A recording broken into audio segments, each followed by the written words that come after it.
Hey you guys, it's me, Ruben Reacts. We have very good news because I'm basically just the only one knowing this, so it's just between me and you. Maybe, just maybe, Ireland will have a very kind of like Joost Klein kind of. No, it's different though. More like Bambi Thug, Joost Klein kind of. Yeah, representative for 2026, and they are very cool, and I discovered their music and I'm really in love with their music. So first, what kind of music do they make? Who are they? Well, I will show you just a clip, and then you can discover with me who they are and what kind of music they make. So they're chasing Abbey, and I'm totally in love with them because they sing in Irish and they have a message as well. They have a real message with their music. So I love that. That's a bit it reminds me of Europapa though, because the message is very much about, yeah, you will see it by yourself. It's a bit criticism on stuff. I think it's criticism on immigration maybe in Europe. And they have, for example, this clip, which is really cool. The music is very, very addictive.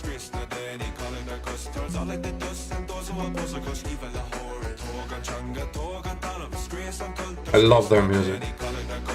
Just gonna put it up for you guys.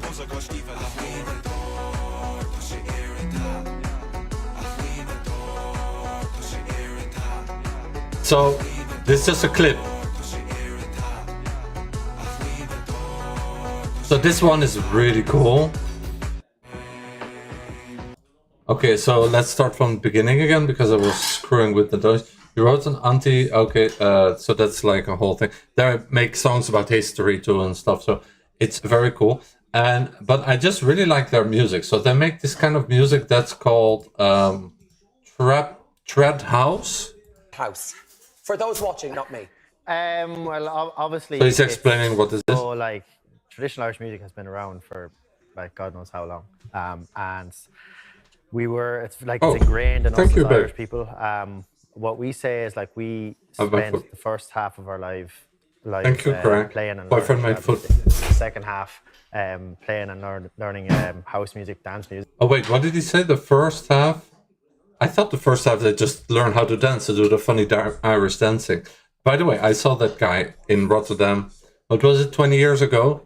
And he was jumping and flying and dancing. I'm not sure if he's still alive. What's the name? The dancing guy from Ireland. Well, whatever. First half of our lives playing and learning trad music, and the Irish second dance. half playing and learning house music, dance music. And we took what we learned from both of those and put them together. We call that trad house. Were you surprised with how well it meshed and it? So he mixed the, sorry, I'm a bit stupid sometimes. He mixed the trad music with dance music. I think that's a beautiful idea. So basically he mixed folk with dance. We had this from France in 2022 already a little bit. Dance music. And we took what we learned from both of those and put them together. And we call that trad house. Were you surprised with how well it meshed and it worked?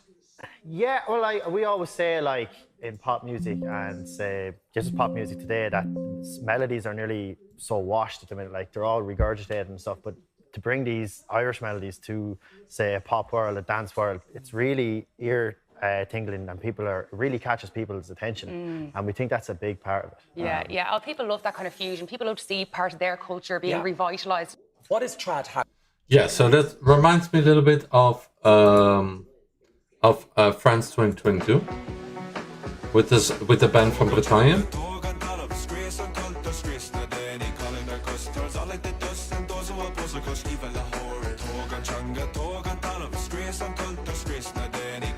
This song is so good.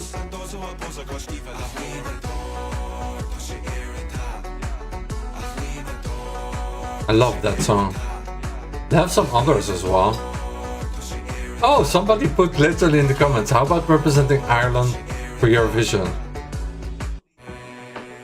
Would make me watch that thing and maybe even vote for the first time. Same thought here. A lot of people are thinking it apparently.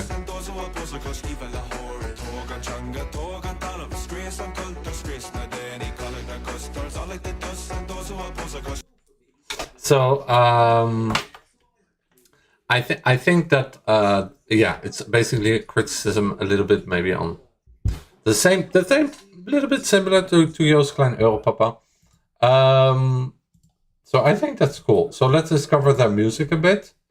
They have this song that I just made you guys listen. That's this one, and that's my favorite. It's really cool.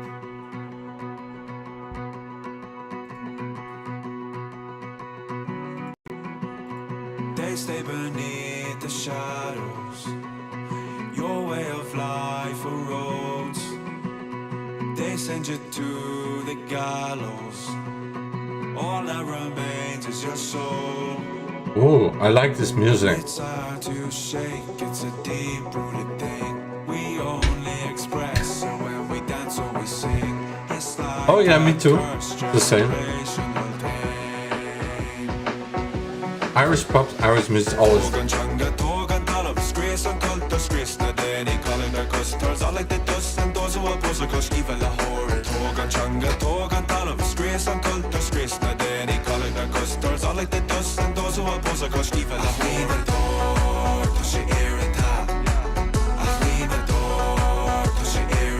The subtitles here don't work so good. No, it's working. I hear it now. But anyway, the meaning of the lyrics doesn't, for some reason, propose the right translation. But I have them with Instagram, so the rest is okay. Only a couple, guilty of all the bad deeds. Still it hits different when I see. Can make a dance tracks to this one. History unfold and repeat. Yeah, I will dance to this for sure. It's a deep-rooted thing. We only express it when we dance or we sing. Me too. It's like a cursed generational thing. Tåga talar om skres och kult och skrisna. Det ni kallar det kostars. Alla det dössen då så var på så kors given la håret. Tåga talar om skres och kult och skrisna. Det ni kallar det kostars. Alla det dössen då så var på så kors given la håret. I love this song. The Irritant. Brings me back to Junior Vision from Ireland as well. Because I'm already like listened to that language a lot. So right away I knew it was Irish when I heard it was. I think it sounds so cool. It's very like a little bit like Basque. It sounds completely different than English. Like Basque sounds completely different than Spanish. It's like one of those like Frisian from sounds completely different than Dutch. It's like one of those. No, it's not even like that, because Irish is literally the language of the country. So it's yeah, it's just their language.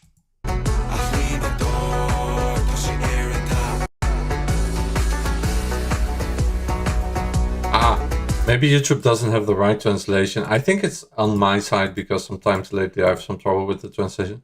But it can also be like, yeah, because we all know YouTube is a little bit, you know. No, not really. No, I don't think it's it.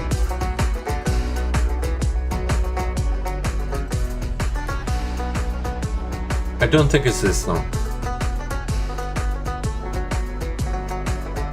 I love it because it sounds like, you can hear a bit like the country music in the US definitely has been influenced by this kind of music. So it's really cool. It's like if you take country music and you make like dance. But this is folk, so it's completely, you cannot compare it. But that's how it sounds a bit, that instrument, you know, you have the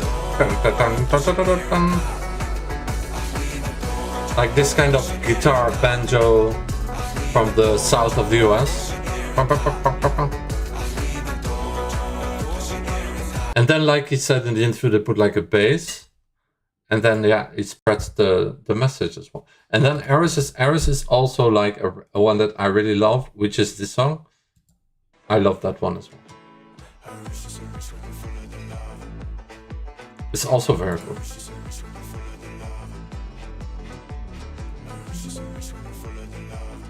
Ares is full in love.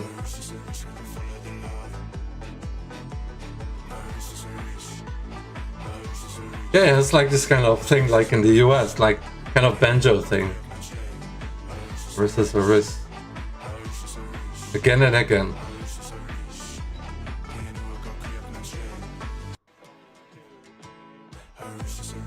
It's also a banger. I think I will just do some dancing because he makes it really cool. Like, I'm hoping if he goes to Eurovision, he makes this kind of song, and I'm just gonna be like dancing to like that song forever. That would be so cool.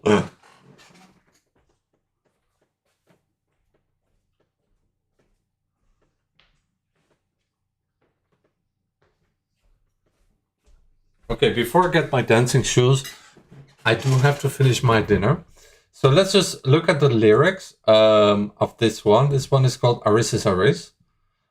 For me, it sounds like Aries, but it's not Aris.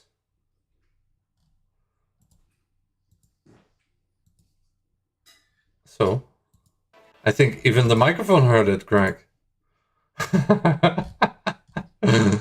Okay, doesn't matter. Aris is Aris. Here we go.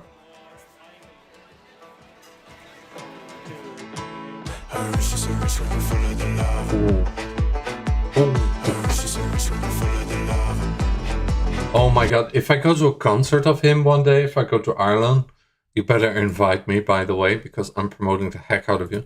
No, I'm kidding. It's a joke. If I go to a concert of him one day, I swear to God, I'm going to be jumping, pushing people, fucking, I don't know. No, I'm joking. I did that once, though. I don't remember. It was like a rock concert and everybody was pushing each other, but in a friendly way. And it was really fun. I don't remember the word. Like Joost Klein was doing that as well. Crowd surfing? No, that's something else. When, yeah, it's like they make like a mosh pit, yeah, kind of thing.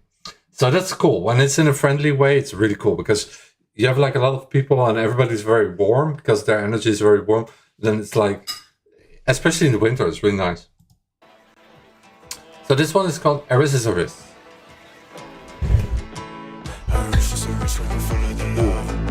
This beat just makes me... What? This beat is insane.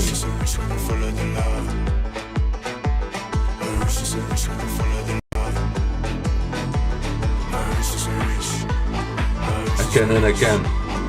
This beat is just...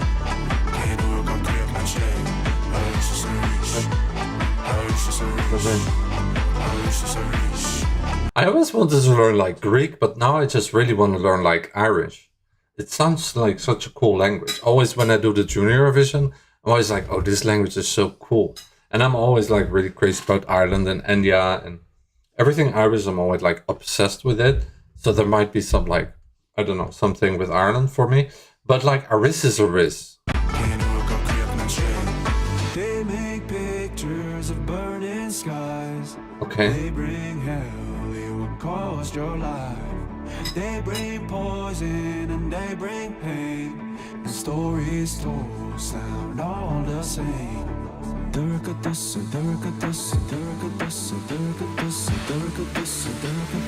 Creed. Hers is full of the love. Hers is full of the love. Hers is full of the love. Hers is full of the love. Hers is rich. Such a banger.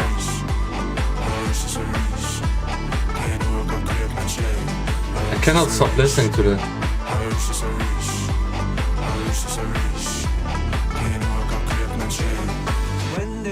Again, the banjo in the back is so cool. Let me see what people in the comments are saying. Just curious. Again and again is a good motto for what keeps happening to people in the US. Even applies here. It's good to hear a song that really spells that out.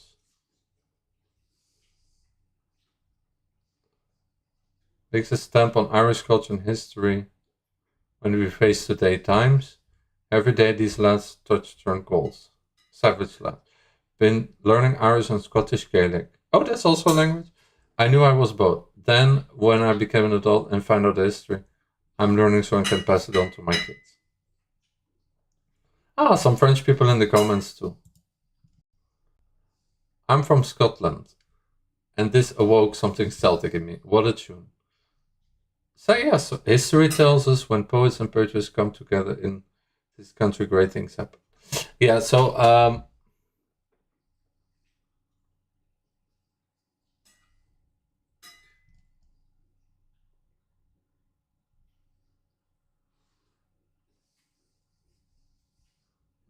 it's interesting. I think everybody has a different perspective on what it means, but I would love for you guys to put in the comments what this song is about. I think it's a little bit the same, about the same subject as the other song, but that's just my opinion. I'm not 100% sure. When the mercy fall behind, when the badness cross the line, bounded by a primal tide, somehow still the spirit survives.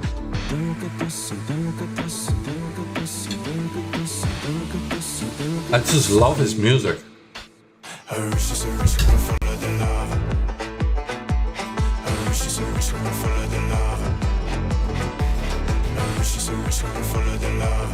Such a banger.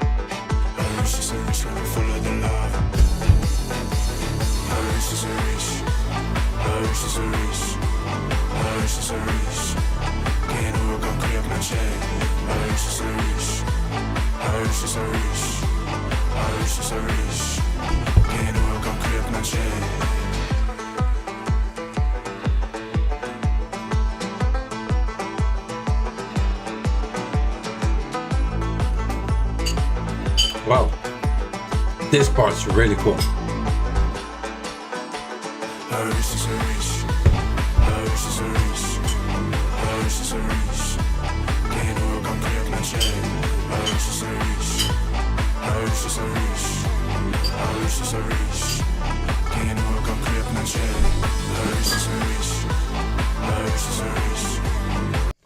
I think it's about history repeating itself, and you can apply that to any subject you want, but I think his subject in specific usually refers to immigration a lot. So that's very interesting and very cool. And also the Irish language is like so.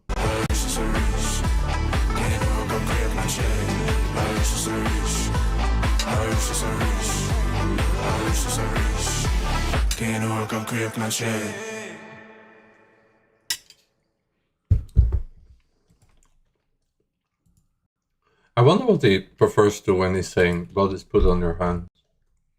I don't know. You guys have to tell me in the comments, because I always go in things like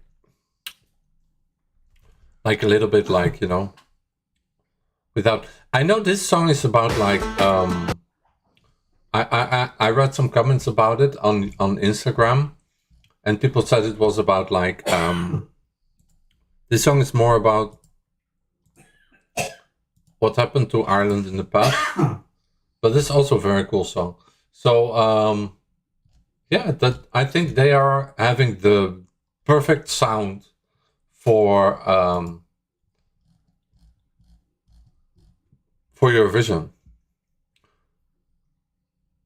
I just love the whole, like, the way they sound, a little bit like a low voice, and then they put a bass and a beat under it. It's really cool. I love it so much. So I hope it could be like an option. I don't know if it's realistic, but that would be my suggestion. I hope you guys enjoyed this little live stream. I will come back tomorrow for more, and then we will discuss some other Eurovision stuff. I was already reading some things, and I saw, for example, that Greece is coming with a really nice national final. So Ireland, I hope their national final as well will be a little bit. Greece will have, like, last year they had only 12 songs. Now they will be having 28 songs and 2 semifinals. And before a 14 song final decides, so in the final there will be 14 songs and in the semifinal 28. Yeah, that will be so cool. I cannot wait for Greece. Like, I'm really waiting for that. Also, San Marino is very interesting. For the first time, they're going to have 2 semifinals and then a final. So a lot of national finals are going to be, especially the countries that I really love, like San Marino. It's like my favorite in Eurovision. And then you have Greece as well. I did it last year as well. San Marino, I'm gonna do it this year for sure. Last year I forgot to do it because there was something else the same day. I don't know what. And then Slovenia apparently. Yeah, Slovenia also. Croatia. Oh no, Croatia and Serbia. But they put a picture of Slovenia. Oh no, that's Iceland. So Iceland, Slovenia is not sure yet. Oh yeah, Ireland was also not sure yet, but I think they will change their mind. Just like the Netherlands. Slovenia, I think as well. Iceland, I'm not so sure. Iceland might not go, but in the end, I think they will. So yeah, I really like, but I love his Instagram clips the most because they have like nature of Ireland. And that's all you need. Like, Ireland's so beautiful. Like, if I would go there, I would just only make like dancing snippets for Instagram and just like funny clips, like what I did in Italy. By the way, I tomorrow I have a new light coming for my YouTube. YouTube hopefully will work a little bit better because I have the feeling, because I got so many strikes and so many blocks and strikes and all this stuff, that your channel doesn't get promoted the way it should. So I might just make a second channel because they say that, you know, that the robots and the algorithm in YouTube are really shitty when you get a lot of strikes. So yeah, maybe my stuff's not getting promoted the way it should, but hey, that will be okay. Maybe it also just depends on the moment. So I think this is really cool.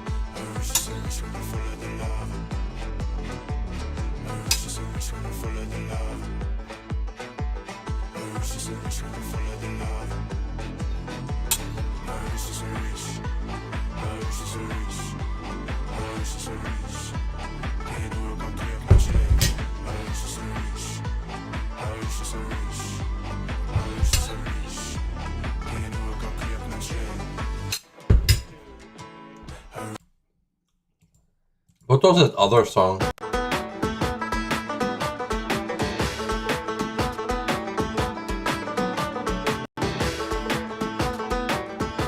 Dude, this music is so epic. I love his songs. Gerta.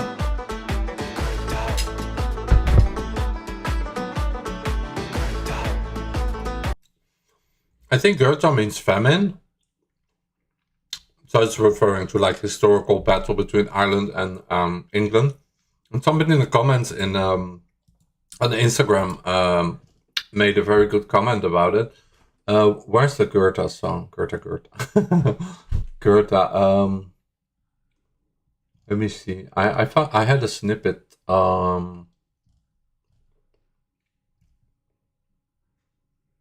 Let's just look. No, not this one.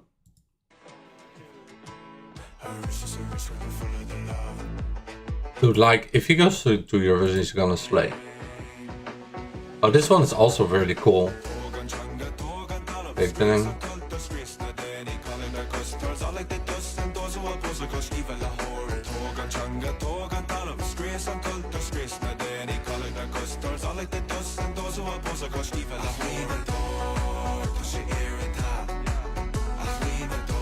He will have an even bigger message in the... I think he's the same kind of guy as Joost Klein. He likes to make people think, and his music is just really catchy.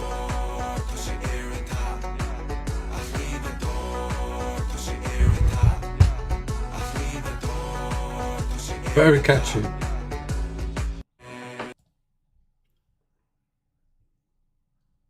What are the comments saying? Great seeing Gaelic make a comeback through culture. Hopefully this continues. As appreciation as a Canadian of Irish descent. Yeah, so many people with Irish descent all over the world. And us from, I know this comedian from Australia is Irish descent. In Canada, as you see, in the US, especially, so many comedians are like Irish, like Mark Norman, Shane Gillis. All the big comedians are like, you know, Irish. And I'm looking for that other song to explain what the song was about, but I cannot find the snippet. I think it's maybe it's here with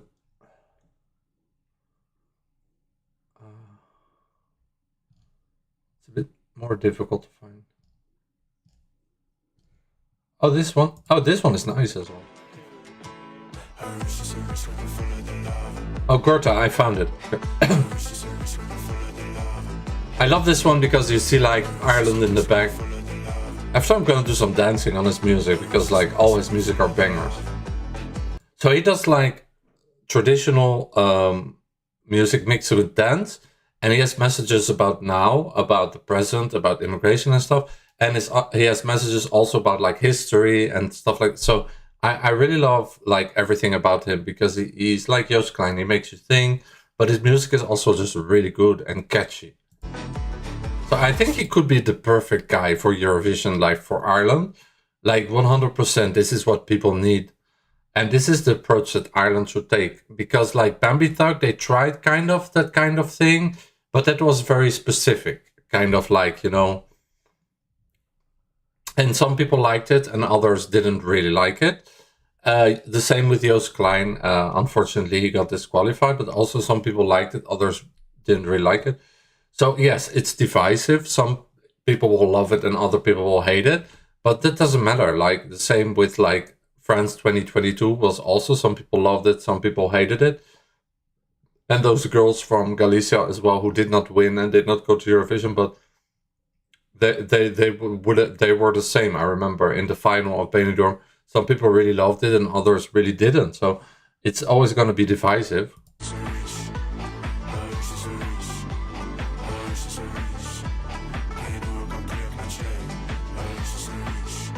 Oh yeah, somebody explains what the number 45 means. During World War II, these coastal signs were constructed with the primary purpose to clearly communicate Ireland's neutral status during the war. Oh, they were neutral, okay. The number signs informed pilots that they were flying over neutral territory. Is that true? Oh yeah, apparently that's true. But I read another comment that it's like, oh no, that was about the other song. Around 80 of them were constructed along the coast with their own number. The numbers added to the sign, such as 45, acted as an early form of GPS. Ah, okay, helping pilots determine their precise location. Oh, that's really cool. This was interesting thing you were saying. Yeah, I didn't know that it was. Love this song and Gorta. Yeah, I wanna show you guys Gorta because it's really interesting as well.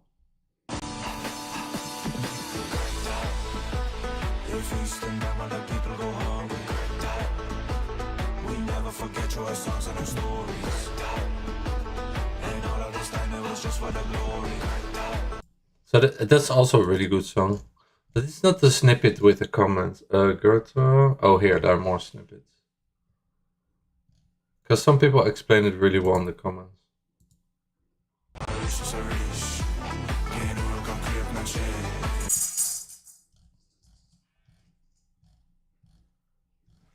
think it's this one. Yeah. I'm here in 1941. My great grandfather came to dance to life. I can't imagine.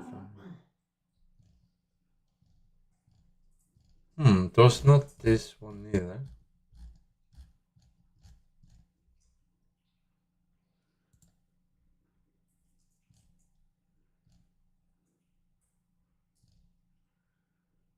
Again, some people want them to go to Eurovision. I'm not the only one.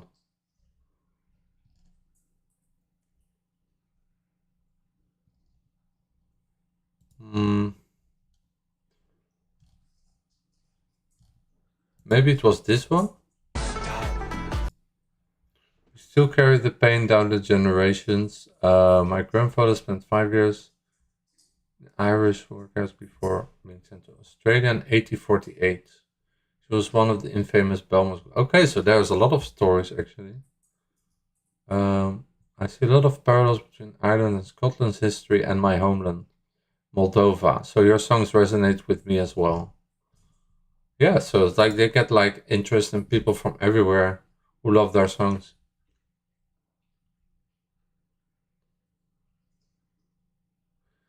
Indian failed to use its own grain to eat, and 3 million people died of famine because of man-made famine. Okay. Some people are just like applying it to something else, I guess. I know. What's Indian people have to do with this? 3 million people, okay. Died because of man-made famine. Ah, no, I'm not sure if it's... No, I think it's about like an old history. Everything telling the truth, no shame for the cruelty done to others. It's about like famine, but others say it was like more like a kind, famine thing. They dehumanized themselves. Hey? No shame for the cruelty done to us by others. Ah, okay.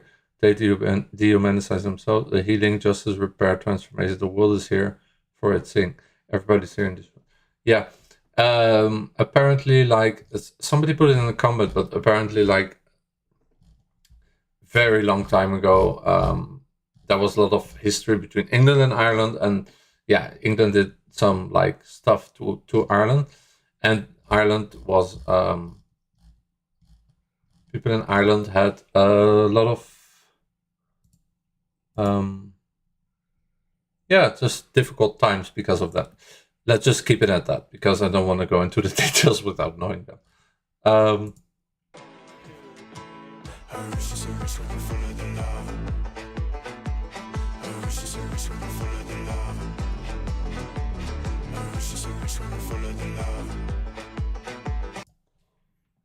I don't know if I will find it again. Let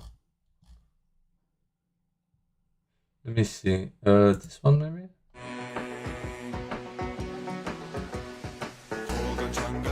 Somebody do.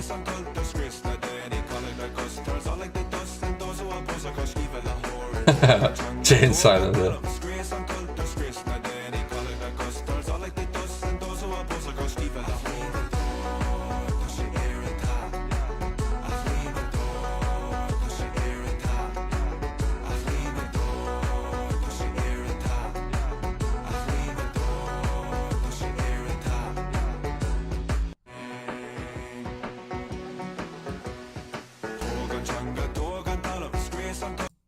People from Lithuania.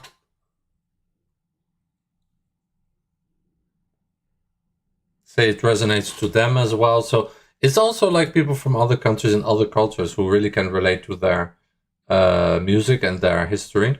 So that's really cool as well.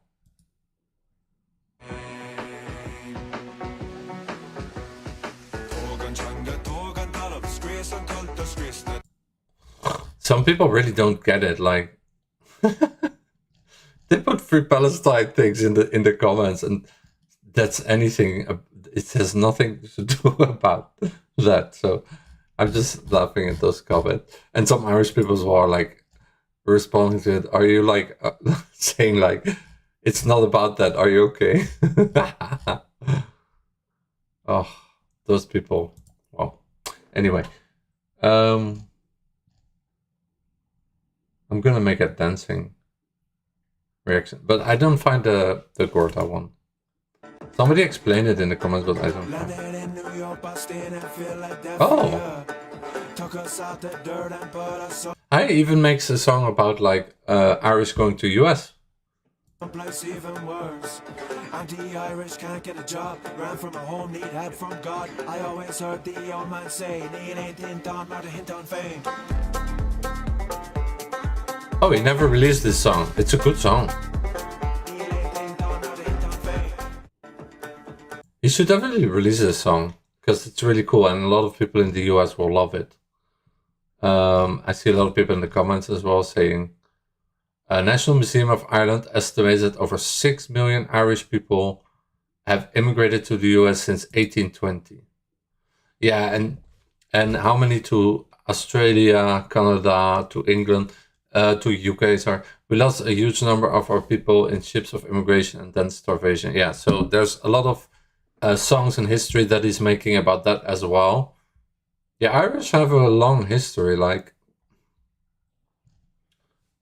a lot of yeah, like a lot of countries, Lithuania, and what was the other person from? Yeah, those countries as well. People can like resonate because they have the same history, but like with other countries. So I was trying to find, but yeah, I cannot. But yeah, I already explained it. So that's this song. It's a cool song. KROTOV. They feasting down when the people go hungry. Yeah, he's referring to at the time it was like the English people, I think, and yeah, they had a lot of history things as well. So I think it's like people like me who don't know what it's really about. We're just like searching for what it's about. So you go in the comments, you go in like on Instagram, on YouTube, you're searching for, okay, what is it really about? And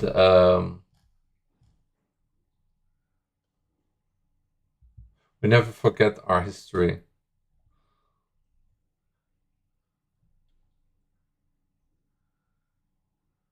My ancestors left out desperation and gave us a better life. So, yeah.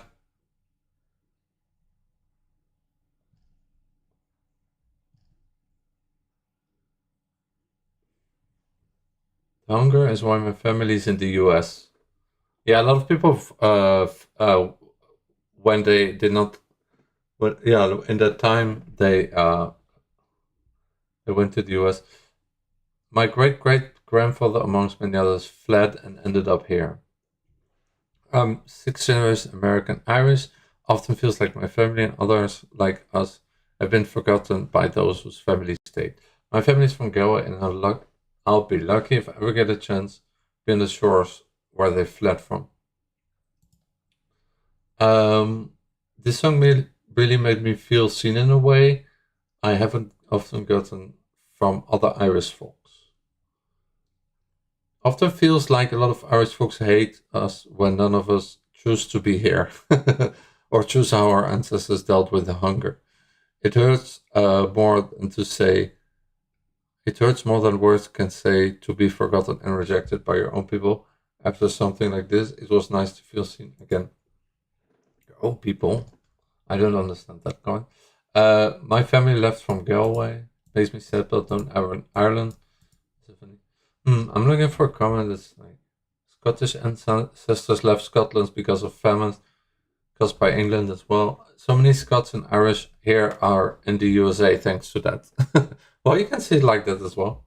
My mother and grandfather were born in Canada, American by birth. My great-great-grandparents were born in Ireland, but I don't know how they survived when they lost their native Irish. This song lets me feel the roots and the trees of heritage lost from colonization and time. Yeah, it's cool. And a lot of Vikings as well went to Ireland. My Celtic Viking and Polish Viking bones are honored to hear non-envy. Yeah, I already heard these lands. I love the genuine sounds of Irish instruments instead of electric guitar with Irish music. Yeah, that's what I like as well. The banjo with like the dance. I want to hear the land of Ireland in my ear, blaring, not an electric guitar with the thin whistle or the flute. They're all talented, but I prefer the Irish tribal sound. From USA, love. Yeah, so he really likes their music. My Irish and Italian ancestors came here during times of the Great Famine and dictatorship. They came for a better life and through my own grandmother, whose mix was German-Irish, introduced me to Celtic music and how beautiful the culture is, as well as the stories told about the famine. So it's very common. How do you say? A very common information. What happened, like with the famine, and that a lot of Irish people fled their country and had to leave their country because it was just really bad. So that's what that song is about. I'm mixed Italian, Irish, and German living in America. But so that's basically called a mud, I think, in the US. It's like when you have like the three big like how do you say, origins. But my Irish blood, I take greater pride in than all of them. So his Irish side is the most proud of. That's funny. Remember to never forget where you came from. Much love from the US. Yeah, it's nice. I think that's also important not only for Ireland people, but people all over the world with like Irish heritage. We have great songs of our past. I hope someday we will hear about the traitors to Ireland and the people of Ireland. I don't know what that means. Been looking forward to this song. Thank you for singing about our history, especially the parts others prefer are forgotten. Yeah, because I read some people were just calling it a famine, and others were saying no, it's not a famine. It was what it did was basically like a real like, you know, they just tried to wipe them out basically, but didn't work. So a lot of history. The other song I showed was also about history, but that song he said was unreleased. But that song sounded so cool as well, and they should release it because a lot of people in the US have like I said, have like Irish origins. KROTOV, the Great Hunger. Ah, this is the comment I wanted to read. In a land where everything flourishes, the land there never was a famine. Ireland isn't sub-Saharan. Thanks to traveling. I don't know what that means. Oh wait, this person is maybe just saying propaganda. The real evil you have to contend is not the physical evil, but the moral evil of the selfish person and turbulent character of the people. Okay. 1.4 million people starved to death. Oh no, it seems to be a correct comment. I don't know. 1.4 million people starved to death. 3 million immigrated. Ireland's population will be equal to its population of 1847 in 2040. Oh, okay. It was a genocide, not a famine. They took food at gunpoint and sent it to. That's the comment I read on Instagram. They took food at gunpoint and sent it to their empire's troops. Yeah, so they stole the food they had, and yeah, that's okay. That's the real okay.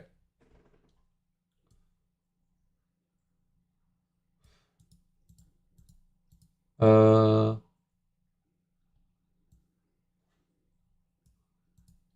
real evil is not with which we have to contend. It's not the physical evil of the famine, but the moral evil of the selfish, perverse, and turbulent character of people. Charles, blah blah blah, December 1846. Charles Trevelyan. Oh, okay. For our parts, we regard the potato blight as a blessing. Oh, it's called the potato blight. Okay, so they had only potatoes. Yeah, Dutch people also had like a very like difficult time after World War II with, of course, because of the Germans. And they also like had to survive eating tulpenbollen.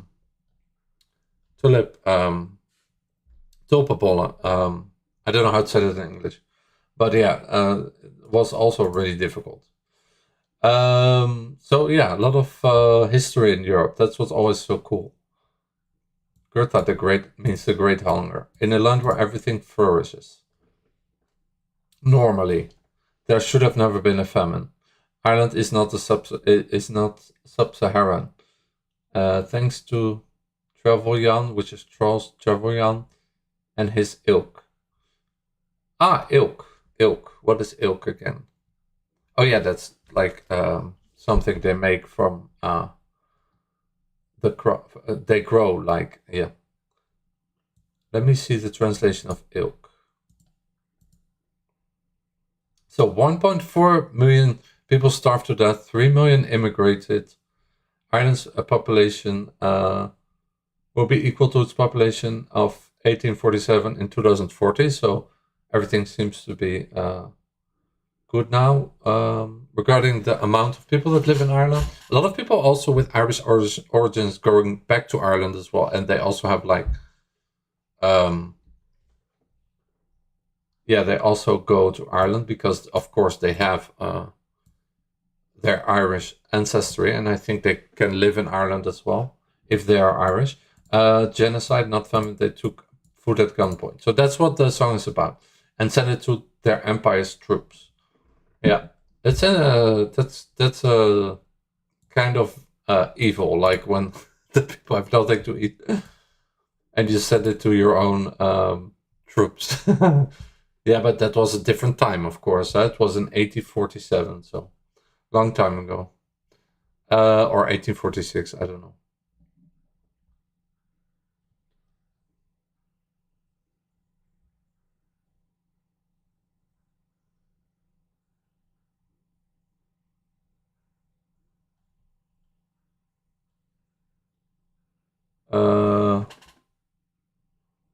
For potato blight, yes, that's called a potato blight. I was looking for that because I was like, that's probably how it is called.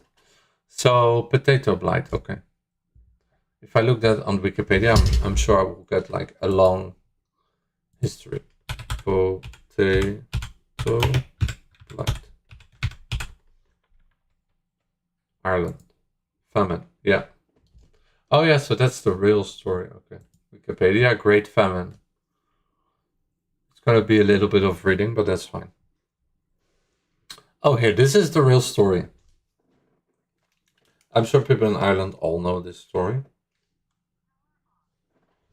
But for people who don't, the Great Famine, also known as the Great Hunger, the famine and the Irish potato famine was a period of mass starvation and disease in Ireland, lasting from 1845 to from 1845 to 1852. So 100 years after, that was World War II, but this was 100 years before World War II. That constituted a historical social crisis and had a major impact on Irish society and history as a whole. The most severely affected areas in the western and southern parts of Ireland, where the Irish language was dominant. Okay, so they tried to also to remove the language. The most severely affected areas were in the western and southern parts of Ireland. Hence the period, that's what his other song was about as well, I think.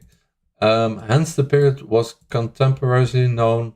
Oh no, the other song is more about like present immigration. That it's another subject, but this song is about like history. Hence the period was contemporaneously known in Irish as Astrational, which literally translates to the bad life and loosely translates to the harsh times. Hard time. The worst year of the famine was 1847. That's okay, 1847. The population of Ireland on the eve of famine was about 8.5 million. By 1901, 8.5 million. By 1901, it was just 4.4, so it decreased with half. During the Great Hunger, roughly 1 million people died, and more than 1 million more fled the country. Oh my god. Yeah, so that's what the other guy also said in the comments. He said 1.4 starved to death and 3 million immigrated. And here on Wikipedia, they say it's even more. They say it's 1 million people died and more than 1 million people fled the country and the population went half from 8.5 to 4.4, causing the country's population to fall by 25% between 1841 and 1871, with some towns' populations falling by as much as 67%. Between 1845 and 1855, at least 2.1 million people left Ireland, primarily on primarily on packet ships, but also on steamboats and barks. Steamboats. Oh yeah, okay. Oh yeah, those big boats, barks. Okay.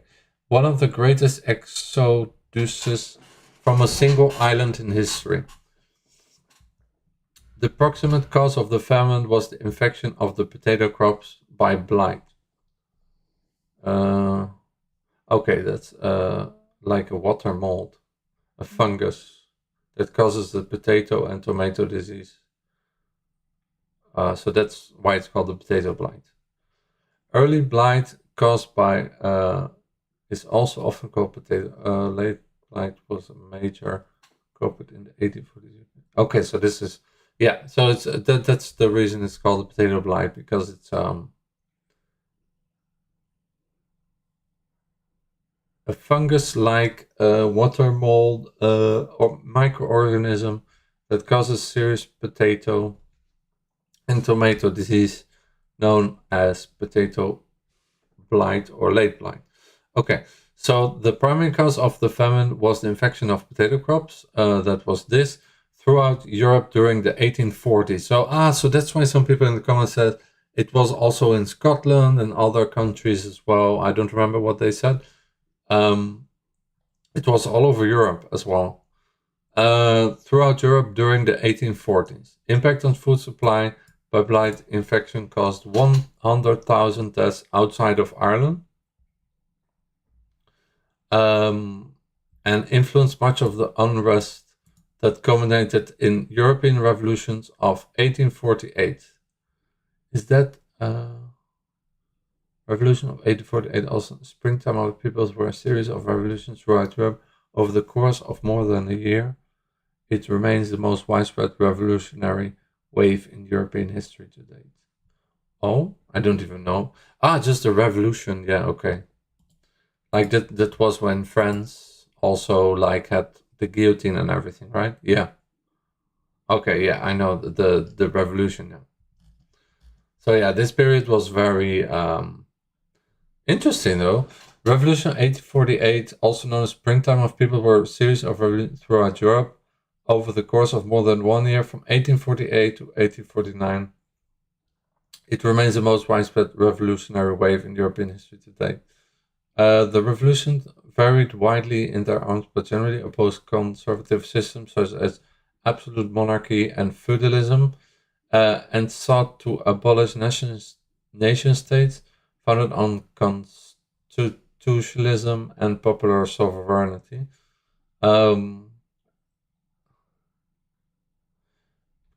Popular is the principle that the leaders of a state and a government are created and by consent of its people.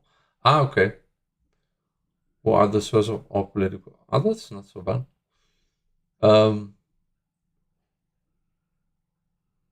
Yeah, that's actually a good thing, I think. Popular sovereignty. I didn't know there was a word for that. That's why. The revolutionary. Wait.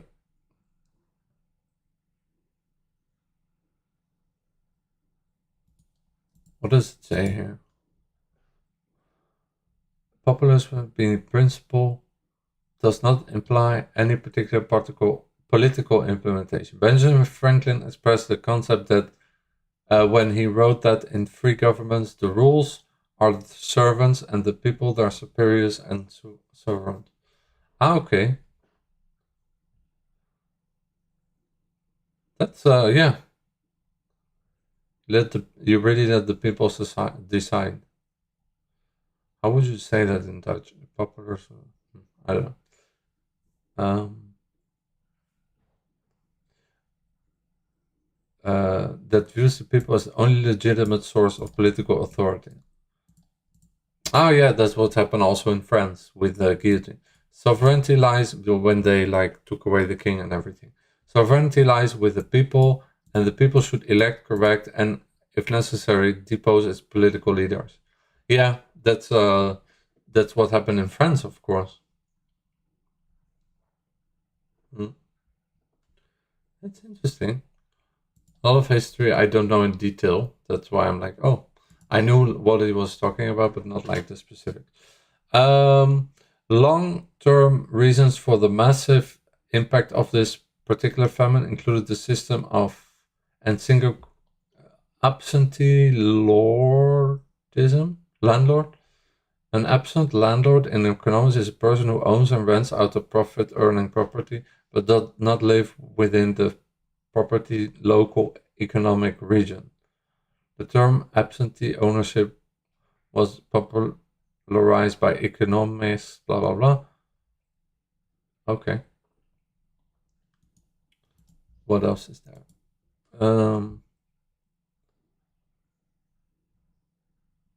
Overall tax policy seems to favor absentee ownership. So it's about taxes, yeah. Yeah, in the past a lot of people were. There were not really rules for that, so like a lot of people were just like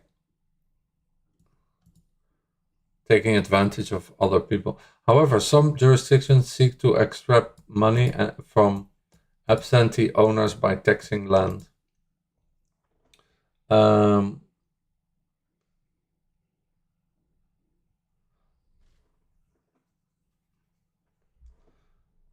Okay, absentee ownership has sometimes put the absentee owners at risk of loss. Absentee landlords were a highly significant issue in the history of Ireland.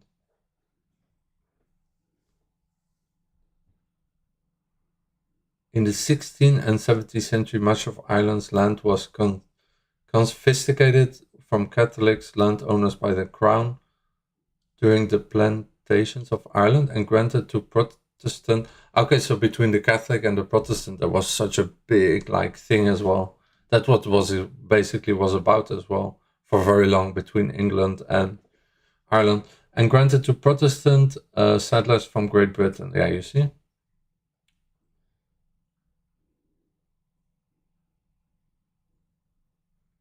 Okay.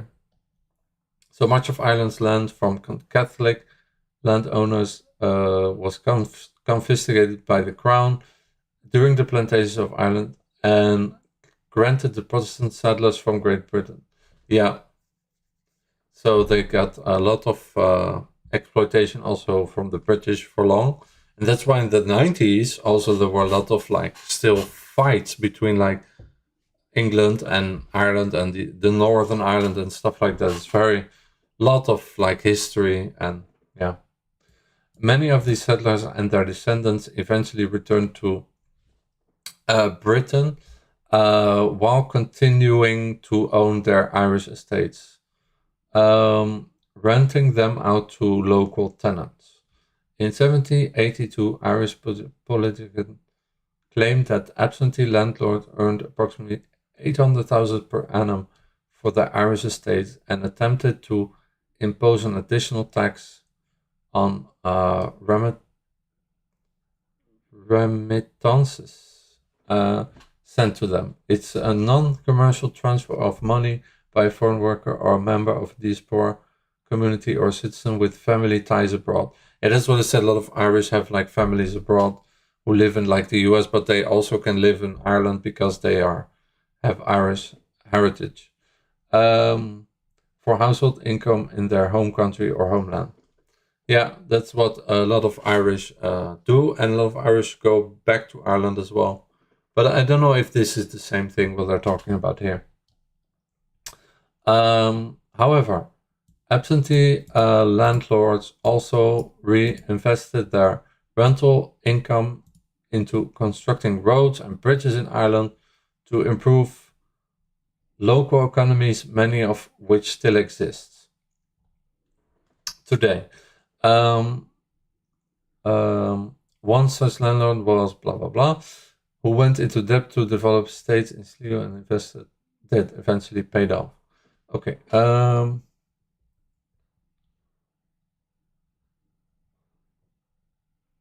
They reinvested their rental income into constructing roads and bridges in Ireland to improve local economies.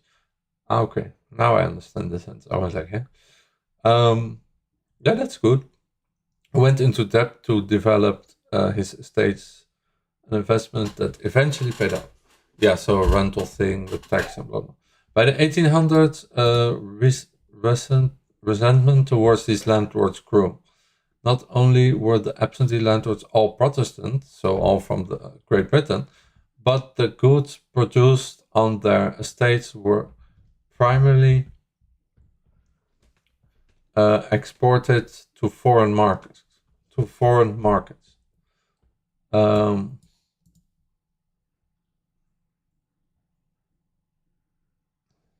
But the goods produced on their estates were primarily exported to foreign markets. Okay, so it's a very complicated story, but yeah, again, it was between Protestants and Catholics, between people from the Great Britain, and they were just exploiting the Irish, and yeah, also stealing their food and giving it to their army. So it was not so nice, and that's why, like I said, in the 80s and 90s there was still a lot of war in between, like Ireland and Great Britain and Northern Ireland and stuff. And people who grew up in the 80s all know about this, but the new generation doesn't know about this because it's not very common history. But yeah, in the 80s there was a lot of stuff going on, also with the Cold War and also with like the Berlin Wall and stuff like that. The system became particularly detrimental to the Irish public during the Great Famine. Ah, that's this one. When, despite Ireland becoming a net importer of food, millions either died of starvation or disease or emigrated elsewhere. So that's what the song is about the Great Famine. The potato blight.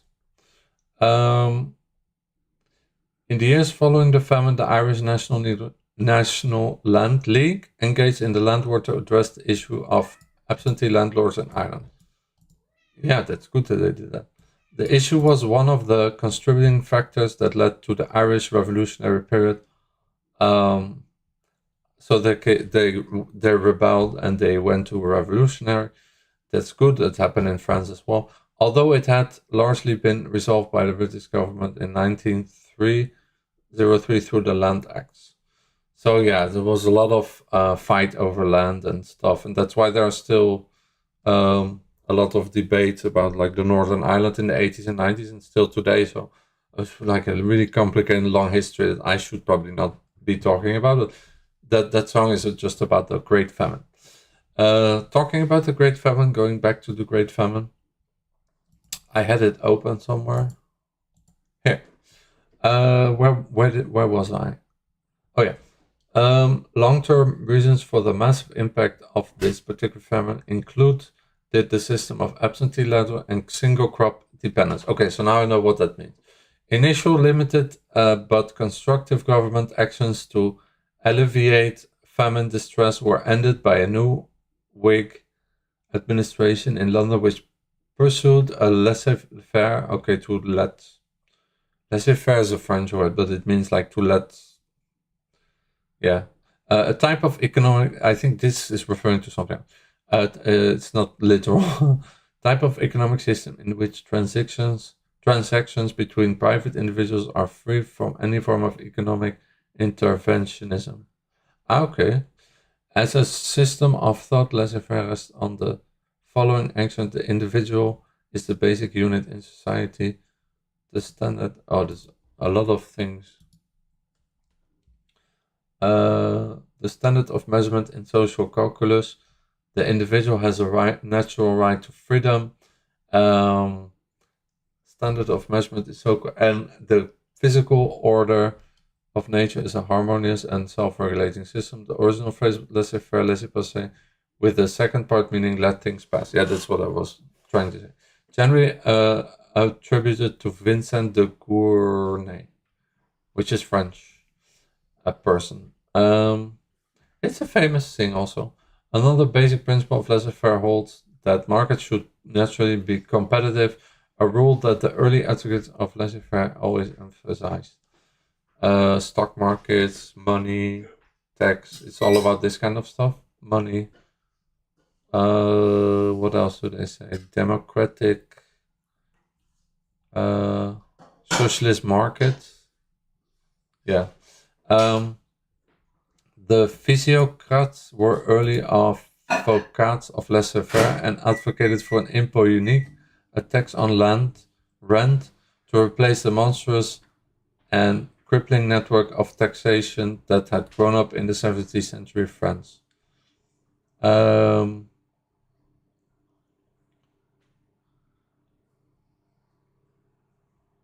Tax on land rent to replace the...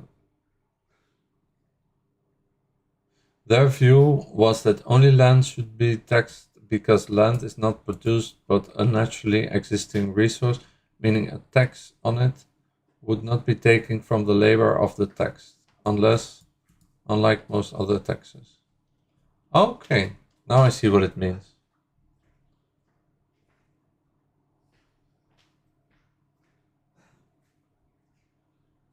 It's very complicated, and I'm not going to read the whole thing. Proponents of the laissez-faire argue for a near complete separation of government from the economy. So again, they don't want the government to decide things too much as well from the economic system. Separation between government and the economic. The phrase laissez-faire, the phrase is a part of a French phrase and literally let it them do, but it's the context. But in this context, the phrase usually means to let it be an expression laid back. Laid back, I think, is the best sentence. Although never practiced with full consistency, laissez-faire capitalism emerged in the mid-18th century and was further popularized by... Okay.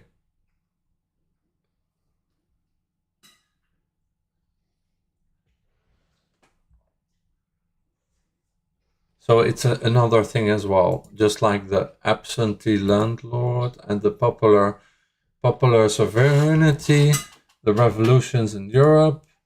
Okay, back to the Great Famine. So now I know what the laissez-faire means. Initial limited but constructive government actions to alleviate famine distress were ended by a new administration in London, were pursued a laissez-faire economic doctrine, but also because some in power believed in divine providence of that Irish lacked moral character, which aid only resuming to some degree later. Divine providence, what does that mean? Theologically, divine providence or simply providence is God's intervention in the universe. Okay, what is divine? God's intervention in the term divine providence is also used as title of God. A distinction is usually made between general providence, which refers to God's continuous upholding of the existence and natural order of the universe, and special providence, which refers to God's extraordinary intervention in the life of people. Miracles and even retribution generally fall in the latter category. Okay. Divine evolved in the late 14th century to mean pertaining to in the nature of proceeding from God or a God. This came from an old French divin, which a similar meaning, and that from the Latin divinus, meaning of a god, in turn from divus, with a similar meaning which was related to the Latin deus. Deus, yes, that's God, meaning God or deity. I don't know how to pronounce it. The word providence comes from a Latin providentia, meaning foresight, or prudence, which is French. Oh no, in English it means something else. The ability to govern and discipline oneself by the use of reason. Oh, that's again something else.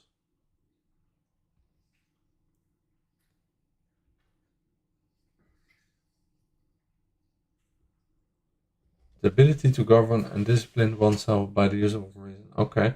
It is classically considered to be a virtue, and in particular one of the four cardinal virtues. Prudentia is an literal female personification of the virtue. Wait, what?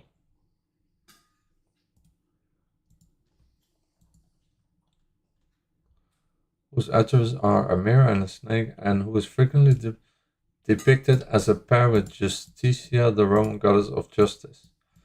The word derives from the 14th century word prudence, which in turn derives from the Latin prudentia, means foresight suggests, yeah, I know what that means. It is often associated with wisdom, insight, and knowledge. Virtue of prudence is the ability to judge between virtuous, ability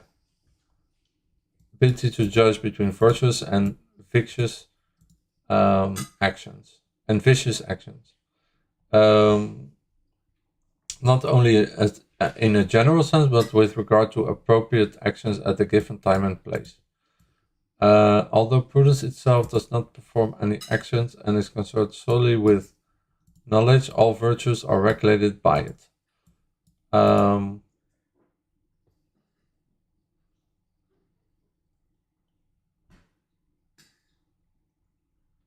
For example, distinguish when acts are courageous. Distinguishing when acts are courageous as opposed to reckless or cowardly in an act of prudence. In modern English, the word prudence has become closely associated with cautiousness. Also, in English, it's more like cautious. In this sense, prudence is a virtue that involves taking calculated risks, but excessive caution can become a vice of cowardice. It's interesting. In the Greek language, Nick, I don't know how to pronounce. Aristotle gives a lengthy account of the virtue traditionally translated as prudence. Oh, that's why prude is also a word. Although this has become problematic as the modern use of that word has changed. More recently, ancient Greek has been trained by such terms as practical wisdom, practical judgment, or rational choice. Okay. The mother of all virtues. Prudence was considered by the ancient Greeks and by the Christian philosophers most notably as the cause measure from all. Hey Tara, it's my cat Tara. As a cause, measure, and form of all virtues. It is considered to be the aura virtuum of the KROTOV of the virtues. It is mentioned in the fifth of the principal doctrines and the latter where he says prudence is the foundation of all these things and is the greatest good. Thus it is more valuable than philosophy. I love philosophy, and is the source of every other excellence. Prudence is the foundational to virtues, which is understood to be perfected abilities of the human spirit. Hey Tara.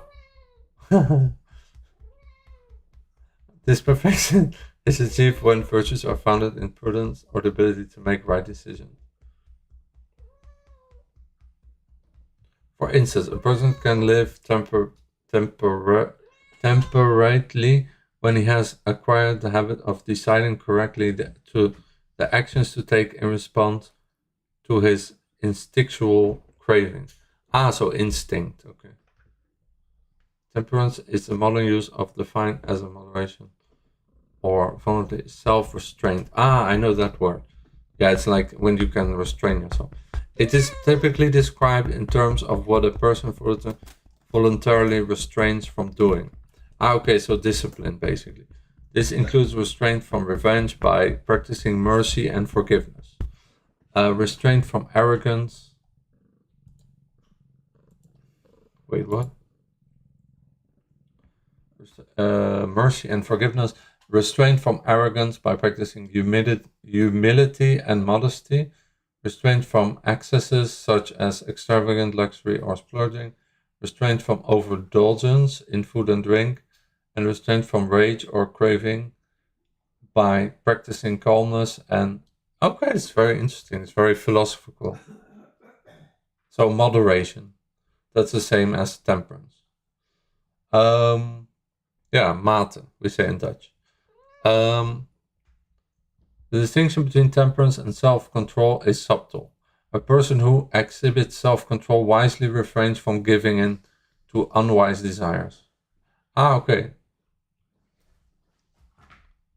Yeah, because he's calm, so he makes smart decisions.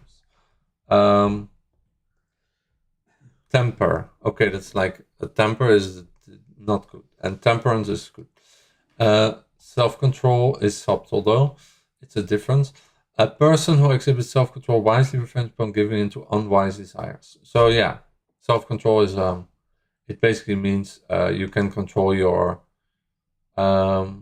your desires, but especially the ones that you don't want to give into. So that have a bad influence. So unwise desires. A person who exhibits temperance does not have unwise desires in the first place because they have wisely shaped their character in such a way that their desires are proper ones. Ah, yeah, that's true. Yeah, it's also just ingrained in our spirits and souls, in some of us. Other people have that by itself, have a good gut feeling and good instinct, and they feel, this is just words, but you can also feel things. So that's your feeling, basically your gut feeling. Aristotle suggests, I love like philosophy and like Greeks, it's so interesting. Aristotle suggests this analogy: an intermarried person is like a city with bad laws. Oh yeah, that's like Sodom and Gomorrah. A person who lacks self-control is like a city that had intemperate person is like a city with bad laws. A person who lacks self-control is like a city that has good laws on the books but doesn't enforce them. Okay. Yeah. So what would I be? Would I be a person lacking self-control? I have good laws but doesn't enforce them. Yeah, maybe. No, I'm joking. But that's always better than being a person with bad laws, right? That's a joke.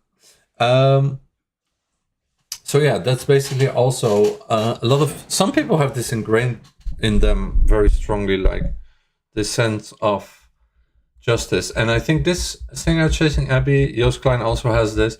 It's like they see things and they say it's not correct, and they want to like fix it or talk about it or repair it.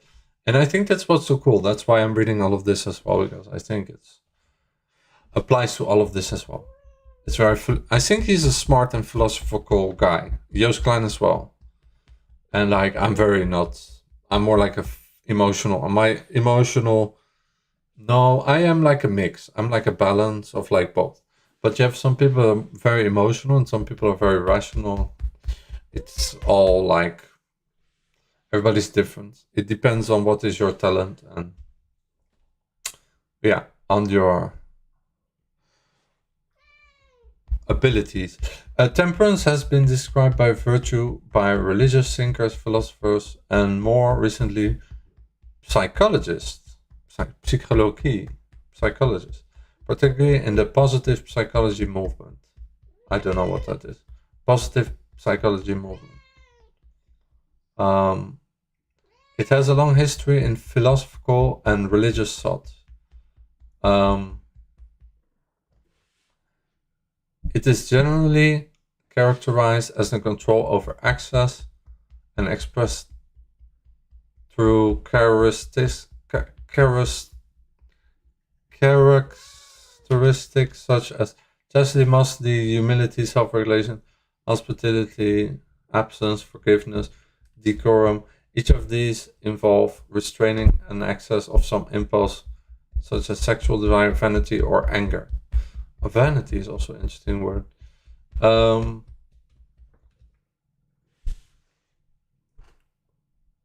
Okay. Oh, that's the positive psychology movement. Okay. That everything is okay. Okay, I think I know what it is about. That they have control over it, but they let go a little bit more, like more is allowed.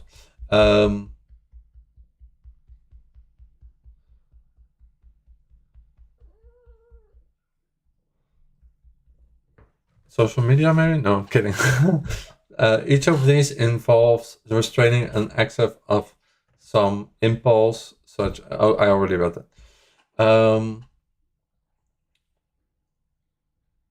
Generally characterized as the control over access and expressed through character.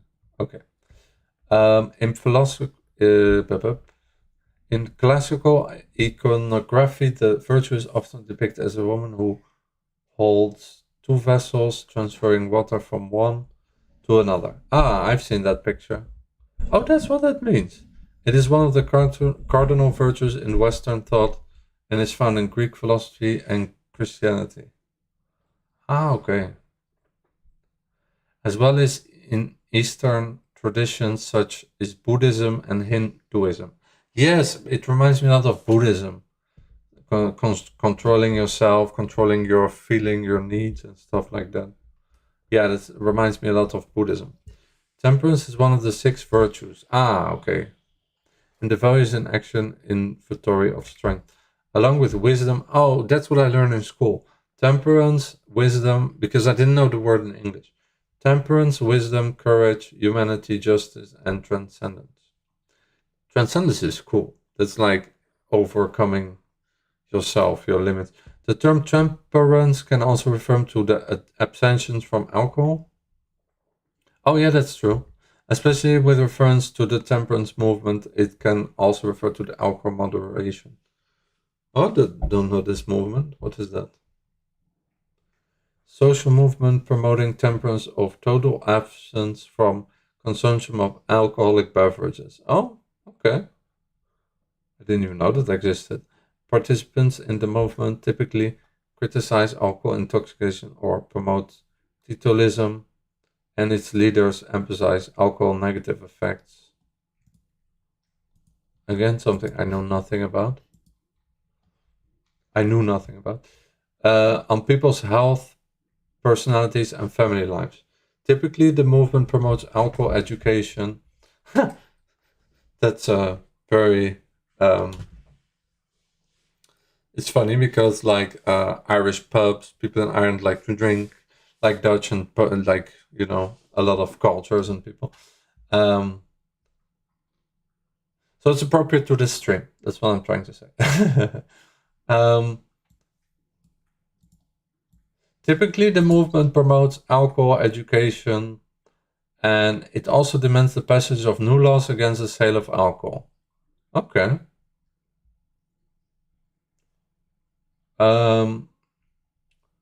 Yeah, those warnings and stuff.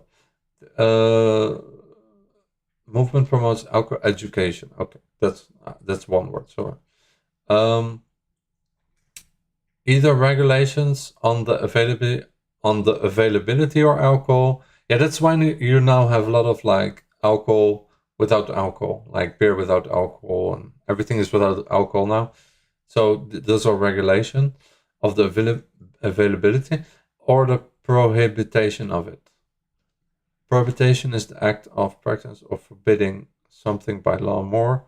But typically the term refers to the banning of the manufacture, storage, transportation, sale, possession, and consumption. Ah, okay. Ah, prohibit. Oh yeah, that's to forbid. Okay. The word is also used to refer to a period of time during which such bans are enforced. Yeah, to prohibit is to allow something, right?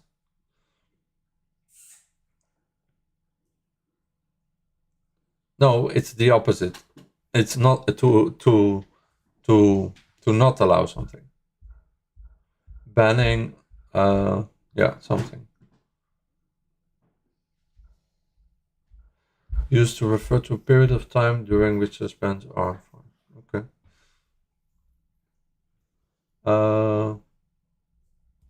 Well, then I'm curious, what time was that? Some kind of limitation of the trade can be seen in the code of, whoa, even 1700 before Christ? What? Specifically banning the selling of beer for money. So they already had beer 2000 years before Christ, so like 4000 years ago, they already had beer.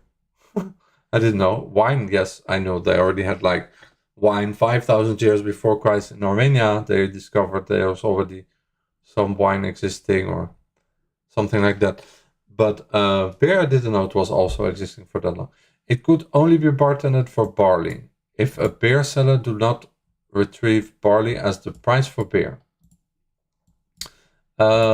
Receive barley as the price for beer.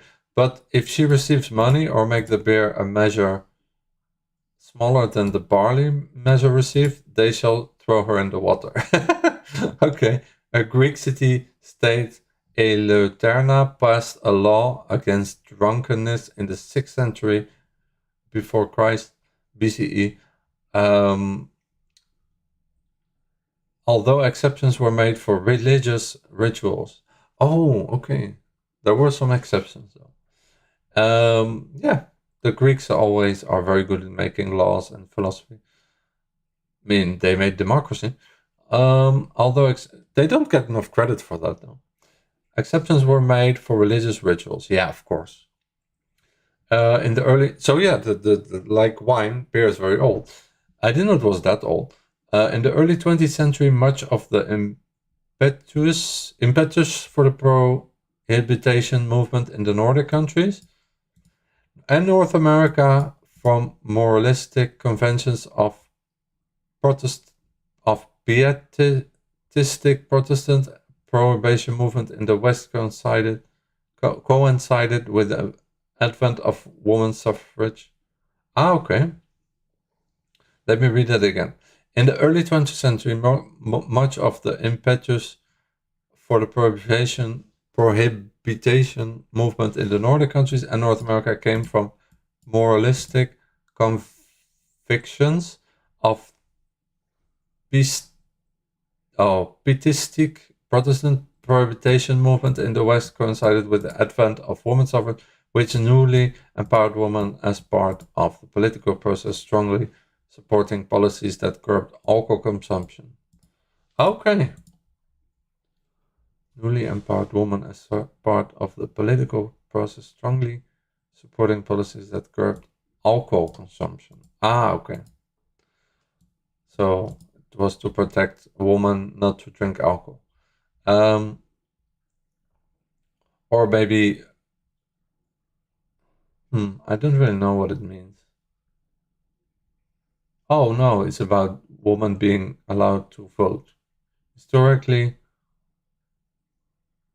yeah, women didn't have the right to vote, even in democratic system. Okay. This shifted in the late 19th centuries when women suffrage was accomplished in Australia, I think, then Europe, and then in the US. Okay. Yeah, so the right to vote. Okay. I don't know why that applies. I don't really understand this sentence. It's difficult. The first half of the 20th century saw periods of prohibition of alcoholic beverage in several countries. 1980 to 1920, prohibition in Canada, 1901 to... Okay, that's like... After several years, prohibition failed in North America and elsewhere. Yeah, I can imagine. Rum running or bootlegging became widespread and organized crime took control of the distribution. That's how they got the organized crime of alcohol. Yeah, they were making their own alcohol. Distilleries and brewers in Canada, Mexico, and the Caribbean forests, as the products were either consumed by visiting Americans or illegally exported to the United States. Detroit and Chicago became notorious, yes, true, as havens for prohibition dodgers during the time known as Roaring Twenties. 75% of alcohol smuggled into the United States crossed the Detroit winter border. Okay, so they all went there.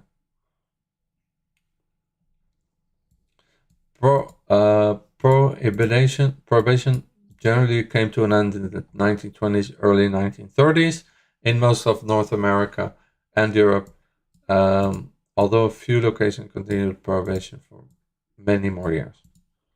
Okay. Some countries where the dominant religion forbids the use of alcohol, the production, sale, and consumption of alcoholic beverages prohibited in restrictions or are restricted today. For example, in Saudi Arabia and Libya, alcohol is banned. Pakistan, Iran is illegal, with exceptions. Okay, interesting. So another something else learned. I learned a lot today. Temperance movement, temperance. I want to read the Greek civilization. There are two words in ancient Greek that have been translated to temperance in English. The first largely meant self-restraint. The other word coined during the time of Aristotle to mean control of oneself or self-discipline. Yeah, and you also have the word temper, which is like your, if you are a passionate person or not. Yeah, basically. Enkratia appears 3 times in the Bible, where it was translated as temperance in the King James translation. The modern meaning of temperance has evolved. In Latin, it means restraint from force or anger. Oh, that's what I mean. Restraint, okay. From force or anger. But also more broadly, that's what I meant with temper, yes. Tampero, it's the same word in Latin. But also more broadly, the proper balancing or mixing, particularly, or temperature or compounds. Hence the phrase to temper a sword, meaning the heating and cooling process of forging a metal blade. Ah, okay. That's what I did in the game that I was playing, Ghost of Yotai. You are like doing this with this sword. The Latin also refers to governing and control. Like in a moderate way, not with the use of excessive force. Temperance is a major Athenian virtue. It's so cool, reminds me of Assassin's Creed Odyssey. So many of this kind of Athens against the Spartans and stuff like that. It's an Athenian virtue, yeah, true, because the Spartans were more like Vikings. They were more like, yeah, let's go. As advocated by Plato, self-restraint is one of his 4 core virtues of his ideal city. Oh, I didn't know he had 4 core virtues. Okay. I have to read more about Plato. In Carmite, well, I mean, I did in Assassin's Creed, but like, yeah, he's very smart. In Carmite, one of Plato's early dialogues, an attempt is made to describe temperance, but fails to reach an adequate definition. Yeah, because Plato in Assassin's Creed is so funny as well. He's always talking, always like, yes, but it's possible to do this, but also this, but also this.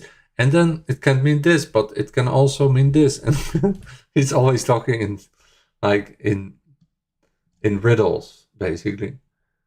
Or is that Aristotle? Oh, it's one of the two. No, I think it's Aristotle, yeah. Philosopher, yeah, it's him. Plato is also philosopher. Oh. Considered a foundational thinker in Western philosophy and innovator of the written dialogue and dialectic forms.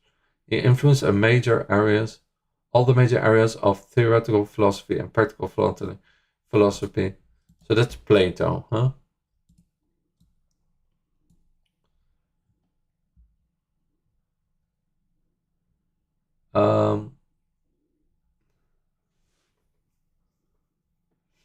Okay. Was an ancient okay. Influence major of theoretical and practical, was the founder of the Platonic Academy, a philosophical school in Athens. Ah, it still exists, where Plato taught the doctrines that would later become known as Platonism. It's the philosophy of Plato.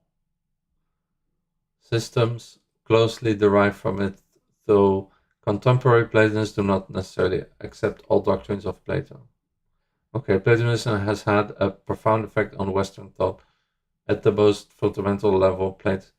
Platonism, oh, it's also very complicated.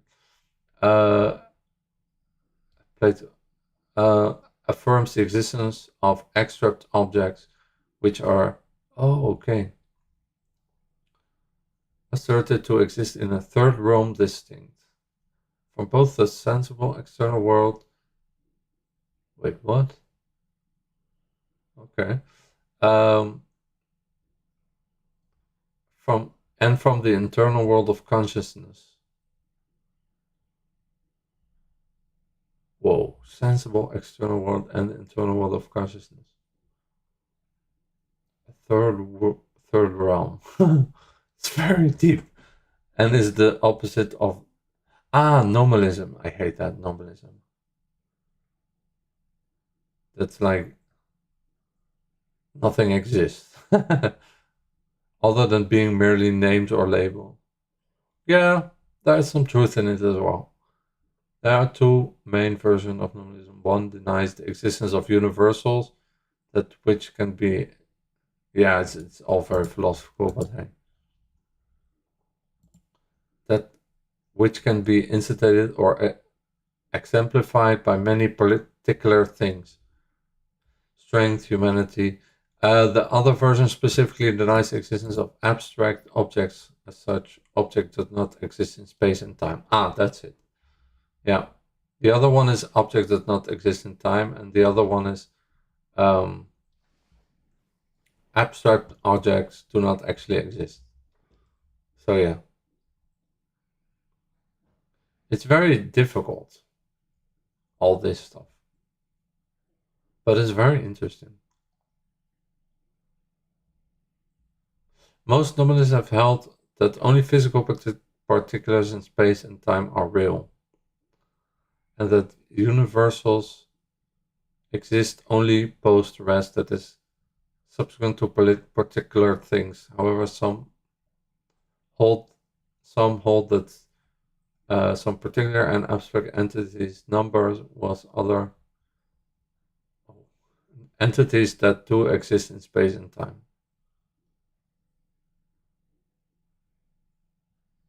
Position of the problem of universals. It's opposed to realist philosophies, such as Platonic realism. Okay. It's the opposite of that, which assert that universals do exist over and above particulars, and to the blah blah blah substance theory of Aristotle, which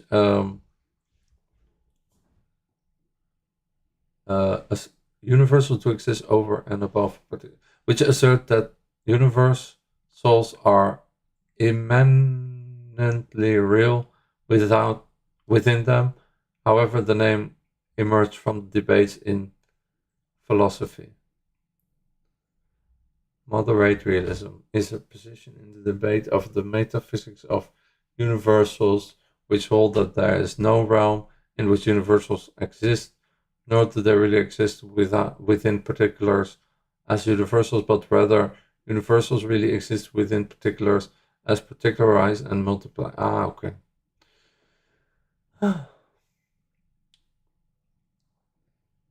The term from the Latin nomen, name, John Stewart summarized nominalism in his aphorism: there is nothing general except names. In philosophy of law, nominalism finds its application in what is called constitutional naturalism. Okay.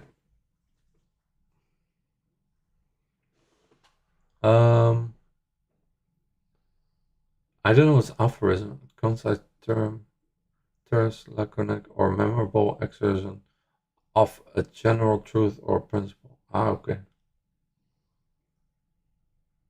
Often handled out by tradition. I still don't know what it means. The definition of a general truth or principle. Okay. So like saying this is not correct, this is not true. Affirmations are often handed down by tradition from generation to generation. The concept is generally distinct from those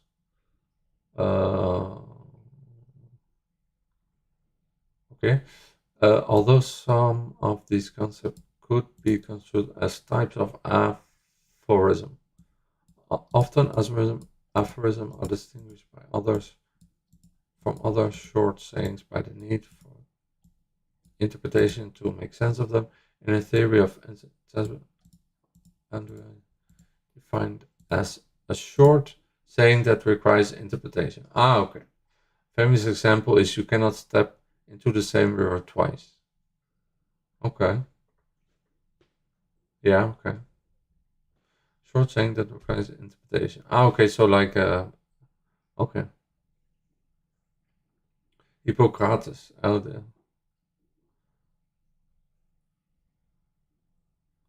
He was the one who invented medicine. Yeah. Diagnosis of disease and the art of healing and medicine. often cited sentence of his work, "Life is short, art is long," usually reversed in order. Art is long, life is short. Yeah, it's true. Because it stays. The aphorism was later applied or adapted to physical science and then morphed into multifarious aphorisms of philosophy, morality, and literature. Currently, an aphorism generally understood to be a considered, concise, and eloquent statement of truth. Okay. Oof, it's difficult.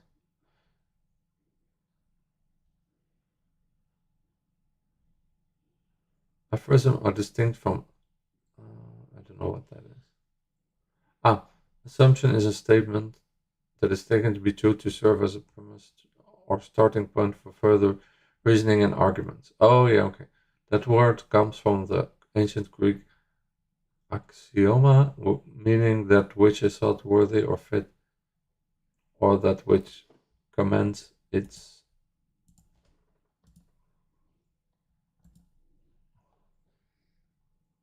oh no, it's not this. Oh, here. Worthy or fit, or that which commends itself as evident. So it's like an assumption of a statement that is taken to be true to serve as a premise or starting point for further reasoning or arguments. Word comes from the ancient Greek meaning that which is worthy, that which is thought worthy or fit, and which is thought worthy or fit, or that which commends itself as evident. The precise definition varies across fields of study. In classical philosophy, animism is a statement that is so evident as well established that is accepted without controversy or question. In modern logic, an axiom is a premise or starting point for reasoning. Okay. In mathematics, maybe a logical axiom or non-logical are taken to be true within a system of logic. They define and are often shown in symbolic form, while non-axioms are some assertions about elements of the domain of a specific mathematical theory. For example, a plus 0 is a in an integral. Oh, this is very complicated. I'm not good in math, but it's complicated. I understood it basically. Take it to a system of the elements of specific. Okay.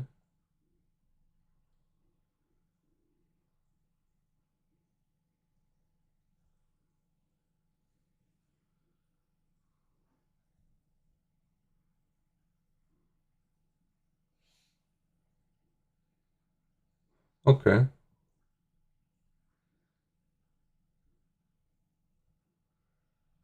So where was I? Is a premise or starting point for reasoning. Yeah, it's all really complicated. Etymology. The word axiom comes from the Greek word, a verbal noun, meaning to be worthy, but also to require, which in turn comes from meaning being in balance and hence having something worthy proper. Among the ancient Greek mathematicians, axioms were taken to be evident propositions, foundational and common to many fields of investigation and self-evidently true, without any further argument of proof. The root meaning of the word postulate is to demand, for instance, Euclid demanded that one agree that some things can be done.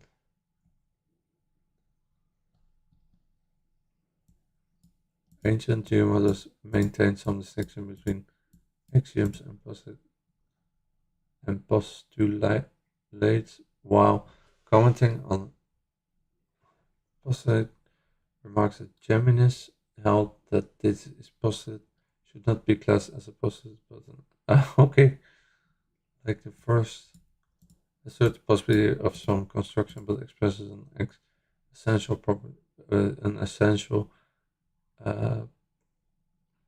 Boetius translated postulate and called the axiom common, but in later manuscripts these uses was not always strictly kept.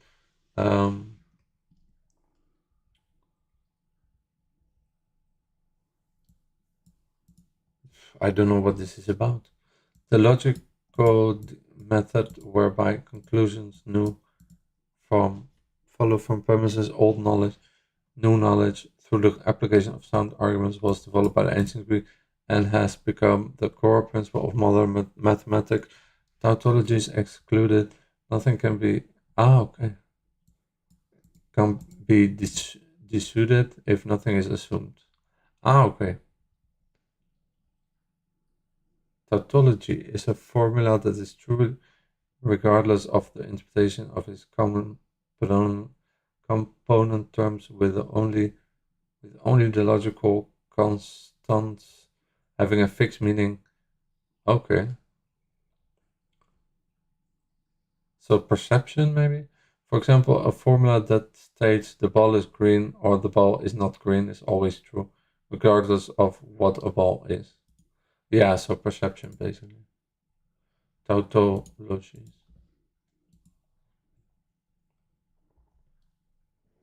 Always true regardless of what a ball and regardless of its color. What is a ball? What is its color?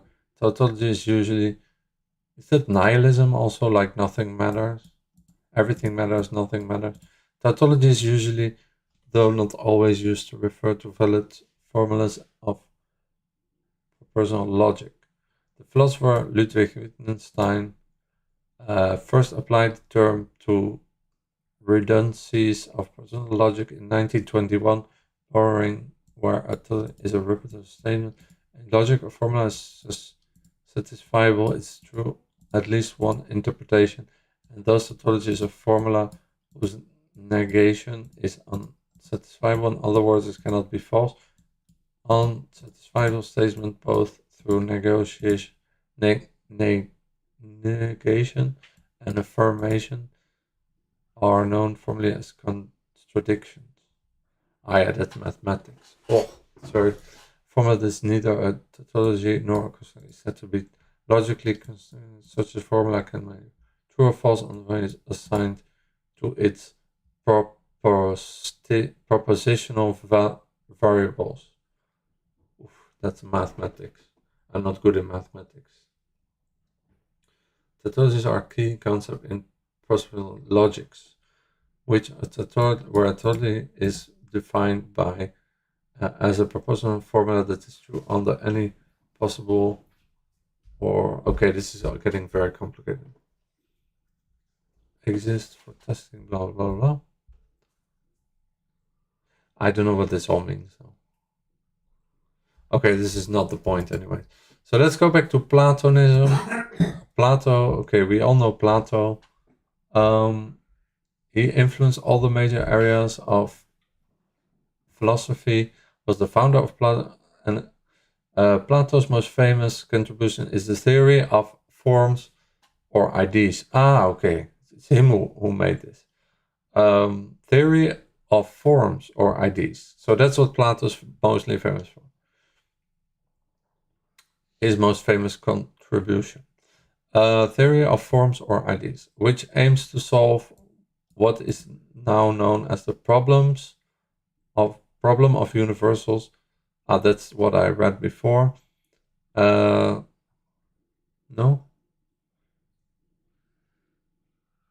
Yeah. Oof, that's very complicated. Range of philosophical topics and disputes should an object has in common with other objects such as color, shape, be considered to exist beyond those objects, and if they properly exist separately. Yeah, it's a very difficult. That's something I know nothing about neither. To exist beyond those objects, and if properly exist separately from objects, what is the nature of that existence? The problem of universals relates to various inquiries closely related to metaphysics, logics, and epistemology, as far as Plato and Aristotle, in efforts to define the mental connections humans make when understanding shape, color to be the same in non-identical objects. Okay. Universals are qualities or relations found in two or more entities. As an example. Okay. Well, it's a problem of universals.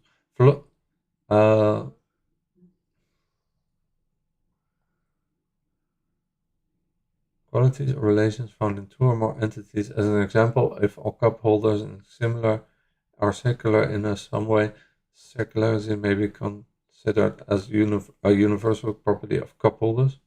Further, if I don't know, it's very complicated. Problem of universals is considered a central issue in the traditional metaphysics and can be traced back to Plato and Aristotle's philosophy, particularly in their attempt to explain the nature and stature of forms. Okay. Their philosophers explored the problem through prediction. Oh, okay. Okay, so it's about prediction? No, it's not that simple.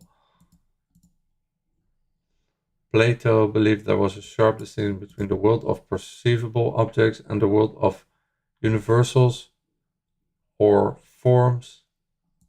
One can have only mere options about the former, but one can have true knowledge about the latter. Oof.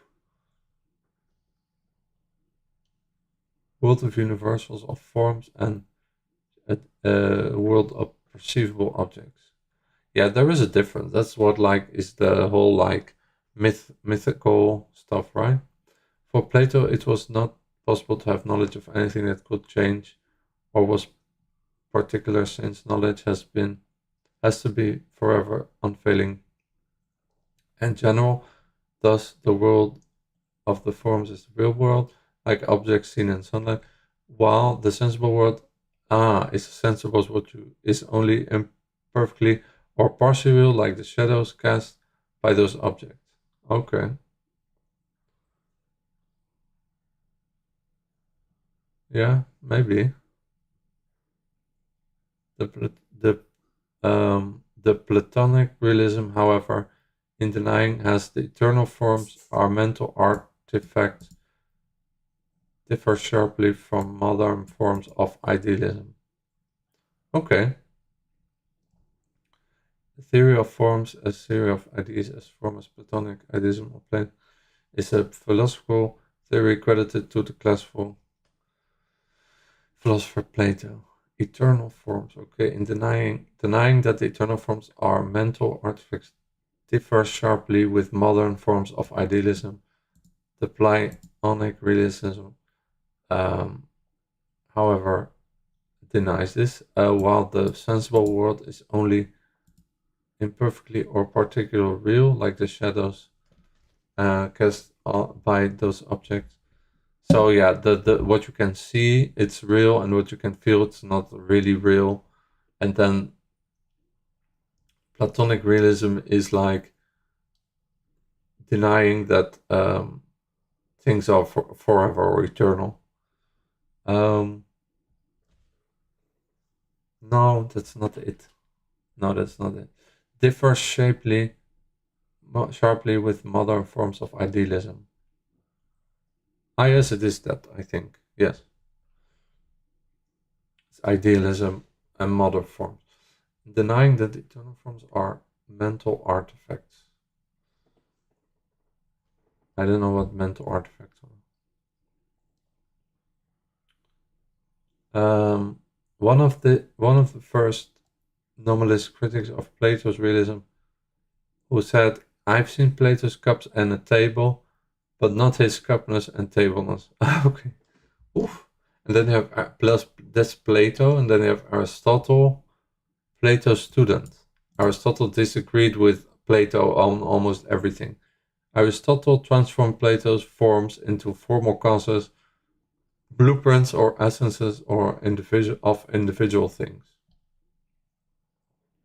4 causes of our explanation are in Aristotle category or questions that explain the whys of something that exists or changes in nature. The 4 causes are the material cause, the formal cause, the efficient cause, and the final cause. Formal cause, material. Aristotle wrote that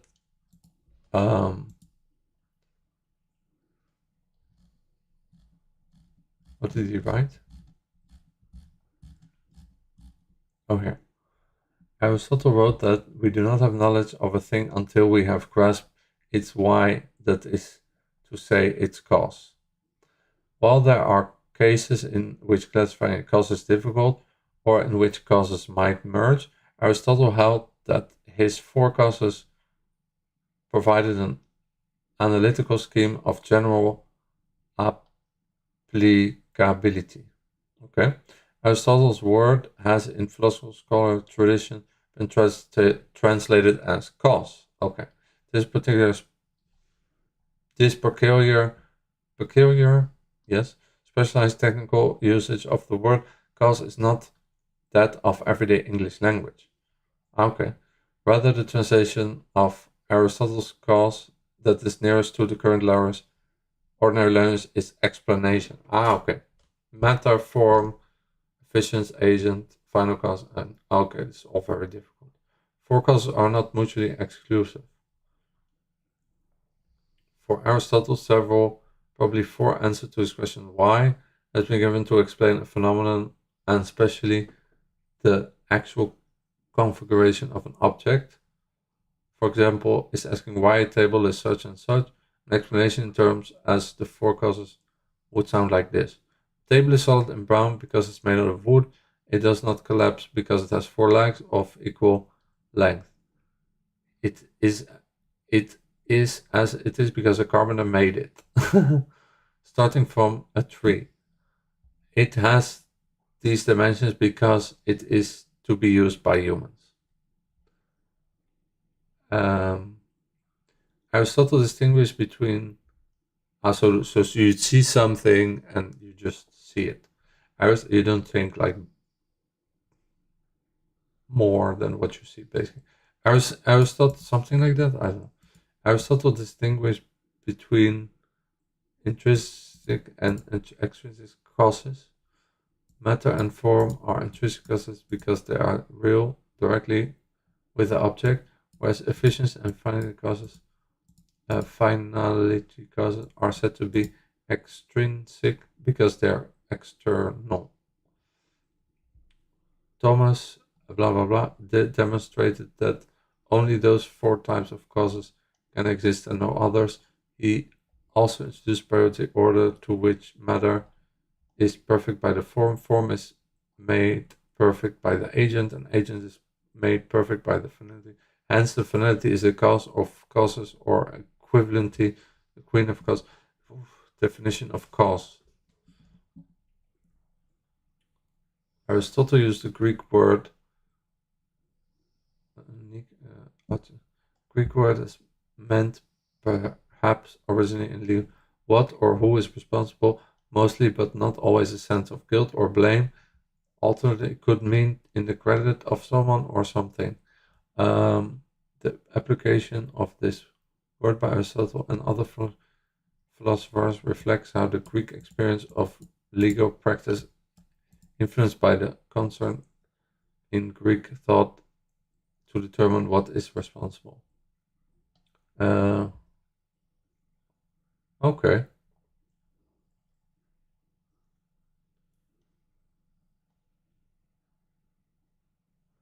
The word developed other meanings, including its use in philosophy in a more abstract sense. Aristotle defines a cause as that from which, as something is intrinsic, a thing comes to be. Some later scholastics redefined a cause as that from which something proceeds. Okay, it's about definition of cause.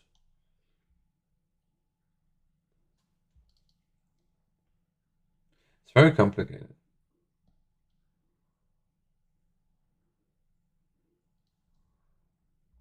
Okay, so I read all that as well. Let's go back to Plato and Socrates. Okay, I read everything about Plato, through nihilism and Christian philosophy, modern times, the safest general of the European principal tradition is that it consists of a series of fundamental Plato.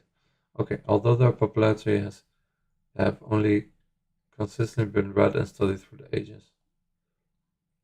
Plato's works are believed to have survived over 2,400 years, unlike that of nearly all of his contemporaries, although there were... Okay. After, along with his teacher Socrates and his student Aristotle...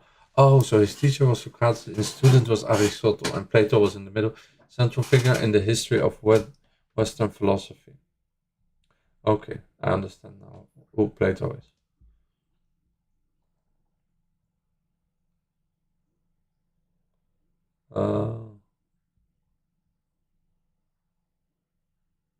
Theory of forms or ideas. Yeah, that's what he's famous for.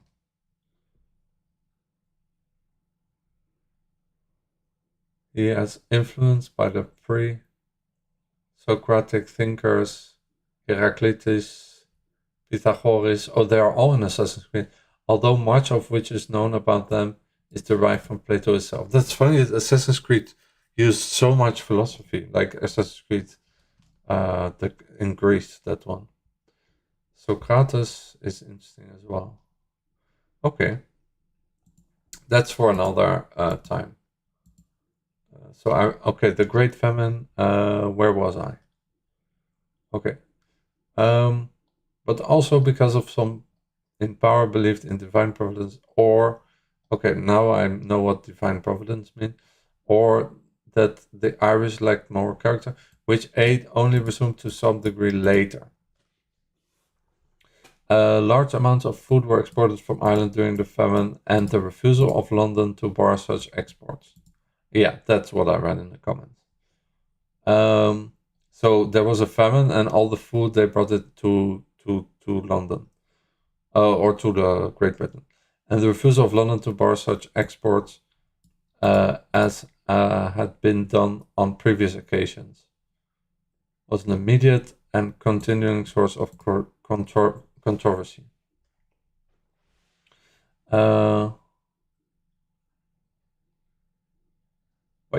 Large amounts of food were exported from Ireland during the famine, and the refusal of London to bar such exports. Okay, to bar such. Okay. As had been done on previous occasions, was an immediate and continuing source of controversy, contributing to an anti-British sentiment. Okay, yeah, logical.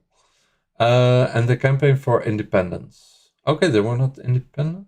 Okay. Oh, maybe a different kind of independence. Additionally, the famine indirectly resulted in tens of thousands of households being evicted. You see, so they left also exacerbated by a provision forbidding access to workhouse aid while in possession of more than 1/4. Okay. The famine was a defining moment in the history of Ireland. So yeah, this is all very interesting. So that's where they became independent, because of all this. Because they were all evicted and exploited, and they were like they would like take their food and give it to their army. The famine was a defining moment in the history of Ireland, which was a part of the United Kingdom of Great Britain and Ireland. Ah, okay, that's what it was before, from 1801 to 1922. And then, because of the famine and its effect, permanently changed the island's demographic, political, and cultural landscape. It changed everything, basically. The culture, the politics, the demographic, everything. Preceding an estimate 2 million refugees and spurring a century-long population decline. Yeah, that's what the guy in the comments says as well, that the population declined for very long, and that it will be back to what it was like in 2040 or something. Wow, that remains to be seen, because a lot of people are going back to Ireland as we speak.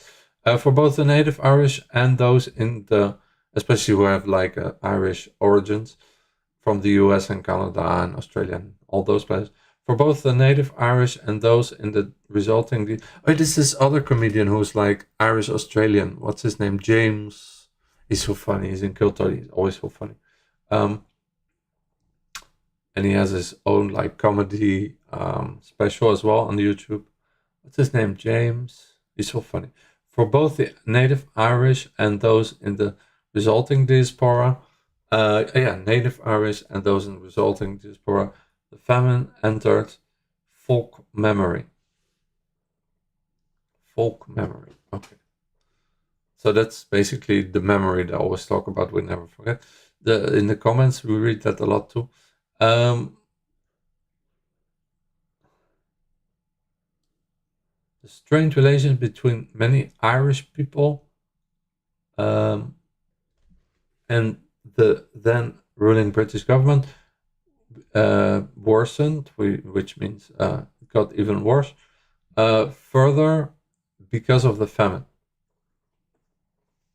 Heightened ethnic and sectarian tensions and boosting nationalism and republicanism both in Ireland and among Irish immigrants around the world. Yeah. English documentary maker John Percival said the famine became part of the long story of betrayal and exploitation, which led to the growing government in Ireland for independence. Okay. So this all led to Ireland the way it is today. Scholar Kirby Miller makes the same point. Debate exists regarding nomenclature, I don't know what that means, for this event, whether to use the term famine. Oh yeah, that's what people in the comments were saying too. Potato famine or great hunger. Yeah, so people debate of the name. Here in Wikipedia it's called Great Famine.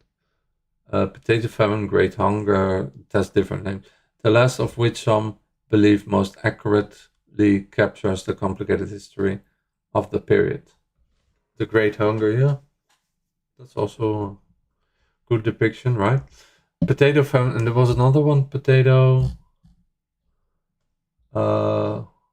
Irish potato famine. No, there was potato something, another word for it. But anyway, yeah, so that's what that song is about. Yeah, so this is cool to know the history of Ireland. I didn't even know there were like United Kingdom of Great Britain and Ireland until 1922. I didn't even know that. So this is something good to learn as well. The potato blight returned, potato blight, that was the word, okay. Returned to Europe in 1879, so all over Europe. But this time the land war, one of the largest agrarian movements, farmers, to take place in 19th century Europe. Farmers always interesting, had begun in Ireland. So this time the Ireland was fighting with like, with United Kingdom. The movement organized, and they became independent 1923. Yeah, movement organized by the Irish National Land League continued the political campaign for the 3 Fs, which was issued in 1950 by the Tenant Right League during the Great Famine.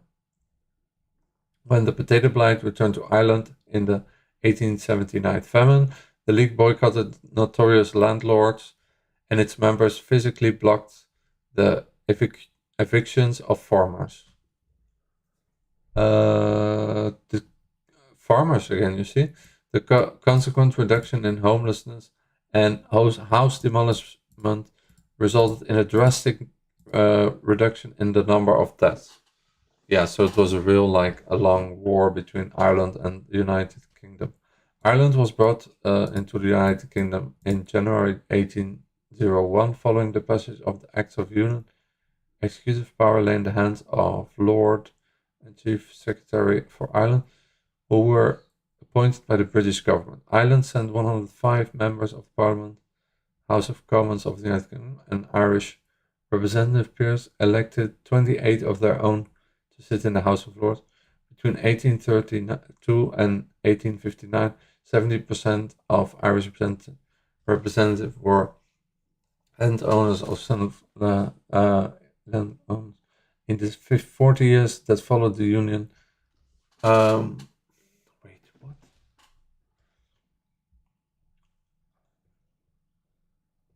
In the 40 years that followed the Union, successive British governments grappled with the problem of governing a country which had, as Benjamin Disraeli stated in 1844, a starving population.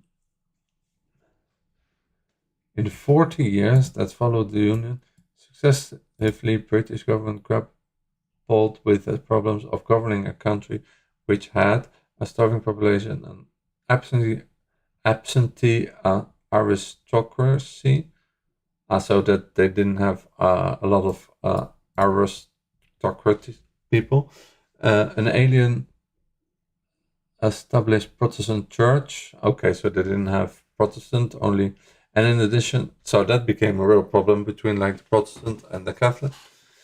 And in addition, the weakest executive in the world. One historian calculated that between 1801 and 1845 there had been 114 commissions and 61 special committees inquiring into the state of Ireland, and that without exception their findings propitiate a disaster. I don't know what that is. Ireland was on the verge of starvation. Her population rapidly increasing, 3/4 of her laborers unemployed.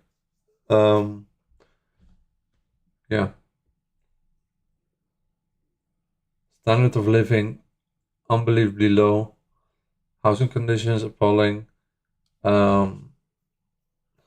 standard of living not good.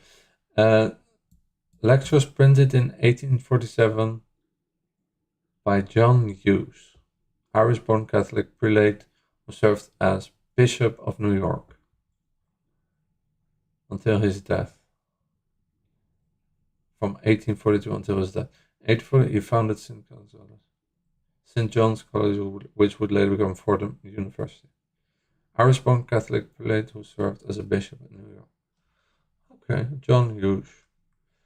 Are a contemporary exploration into the antecedent causes, particularly the political climate in which the Irish famine occurred. So he printed a lot of lectures. Okay, so there's a lot of history that I never learned. I'm sure everybody in Ireland learns all of this when they are kids. 1843, the British government recognized that the land management in Ireland was the foundational cause of disaffection in the country. The Prime Minister established a royal commission by the chair to inquire the laws regarding the occupation of the land. So they were always fighting over whether it was Ireland or not. Irish politician Daniel O'Connell described the commission as perfectly one-sided, being composed of landlord with no tenant representation. Okay, it's all about the landlords. I don't care about that. I just want to see when it changed. When did it change? Potato dependency. The potato was first introduced in Ireland as a garden crop of the gentry by the late 17th century. It had become, widespread as a supplementary food, but the main Irish diet at the time was still based on butter, milk, and grain products. Yeah, I think in a lot of countries in that time, right?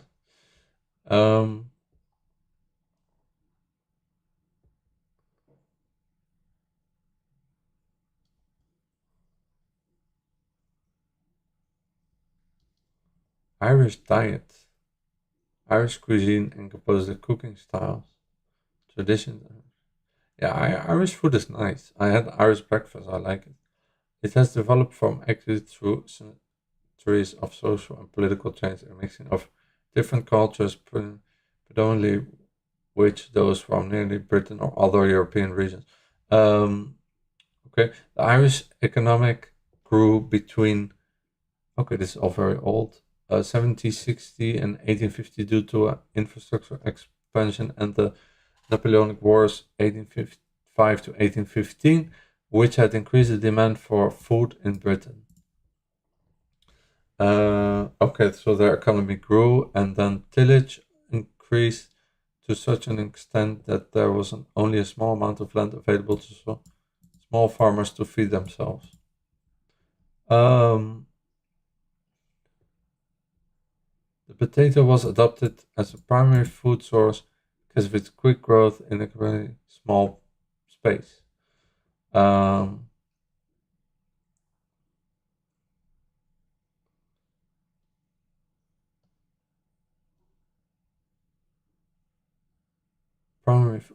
By 1800, the potato had become a staple food for 1 in 3 Irish people, especially in winter. It eventually became a staple year-round for farmers. A disproportionate share of the potatoes grown in Ireland were the Irish lumper, creating a lack of genetic variety among potato plants, which increased vulnerability to disease. Yeah, some people in the comments also said that their family, they had a lot of diseases because of this famine, like their grandparents, and that it genetic thing. I don't know if that's true, but that I read that in some comments on Instagram as well.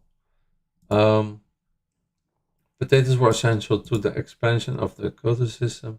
They supported an extremely cheap workforce, but at the loss of lower living standards. For the labor, a potato wage shaped the expanding agrarian economy. Potato was also used as a fodder crop for livestock immediately prior to the famine. Approximately 33% of producing, amounting to 5 million short tons, was typically used in this way. Blight in Ireland. Prior to the arrival, commonly known as blight, only 2 main potato plants. Okay, so this is the disease thing, yeah, of the plant. Okay, so yeah, I think I read everything that is important. A lot of things I discovered about Ireland, and yeah, I can read this whole thing, but it's very long. So it is interesting though.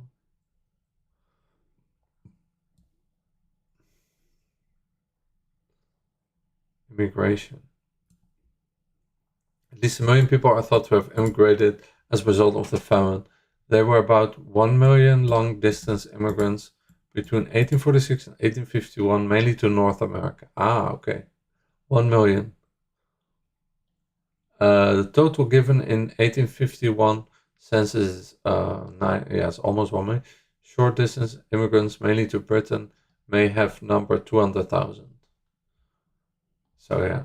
While the famine was responsible for the significant increase in immigration from Ireland, of anywhere from 45 to nearly 85%, depending on the year and the county, it was not the sole cause. The beginning of mass immigration from Ireland can be traced to the mid-18th century, with some 250,000 people left Ireland over a period of 50 years to settle in the New World. The New World, term describing the majority of lands in the Western, particularly the Americas. It was introduced in the early 16th century during Europeans' Age of Discovery by Italian explorer Amerigo Vespucci. Yeah, that's the guy who discovered America, who published, he was the one who discovered America. That's, the New World is the US. Irish economists estimate that between 1 and 1.5 million people emigrated during the 30 years between 1815 when Napoleon was defeated in Waterloo in 1845, when the Great Famine began. So in those 30 years, between 1850 and 1845, the 1.5 million people emigrated. However, during the worst of the famine, emigration, not immigration. That means as they go away to the US, emigration reached somewhere around 250,000 in 1 year alone. Oh my God. With Western Ireland seeing the most emigrants. Yeah. So a lot of people went to the US. Families did not migrate en masse, but younger members of families did. So much that the immigration almost became a rite of passage, as evidenced by the data that show that unlike similar emigrations throughout world history, women emigrated just as often, just as early, as in the same numbers as men. Okay. The immigrants, also in the Titanic, have a lot of like with some, a lot of Irish people on the Titanic were also, but I don't know when was the Titanic. The emigrant people would send remittances back to the family in Ireland, which in turn allowed another member of their family to leave, reaching a total of 1.4 million. Emigration during the famine years of 1845 to 1850 was primarily to England, Scotland, South Wales, North America, and Australia. Oh, Australia at that time as well. Oh my God, how did they even go? Oh, with a boat, of course. Many of those fleeing to the Americas used the McCorkle line, shipping line. Okay, they used those big boats. Maybe the Titanic was one of them. Yeah, maybe. Was the Titanic one of them? I wonder. No.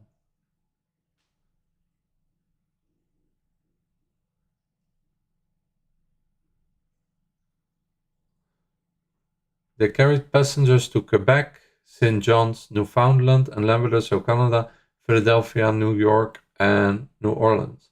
It went to New York as well. Therefore, records show they were responsible for many of those fleeing the Great Irish Famine between 1845 and 1850. Yeah. Okay, so maybe Titanic was... Maybe. One city that experienced a particularly strong influx of Irish immigrants was Liverpool. Okay. Which at least 1/4 of the city's population was being Irish born by 1851. So then I guess in Liverpool still a lot of people have Irish origins. Maybe. Or maybe those people left and went to Ireland or US. Because this was in 1850, so yeah. This would heavily influence the city's identity and culture in the coming years. Earning it the nickname of Ireland's second capital. Liverpool became the only place, I didn't know that about Liverpool. Liverpool became the only place outside of Ireland to elect an Irish nationalist to Parliament when it elected T.P. O'Connor in 1885. Oh, okay. It's the only place where they had outside of Ireland. That's cool. And the nickname Ireland's second capital. And continuously re-elected him unopposed until his death in 1929. Also after they became independent, right? Oh yeah, because then they didn't need anymore to be there because they got their own government. As of 2020, it's estimated that 3/4 Wow, so he died until the independence. So T.P. O'Connor, I guess he had a big influence on like the independence. I guess he's like a really like a famous name in Ireland. As of 2020, it is estimated that 3/4 of people from the city have Irish ancestry. Ah, you see? Wow. So in Liverpool, a lot of people have Irish origins. That's so funny. Do people in the UK know that? Or do people in Liverpool know that? I'm guessing, yes. T.P. O'Connor, who is that? Thomas Power O'Connor, 5 of October 1848 he was born. Known as T.P. O'Connor and occasionally T.P. mimicking the Irish pronunciation. T.P. Was an Irish nationalist politician and journalist who served as Member of Parliament in the House of Commons as the United Kingdom of Great Britain and Ireland for nearly 50 years, until their independence, right? Yeah, so he's like a big name. Interesting. That's so cool to discover all these things. Like, O'Connor was born in Athlone on 5 of October. He was the eldest son, 1848, of Thomas O'Connor, a shopkeeper, and his wife, Teresa Niepower, the daughter of a non-commissioned officer in the Connaught Rangers. So, Rangers, police, right? Yeah, British Army. Irish Line Infantry Regiment of the British Army. Okay.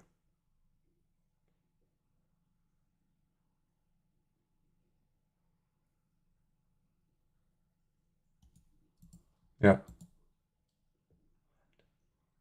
Yeah, that must have been very complicated at the time. In July 1881, between the time of its formation and Irish independence. It was one of 8 Irish regiments raised largely in Ireland. Its home depot was in Galway. It was disbanded following the establishment of the independent Irish Free State in 1922. Okay, so then they left it, along with the other 5 regiments that had their traditional recruiting grounds in the countries of the new state. Okay, interesting.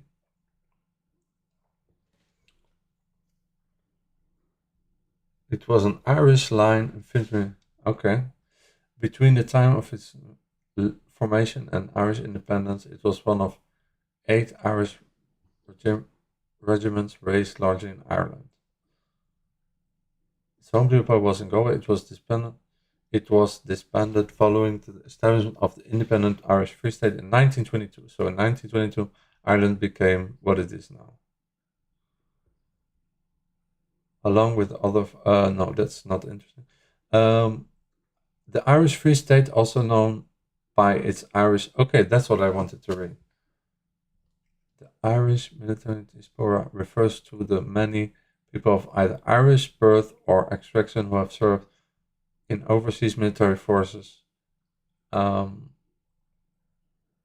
regardless of rank, duration, or service or success. Okay, that's Irish regiment. So I didn't know that word.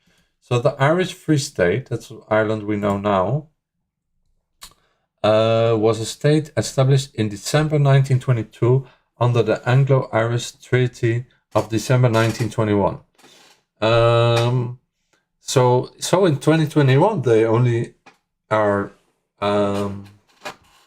they've only been like its own country for like 100 years. So Ireland's not that old. It's still like a new country, kind of. No, not really, but like that. It's the fact the Ireland as we know it now, the independent Ireland. The treaty ended the 3-year Irish War of Independence between the forces. Or maybe this is about something else. No. Yeah, the treaty ended the 3-year Irish War of Independence between the forces of the Irish Republic, the Irish Republican Army. Oh, that's the thing in the 1890s, IRA. Yeah. 3-year Irish War of Independence between the forces of the Irish Republic, the IRA, and British Crown forces. Okay. The Free State was established as a dominion of the British Empire. It comprised 26 of the 32 counties of Ireland, Northern Ireland, which made up of the remaining 6 counties,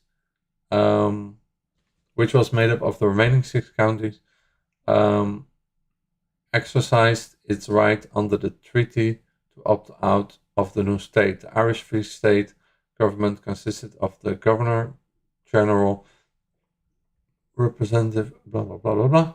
Okay. So yeah, 1922. Irish Free State. 1931 with the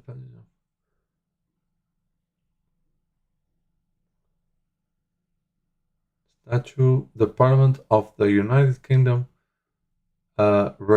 relinquished nearly all of its remaining authority to legislate for the Irish Free State and other dominions. This granted the Free State internationally recognized independence.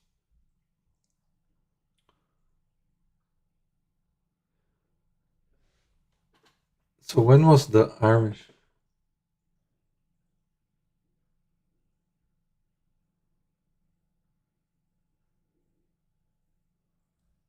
Okay, that's something else. I don't know all the history of Ireland. It's quite complicated.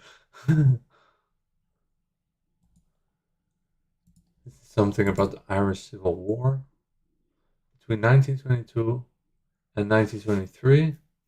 Conflict that followed the Irish War of Independence and oh, so they had like an internal conflict, I guess.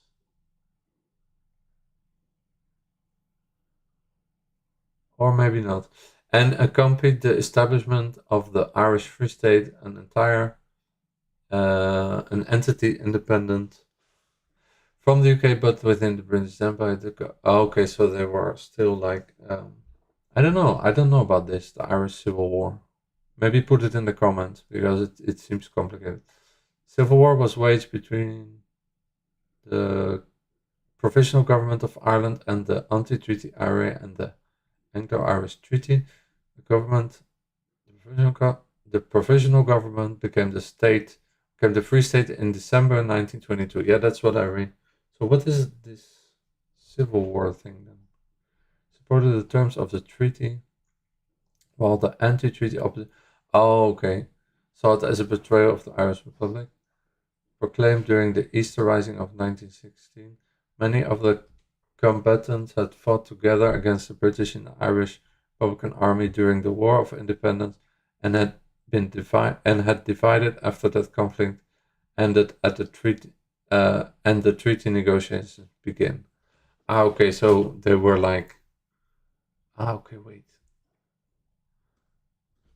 While the saw it as a betrayal of the Irish Republic proclaimed during the Easter Rising of 1916, they supported the provisional government. Free State supported the terms of the treaty, while the anti-treaty opposition, okay, saw it as a betrayal of the Irish Republic proclaimed during the Easter Rising of 1916. Many of the combatants had fought together against the British in the Irish Republican Army during the War of Independence, and had divided after that conflict ended. Okay. And the treaty negotiations began. Okay, so it was like something between the Irish Free State, anti-treaty IRA. Okay, so it was between them. Okay. It's complicated because that's also something different.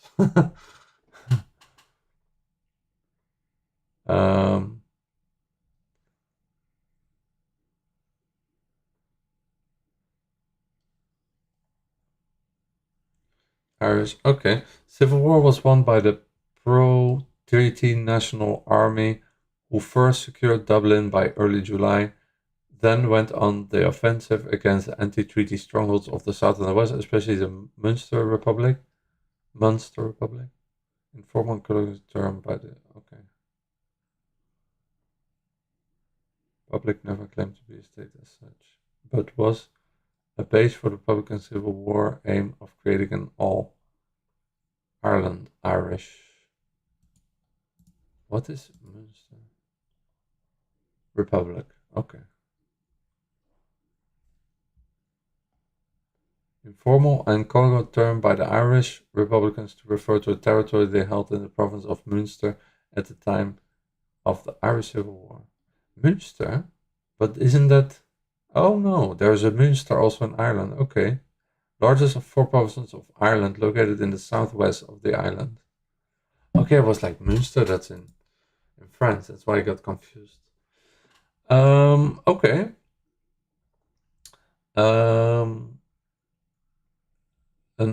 All urban centers had been captured by the National Army by late August. The guerrilla phase of the Irish Civil War lasted another 10 months before the IRA leadership issued a dump arms order to all units. I don't know what that means. Effectively ending the conflict. Okay. Okay. The National Army benefited from substantial quantities of weapons provided by the British government, particularly artillery and armored cars. Okay. The conflict left Irish society divided and embittered for generations. Today, the 3 largest political parties in Ireland are direct descendants of the opposing sides in the war. Interesting, I didn't know that. Fine Gael from the supporters of the pro-treaty side, Fianna Fáil, the parties formed from the Bogue and anti-treaty Republicans by Eamon de Valera and Sinn Féin, compromising the minority of anti-treaty Republicans who refused to join any partisanship party. Okay. Okay, I didn't know that. There's a lot of history that I don't know about Ireland. That's why I'm like just trying to learn everything, but it goes very, very far. Here you have the treaty and its consequences, which is another chapter. It's gonna take very long to read all of that, but I read the basics. I've never claimed to be an expert on Ireland's history, so I'm doing my best.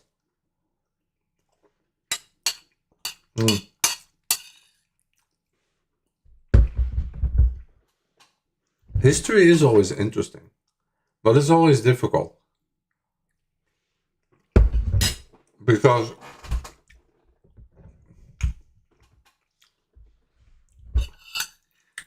like, yeah, history is always complicated.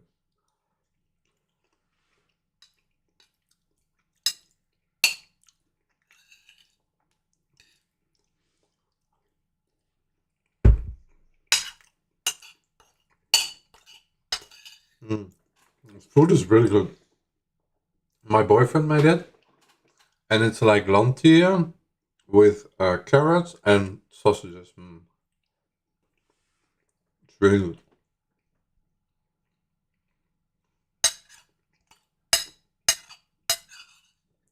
I feel a bit like, you know, those podcasters reading all this stuff.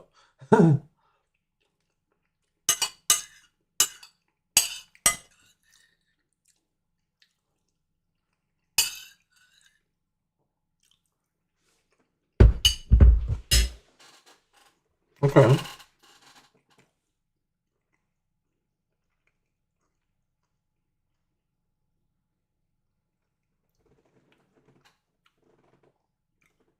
What else did I not read?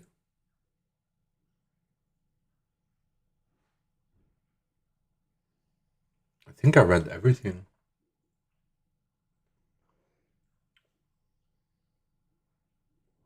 Oh yeah.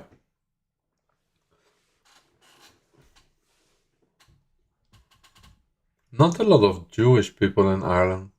0.12% Jewish people.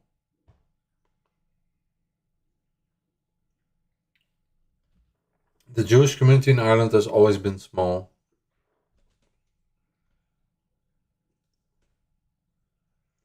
Not exceeding 5,500 since at least 1891. I didn't know that.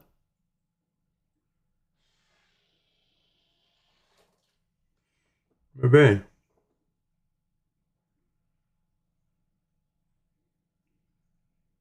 So what else did I not read? I'm just thinking. I read all this. I read all this.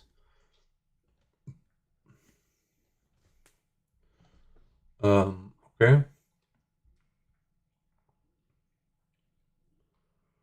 In 1931, with the passage of the Statute of Westminster, the Parliament of the United Kingdom relinquished nearly all of its remaining authority to legislate for the Irish Free State and the other domains. This granted the Free State internationally recognized independence. Oh, so that was in 1931. Okay. I think that's where I stopped. Oh, no. No, I read about this too. Yes, okay.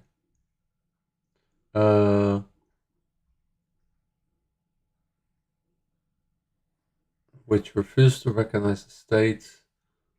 In the first month of the Irish Civil War was waged between the newly established National Army and the éire, which refused to recognize the state. Civil War ended in victory for the government forces, which, with its opponents dumping their arms in May 1923.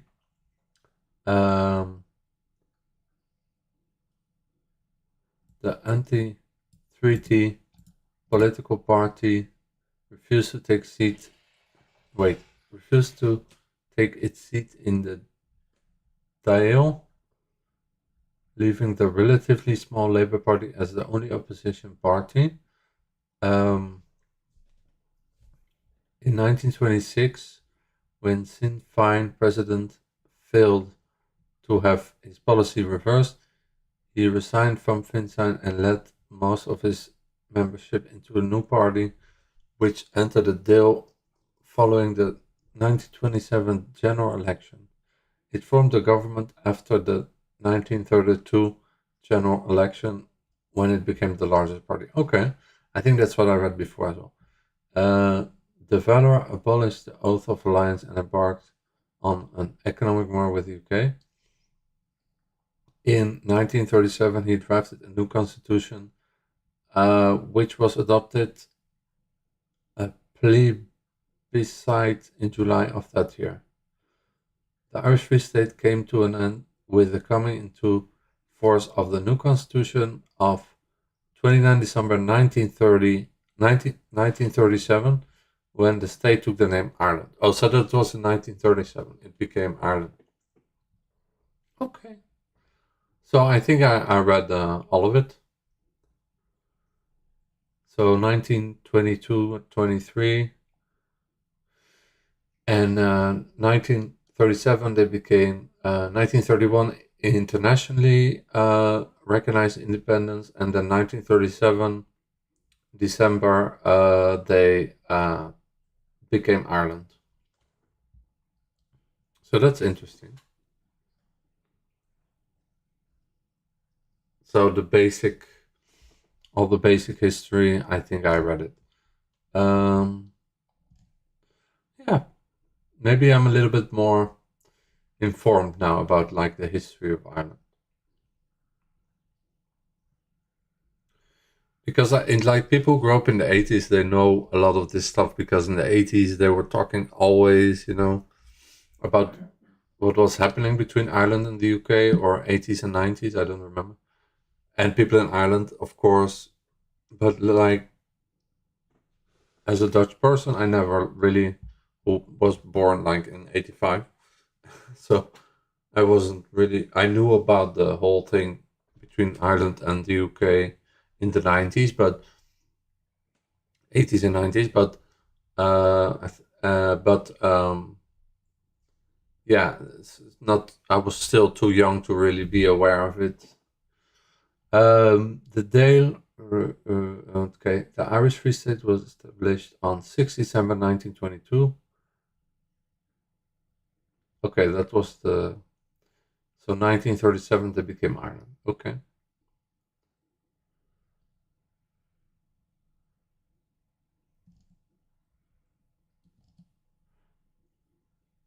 And they never had a king or queen, I guess.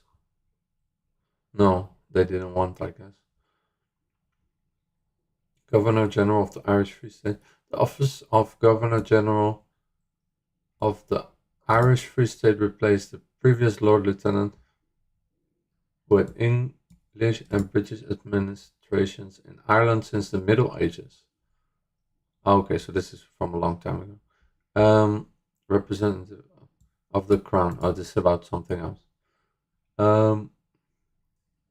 Governor General were appointed by the King initially on the advice of the British government, but with the consent of the Irish government. From 1927, the Irish government alone had the power to advise the King whom to appoint. Okay, so there was a king in Ireland? I don't know. No, I don't know. It's not very clear from this. For me. Sorry, for me. It's not very clear from this. Oh, no, they never had a king. They just okay. I guess. I don't know. Anyway, who cares? So the Irish Civil War, I read about that as well. It was also very interesting. Oh, I wish I could have just read this. This is much smaller.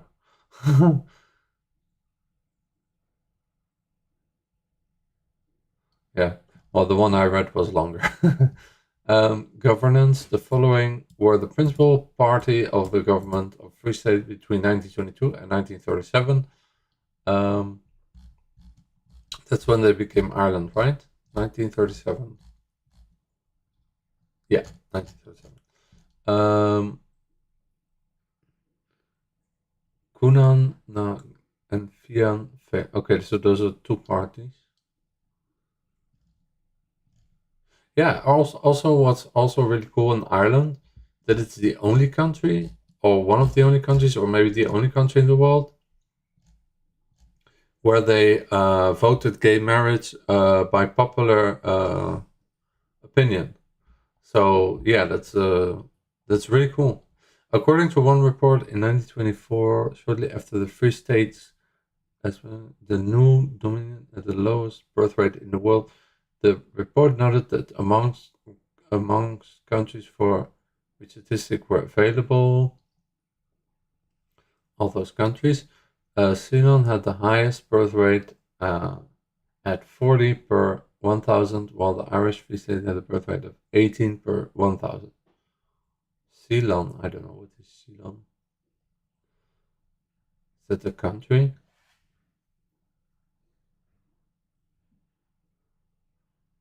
Okay, I don't know what that is.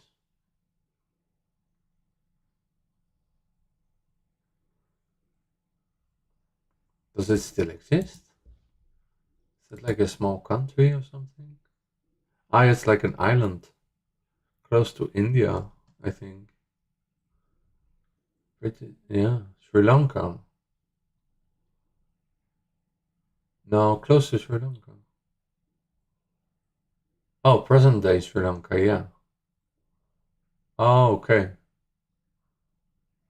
So Sri Lanka was British Ceylon before. I didn't even know that. From 1870 to 1948, the British possession included the whole, now the nation of Sri Lanka.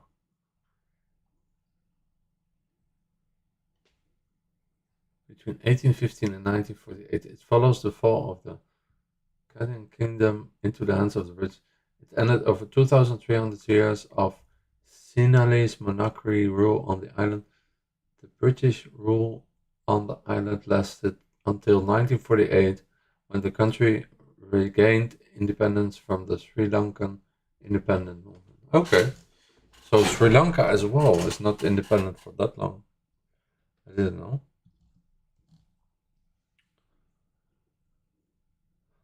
Oh, but it was early modern Sri Lanka, already in 1412. Oh, wait. It says something else. Oh, okay. Prehistoric Sri Lanka, ancient Sri Lanka, post-classical Sri Lanka, early modern Sri Lanka, modern Sri Lanka. Also, the modern Sri Lanka was between 1815 and 1948, was like British Ceylon. Okay. Colonial monarchy. And then 1948 until now is contemporary Sri Lanka. Sri Lanka since 1948. Constitutional monarchy. Unitary semi-presidential constitutional republic. Okay, so Sri Lanka. I know some people from Sri Lanka. The Treaty of Amiens temporarily ended hostility between French Spanish Empire and the United Kingdom at the end of the War of the Second Coalition. It marked the end of the French Revolutionary Wars after a short peace in the stage. Ah, okay, so this is about the whole like thing between France and Spain and the Netherlands and UK. Treaty of Amiens. That's a French thing. Temporarily ended hostilities between France, Spanish Empire, UK at the end of the War of the Second Coalition. Second war targeting revolutionary France by many European monarchies led by Britain, Austria, Russia, and including ultimately Portugal, Naples, and various German monarchies. Prussia did not join the coalition war. Okay. That's history. That's all of history. It marked the end of the French Revolutionary Wars. After a short peace, it set the stage for the Napoleonic Wars. Britain gave up most of its conquest. France was to evacuate Naples and Egypt. Britain retained Sri Lanka. Ah, okay. Brazilian and Trinidad. Ah, so that wasn't that time? Okay. Okay, I didn't even know about that.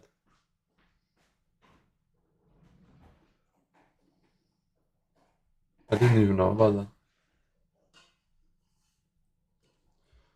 It was signed in Hotel de Ville of Amiens in the French Revolutionary calendar by Joseph Bonaparte and Charles Cornwallis. First, Marcus Cornwallis as a definite treaty of peace.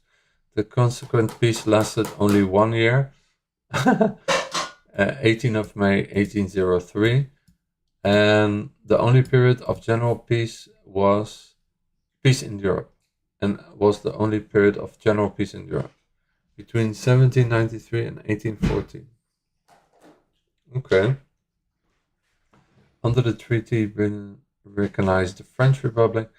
Together with the Treaty of Luneville, the Treaty of Amiens made the end of the Second Coalition, which had waged war against revolutionary France. Since blah blah blah.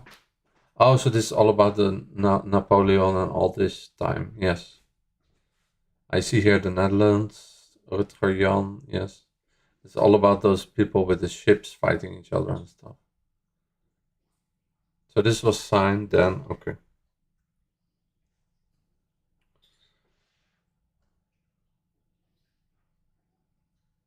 Okay, I heard about this, like Treaty of Amiens, but I never knew what it was really about. And then this whole Second Coalition is about the wars, War of the Second. Ah, yeah, okay. French victory. Oh, so this is with Napoleon. French victory.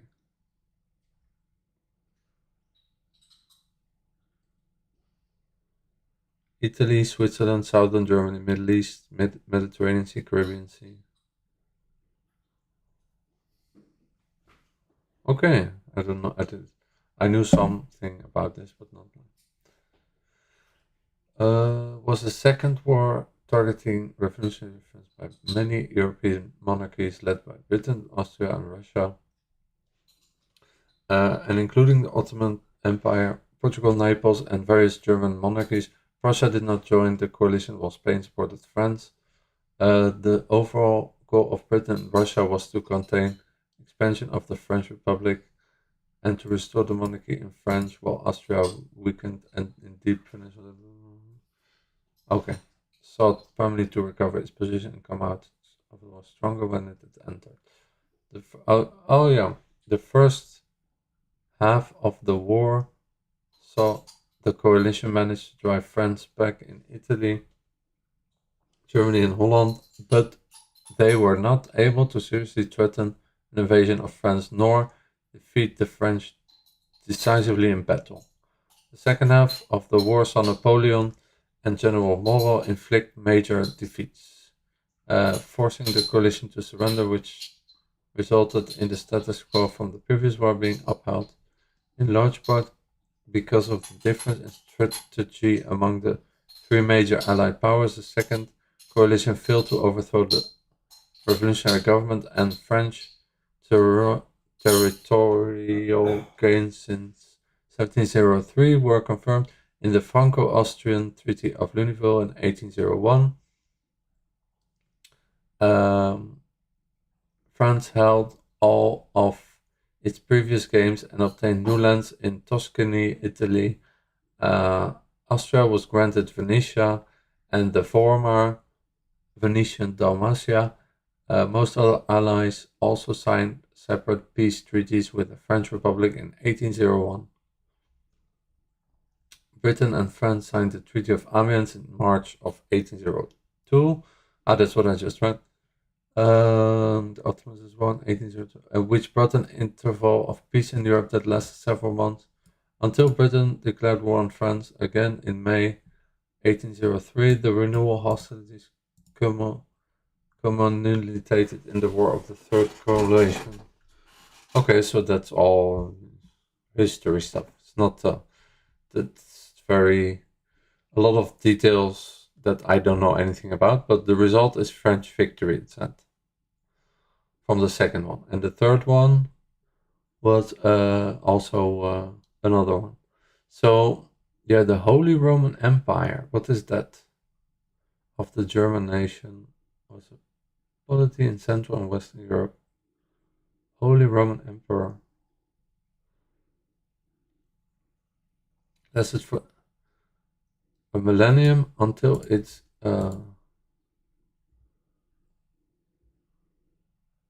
okay.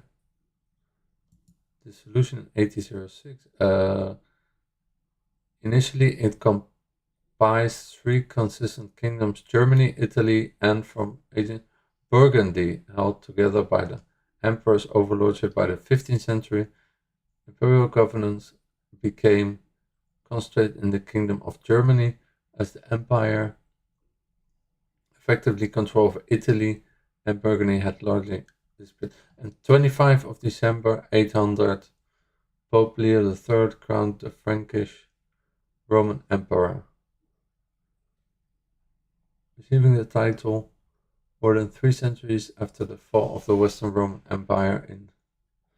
Oh yeah, so this is all about that. Okay. That is all history stuff. This is about the Roman Empire, and then you have this is about the wars between all those countries.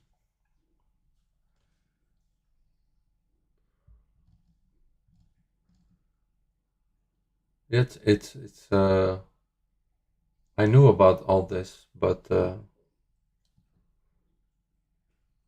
didn't know all the details. I don't know anything about all the details, sorry.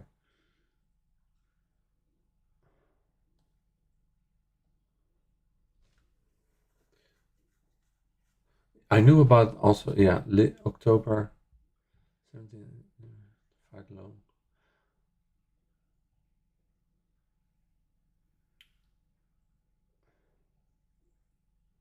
Repulsed from French territory and then lost significant territory to the French, who began to set client republics in their occupied territory. Napoleon's efforts in the northern Italy campaign of the French Revolutionary Wars. What is that? Series of conflicts between northern Italy between the French Revolutionary and coalition of Russia, Austria, Sardinia, and a number of other Italian states. Okay. Pushed Austrian forces back and resulted in negotiation of the Treaty of blah blah blah and the Treaty of Campo Formio, October 1797, leaving Britain to fight on alone against France, Spain, and the Netherlands. Okay, I don't know anything about all this.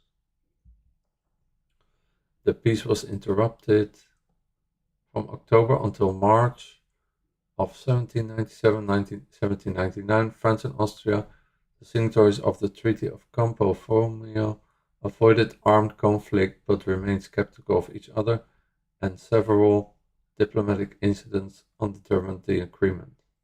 French demanded an additional territory not mentioned in the treaty. Okay, there's a lot of history here. So this is basically what we learn in school, but like Treaty of Amiens is interesting. That's what I find interesting. Rutger Young's Schimmelpenninck. Ah, that's the guy I read about, yes. He's a legend. Batavian Republic. Yeah, they're very famous. Flying Dutchman's ship.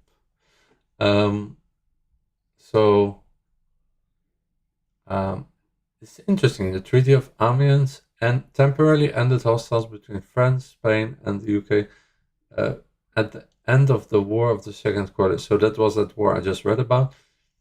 It marked the end of the French Revolutionary Wars. After a short peace, it set the stage for the Napoleonic Wars. Britain gave up most of its conquests. France was to evacuate Naples and Egypt. And Britain retained Ceylon, which was Sri Lanka and Trinidad. It was signed in the Hotel de Ville of Amiens in the French Revolutionary calendar by Joseph Bonaparte and Charles blah blah blah. Cornwallis was a British, and Joseph Bonaparte, diplomat and older brother of Napoleon. Ah, that was the brother. Yeah, he was also the king of the Netherlands for like 5 years. That's why in Dutch we have a lot of French words as well. Joseph Bonaparte. The consequent peace lasted, and then Napoleon wanted him to get back. I don't know why. The consequent peace lasted only 1 year, 18 May of 1803, and it was the only period of general peace in Europe between 1793 and 1814. Yeah, I read all of this already.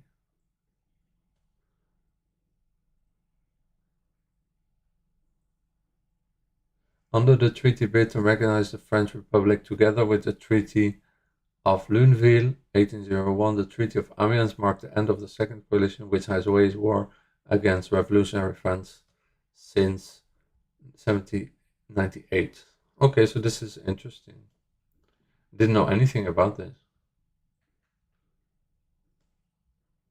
United Kingdom wanted peace to enable restoration of trade with blah blah blah. And then Russia, it was also it wanted to end its isolation from other powers and achieve the goal, repulsion of Russia that provided the momentum to negotiate a treaty with France. The Peace of Amiens also mollified the anti-war Whig opposition in Parliament. Napoleon used the interlude for major internal reforms such as the prolongation of the legal system, making peace with the Vatican by the Constitution, issuing a new constitution that gave him lifetime control. France made territorial gains in Switzerland and Italy. However, Napoleon's goal of North American Empire collapsed with the failure of his army in Haiti. In Haiti? Okay. He wanted to have US as well. So he gave up and sold the Louisiana territory to the United States. Ah, so that's why in the US maybe you still have some places where they speak French.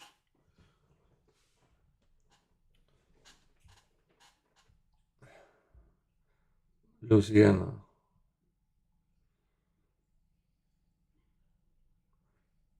Yeah, so this is all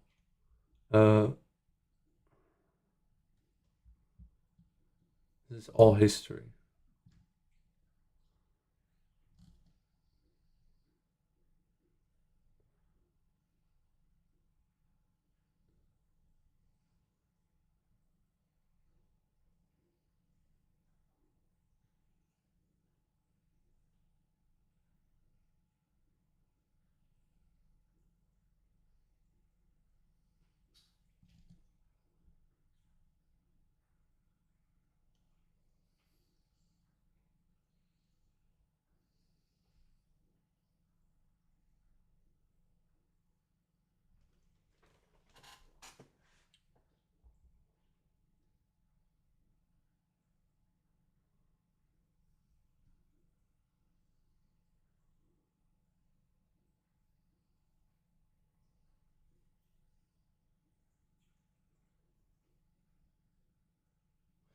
I don't know what that is all about. This is all the terms of blah blah blah of the French colony from other. Malta was to be restored. Sovereignty was to. France was to restore Egypt to preserve. Ceylon, previously Dutch. Ceylon was Dutch at one point too. That's why there are a lot of people from Sri Lanka also in Holland.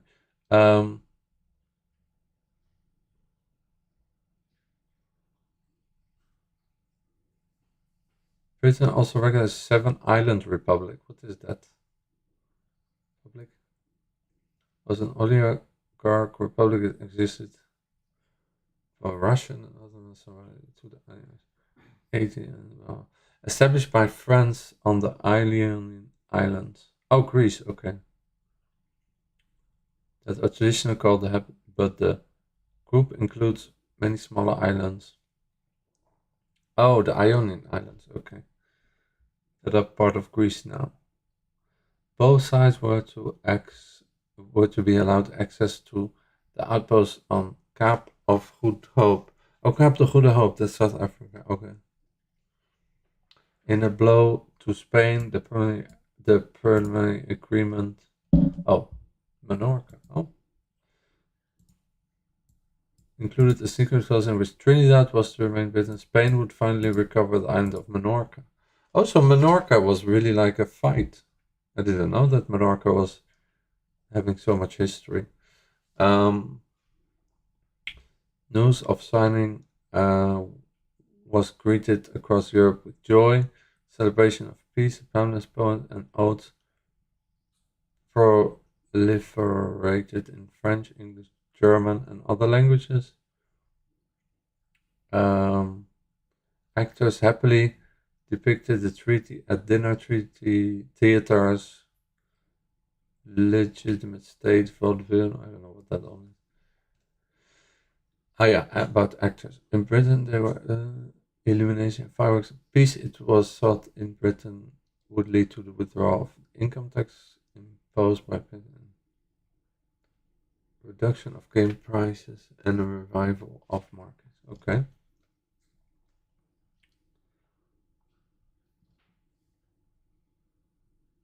Oh, here's about the Batavian Republic, whose economy depended on trade that had been ruined by war, appointed its ambassador to France to represent it in the peace negotiations. He arrived to Amiens on 9th of December. The Dutch-won negotiation was marked by a lack of respect of the part of the French, who thought of them as a vanquished and conquered client whose present government owned them everything.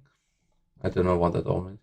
Schimmelpenninck and Cornwallis negotiated agreements on the State of Ceylon, which was the Cape colony, which was to be returned to the Dutch, but to be open to all, and the indemnification of the post House of Nassau. Okay. However, Joseph did not immediately agree to their terms, presumably needing to consult with the First Consul of the matter. Okay. In January, Napoleon traveled to Lyon to accept the presidency of the Italian Republic, a nominally independent client republic that covered northern Italy and had been established in 1797. That act violated the Treaty of Lunéville, in which Bonaparte agreed to guarantee the independence of the Italian and other client republics. It also continued to support French General Pierre coup d'etat in the Batavian Republic and the new constitution that was ratified by a sham election. And I don't know, this is all history. It's about Spain here, it's about France again, it's about Joseph Bonaparte. Oh, it's about Malta here. I don't know anything about the history of Malta too. Malta was like Italian. Last it was like Italian, I think. Bonaparte eventually proposed that the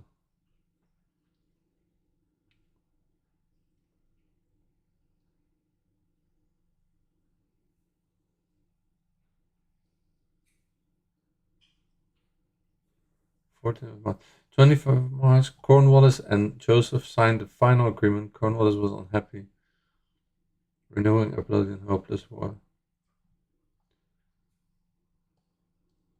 Yeah, so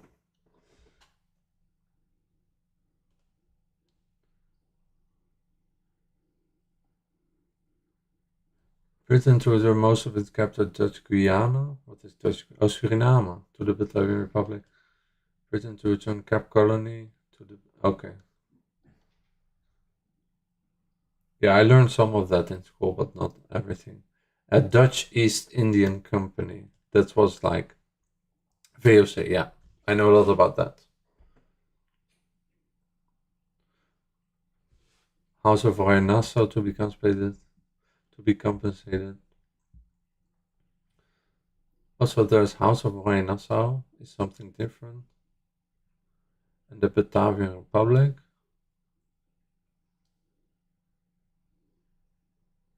There's something different than the Dutch East India Company. Ah, okay.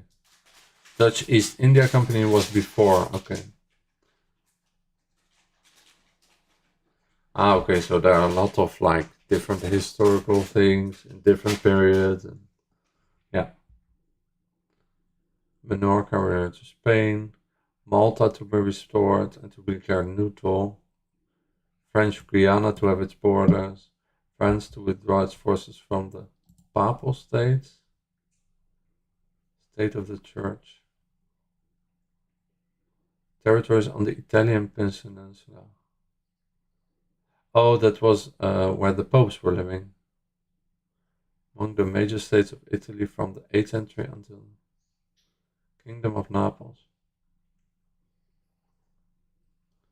Also, France had Naples too before. Yeah, it's all history.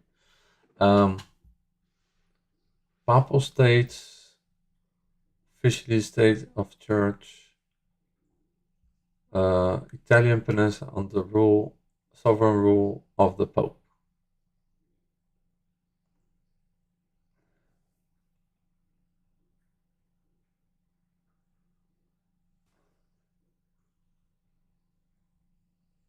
They were among the major states of Italy from the 8th century until the unification of Italy, which took place between 1859 and 1870, coming in their demise. Okay. Yeah, I went to Avignon, and there too the popes used to live for very long, until they went to Italy. So is Avignon where the popes used to live before this, or because they're talking about 756 to 1870, and then 1859 to 1870. It's like, yeah, so that's now where the Pope. So before that it was Avignon, I guess. Because I went there and there's like a big thing where the popes used to live.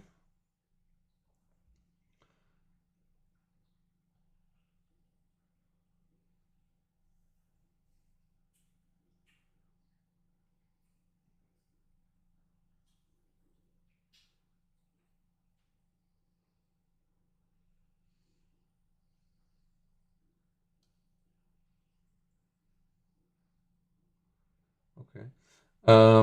All these kind of terms also that I don't know what it means. During the Renaissance, the papal territory and the Pope became one of Italy's most important rulers. I don't know anything about the history of Italy as well. Like, not a lot. During the Renaissance, the papal territory expanded. Like, you have the Austrian-Hungarian Empire, the Italian. There's so many different history things that I know only the small details. But when you go in the deep details, then even Wikipedia, you don't know if like what they write is true, because Wikipedia is also like only giving a small summary of like, you know, and you don't know who's writing it, so you don't know if it's like 100% reliable or yeah, history is always like, yeah, a lot of people argue about some things, whether this is true or that is true. So, but yeah, the basic things, I guess some of it are true, but how to verify? Nobody knows. Yeah, with papers, maybe, I don't know. But even that, you know, papers get lost and stuff. So yeah, we only hear pieces of history that maybe can be influenced by certain countries that wanted it to be like that, or propaganda. So yeah, Wikipedia is not that reliable in that sense. Not take it that seriously. They just give the basics from what they think is the historical truth. But overall, I guess it's like, yeah, must be some truth to it. But yeah, in detail, I think it's not very like a lot of people who like really study history will say, no, this is not correct, this is not correct. And I'm sure even them, they debate with each other about certain topics and blah, blah, blah. So yeah. During the Renaissance, the papal territory expanded greatly and the Pope became one of Italy's most important rulers, as well as the head of Western Christianity. At their zenith, the Papal States covered most of the Italian regions of Lazio, Roma, Marche, one of 20 regions of Italy. Oh, the region is located in the central area of the country. Oh, it's close to Rome. I mean, it is the same height as Rome, but on the other side, because Rome is on the west side and this on the east side, and has a population of nearly 1.5 million, being the 13th largest region in the country by number of inhabitants. Italy is so big, and there's so many regions, and it's crazy.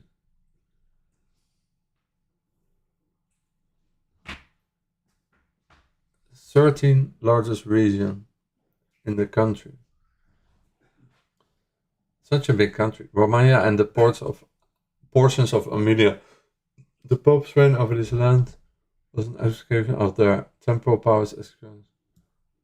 By 1860, much of the Papal State territory had become a kingdom of Italy, except Lazio, which remained under the Pope's control. By 1870, under the Leonin city within Rome was retained. The Italian kingdom refraining from occupying military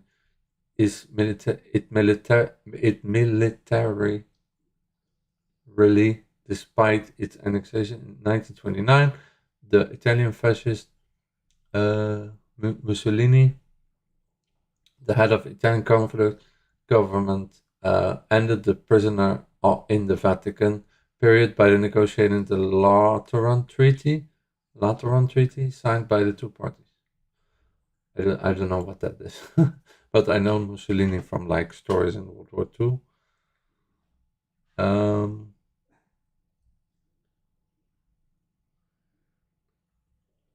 This treaty acknowledged the sovereignty of the Holy See over a newly created territorial entity, a city-state within Rome, limited to a token territory, the Vatican City, with the Pope as its sovereign.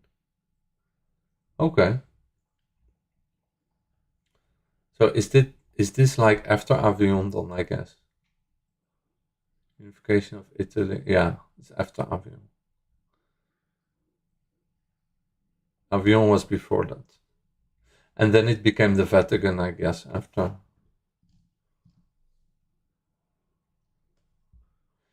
Since when did it become the Vatican, I wonder?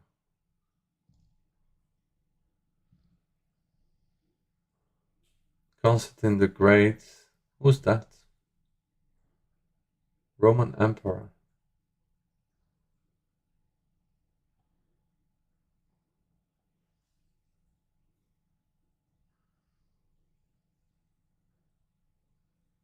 Yeah, the Byzantine Emperor. What is Byzantine? Is that the Rome?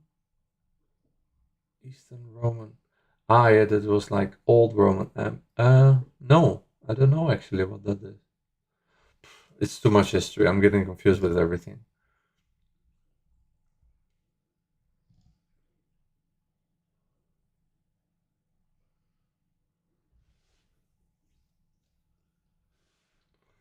I have no idea what is the Byzantine. I think I read about it.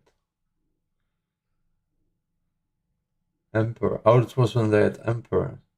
Eastern Roman Empire. Okay, so that's this whole. Oof. They had all these places like Spain, Africa, Egypt. What is all this? Is this like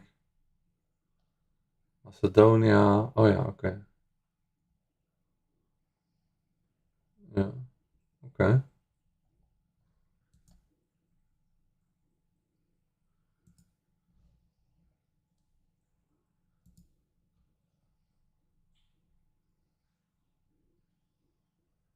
Okay, so even the UK was part of Roman Empire. All of Europe, basically. Except Ireland. Except Ireland and Scotland. But this is the Byzantine Roman Empire.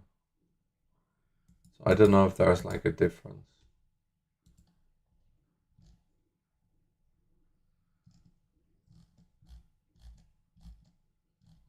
Okay. I guess Ireland in the time was also like a lot of Vikings were there, right? Also. Okay, so this is all very interesting. Where's the Irish? Okay, so I read all that. I feel like now I'm a pro of history. No, I'm not. I still have a lot to learn. So yeah, a lot of history, a lot of blah blah blah, and a lot of T.P. O'Connor legend, Coronal line. Okay, and so I learned about the Great Famine in Ireland. Not a very fun subject, but yeah, that's what this song was about. Is about, sorry. So yeah, I feel now I can say I know a bit of the basics of the Irish famine history, but I'm not very smart, so I have to apologize for not being a smart guy who knows everything. That's not me. And I'm not good with like the AI technology, so yeah, the AI technology will help, I guess, for people who but I prefer to like read about stuff because it's more fun. But with the AI, it does help, you know, when you don't want to read everything. I guess it's easier. I know some people they are like comedians and they use a lot of ChatGPT and stuff like that for like history. So let's listen to the song. Where's my mouse? Okay, I was like, We never forget your songs and our stories. it's a banger though. And all of this time it was just for the glory. So we never forget your songs and our stories.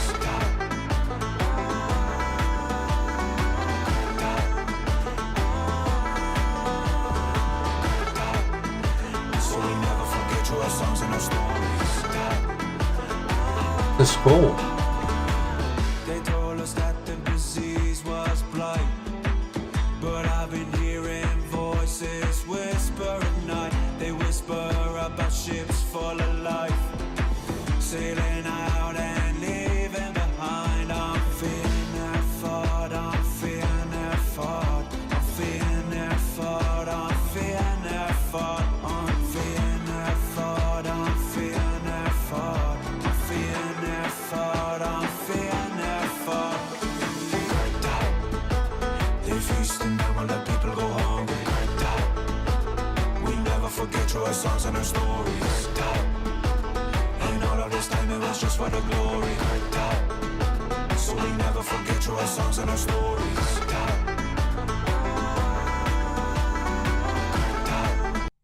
So So now I understand this song a little bit better. So we never forget your songs and our stories. They watched us suffer, they watched us die. They watched us leave and the land bled dry. It's all for nothing, what a waste of life. The type of shit that keeps you up at night. I'm feeling that What? life dry. It's So for nothing, what a waste. Ah, yeah. nothing, what a bad night. I'm feeling that thought, I'm feeling that thought. I'm feeling that thought, I'm feeling that thought. I'm feeling that thought, I'm feeling that thought. I'm feeling that thought. It's a good song. Cartel. Who wants to be told that their ancestors, great grandfather and grandmother, Wait.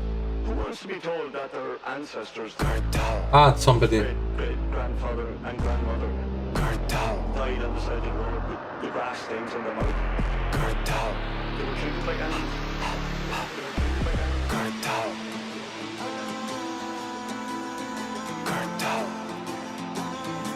A good song.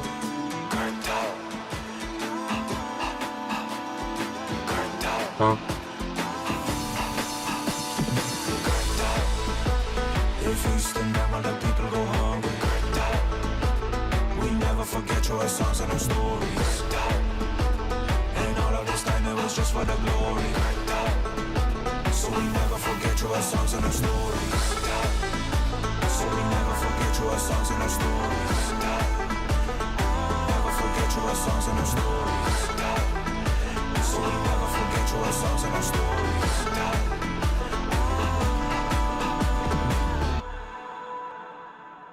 So yeah, that's what that song is about. Very heavy, but oh, Burnett has a new song too.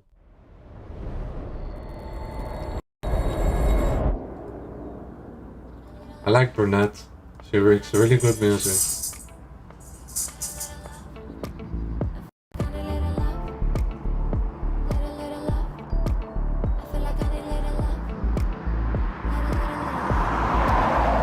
Is it gonna be a banger? I didn't know she had a new song. Just came out. Is it Armenian?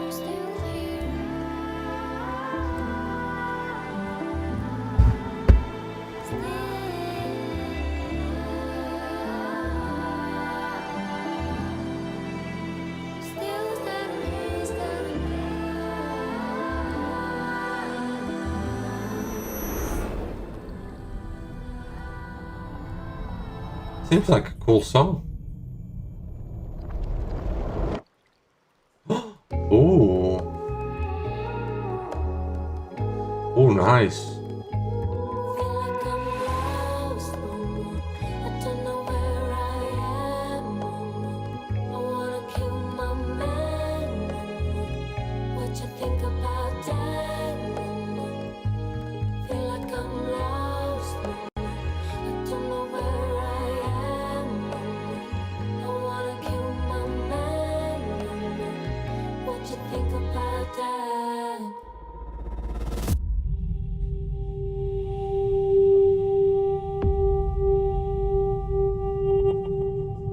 Gonna be a dance? Oh yes, I feel a dance break coming. Maybe I should... Okay, I feel a dance break coming. Maybe I should get my shoes for this. Just for this moment. Actually, for once, I'm gonna keep you guys for tomorrow. Because tomorrow's gonna be great because I have a new camera coming. Oh, I'm streaming already for 3 hours. Oh my god, okay, I have to stop. So if this is a banger, I'm gonna give you the dance reaction tomorrow.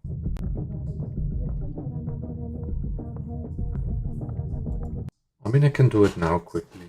Let me get my shoes. It's probably a banger.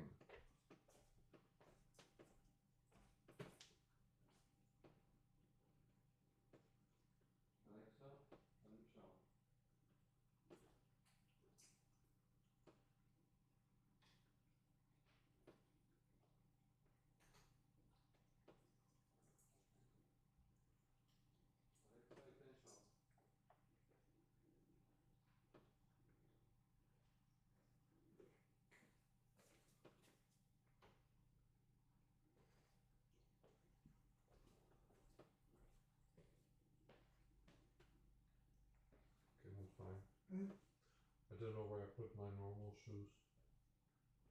What film? Huh? To do a small dance. And then I stop.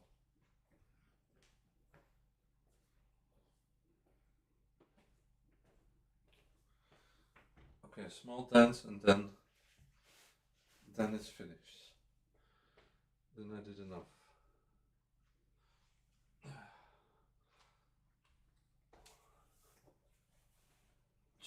Just a quick dance, just because I didn't do it for long.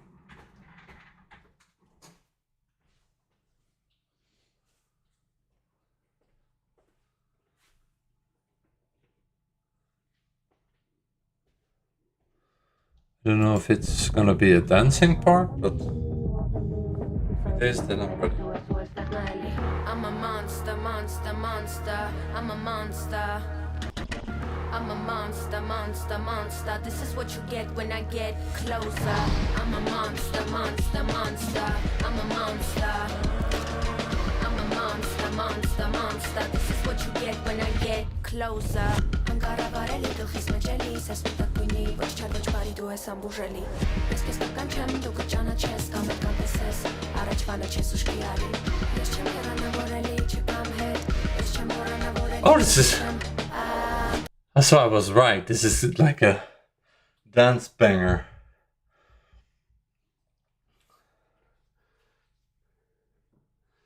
See, I had that feeling, and I'm right.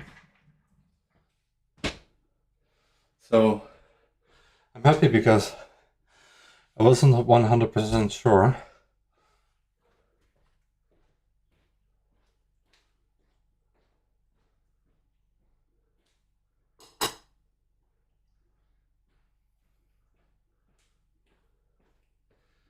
Just to have a...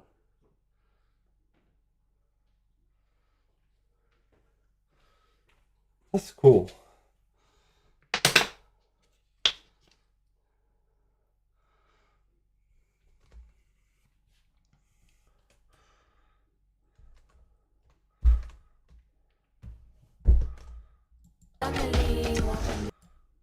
It's here. I'm a monster, monster, monster. I'm a monster. I'm a monster, monster, monster. This is what you get when I get closer. I'm a monster, monster, monster. I'm a monster. I'm a monster, monster, monster. This is what you get when I get closer. Angaravare do hismejeli, se sputat pujni, voci char voci pari due sambujeli. Eske stakan chem do kachana ches, kamet kanteses, arach vana ches ushkiari. Jeszcze mera na voreli, chipam head, jeszcze mora na voreli, chehisham. Something like that. I don't know what she did after that. The monster, this is what you get when I get closer. Angaravare do hismejeli, se sputat pujni, voci char voci pari due sambujeli. Eske stakan chem do kachana ches, kamet kanteses, arach vana ches ushkiari. Jeszcze mera na voreli, chipam head, jeszcze mora na voreli, chehisham.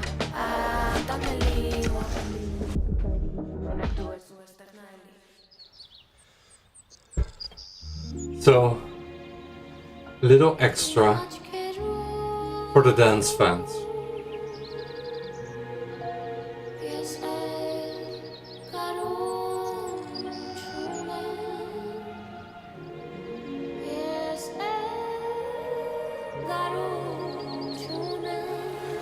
Oh, I like this song.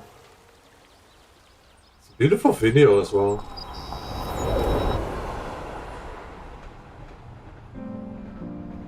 The song just came out, so can I give a thumbs up? Oh, it doesn't work. Nice.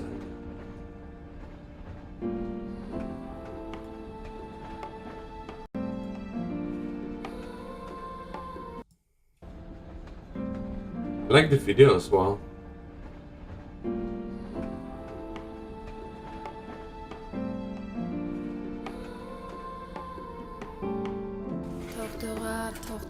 Sirta Tortora Mikichel Dakana.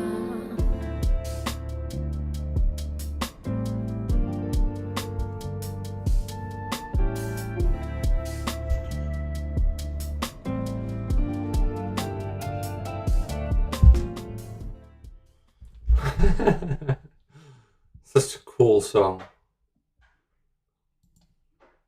What you think about that?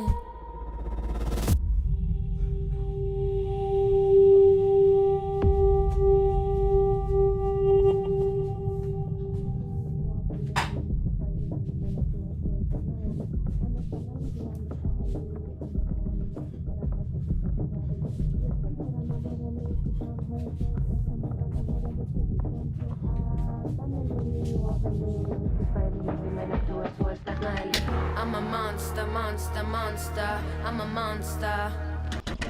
I'm a monster, monster, monster. This is what you get when I get closer. I'm a monster, monster, monster. I'm a monster.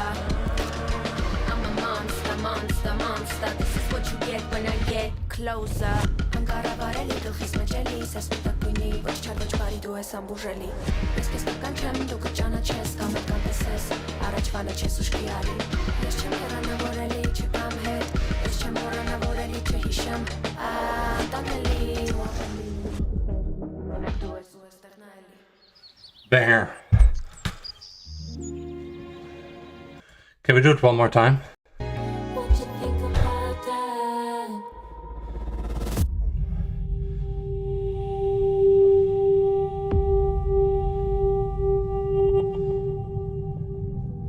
It's because it's so cool. I really like this song.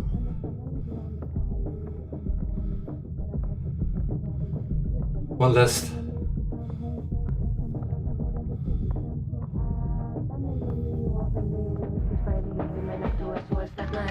I'm a monster, monster, monster. I'm a monster. I'm a monster, monster, monster. This is what you get when I Love this song. It's really cool. get closer. I'm a monster, monster, monster. I'm a monster. I'm a monster, monster, monster. This is what you get when I get closer. Անկառավարելի գլխիս մեջ էլի Սես մտակ բույնի ոչ չար ոչ բարի դու ես ամբուժելի Ես կես կական չեմ դու կճանաչես կամ էլ կանտեսես Առաջվանը չես ուշքի արի Ես չեմ հեռանավորելի չկամ հետ Ես չեմ հեռանավորելի չհիշեմ Տանելի Մենակ դու ես ու ես դեռնայելի Okay. Իմ աչքերում Ես կարում չունեմ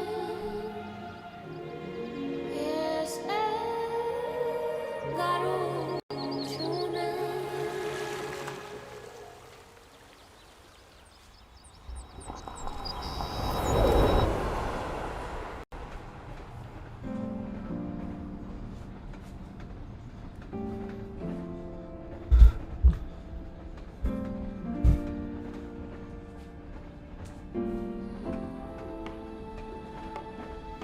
It's a banger. Yeah, we might as well end it with Lilith.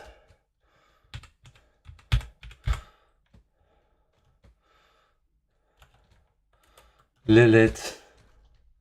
Her. I love her song so much. Oh, she was live here? Wait, I saw she had a new song.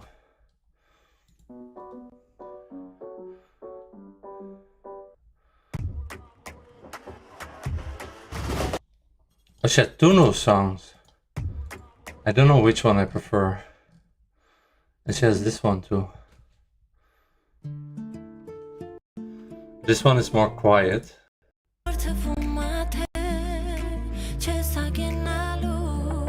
Nice song.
slay.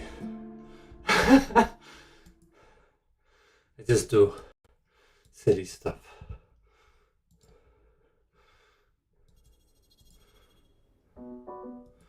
Oh, banger. Who's this kid? I remember her from another.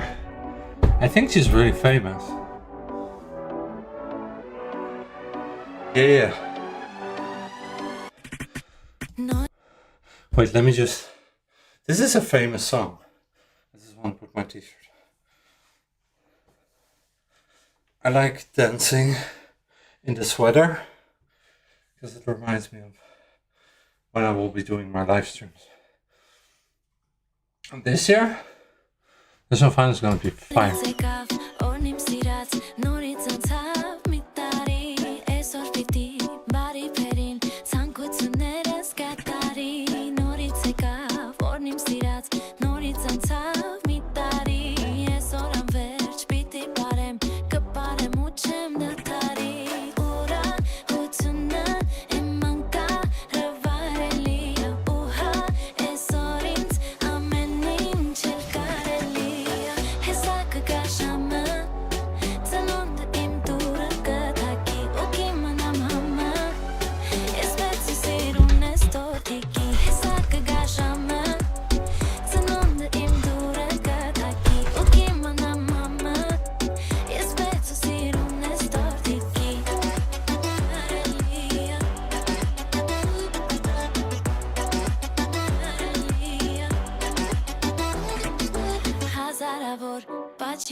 Slay. Did you like that? Was it good? I feel like it could have been better.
Paçiknerit, des karmërelen tu shiknerës, to jerazan këim You guys like my dance?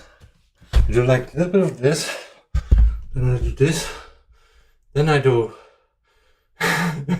My cow's watching me. Then I do this one, pop one of those, which I learned from neighbors.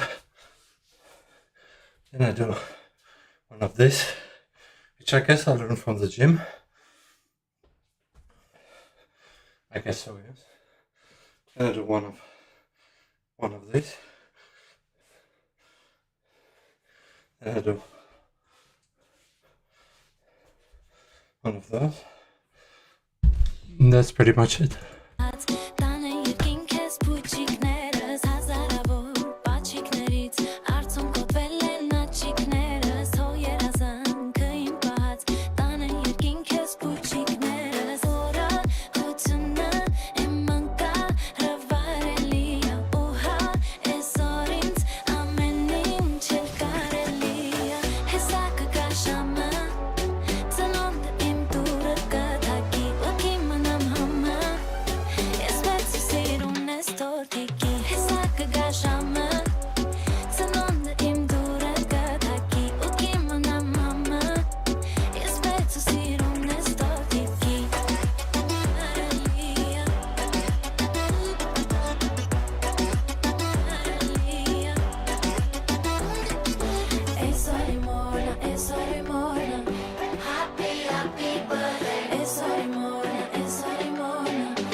Okay, I'm dead.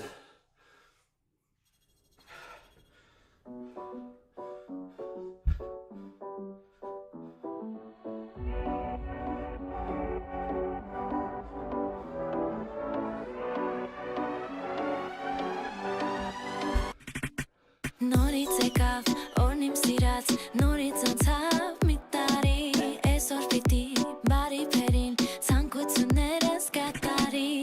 Nori cekav, ornim sirat, nori zantav, mitari, esoram verch, biti parem, kapare muchem datari. Ura, hutuna, emanka, ravarelia, uha, esorint, amenin, chelkarelia.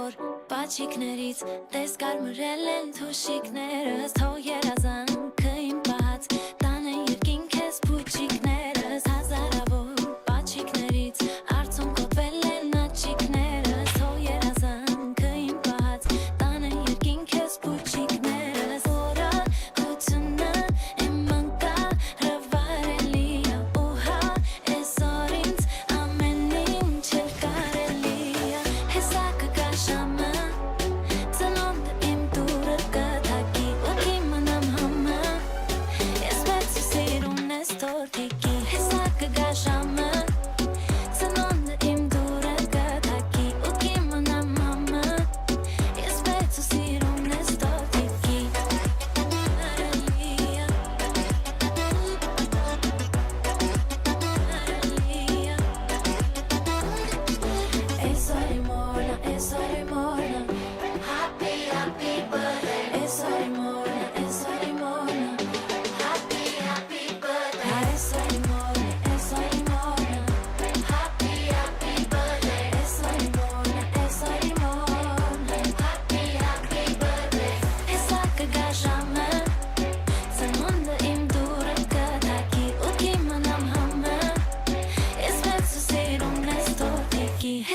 제가 jamais Tanımda im durada Taki ukiman am hame Is meant to see rum nesta deki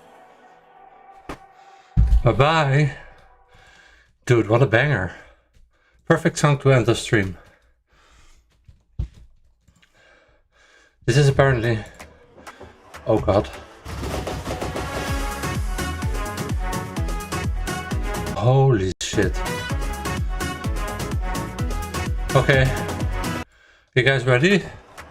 I'm definitely not.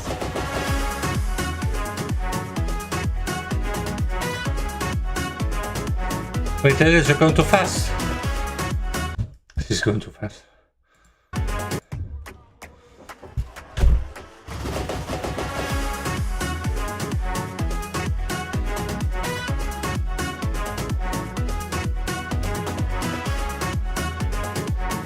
Ooh. Dude, I'm gonna use that as an opener.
Ooh!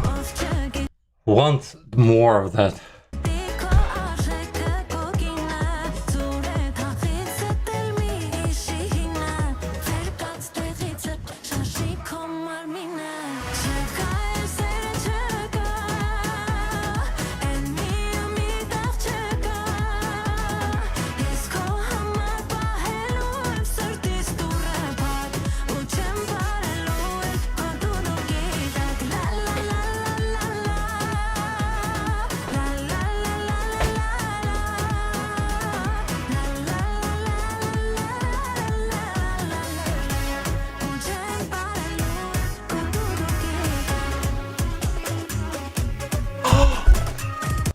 Oh my god.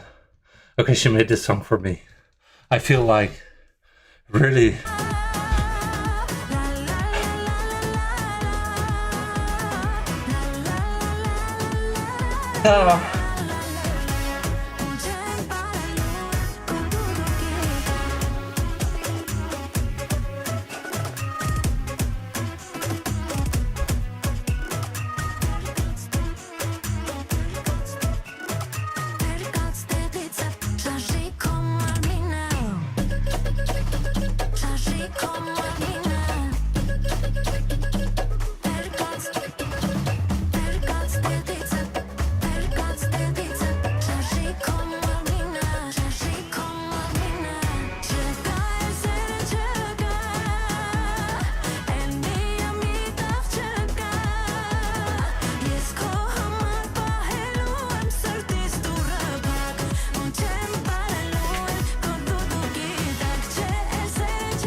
She's disapproving with me.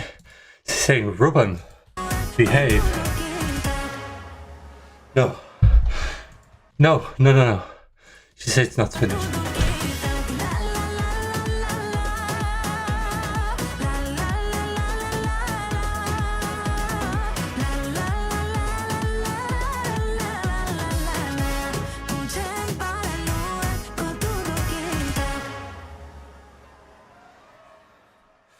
And she's like, no. Dude, again, I don't care.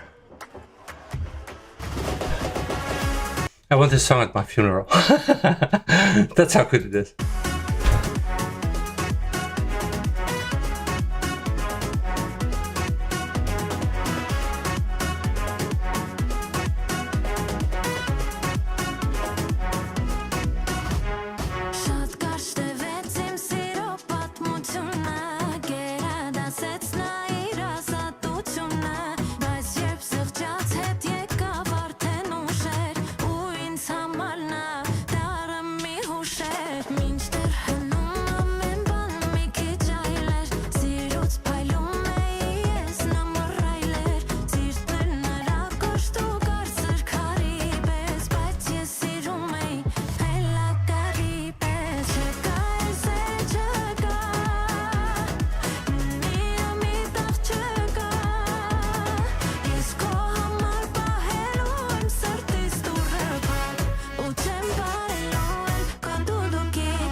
Hard disapproval, but I don't care.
They did the Ruben Reacts here.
I'm giving it my all.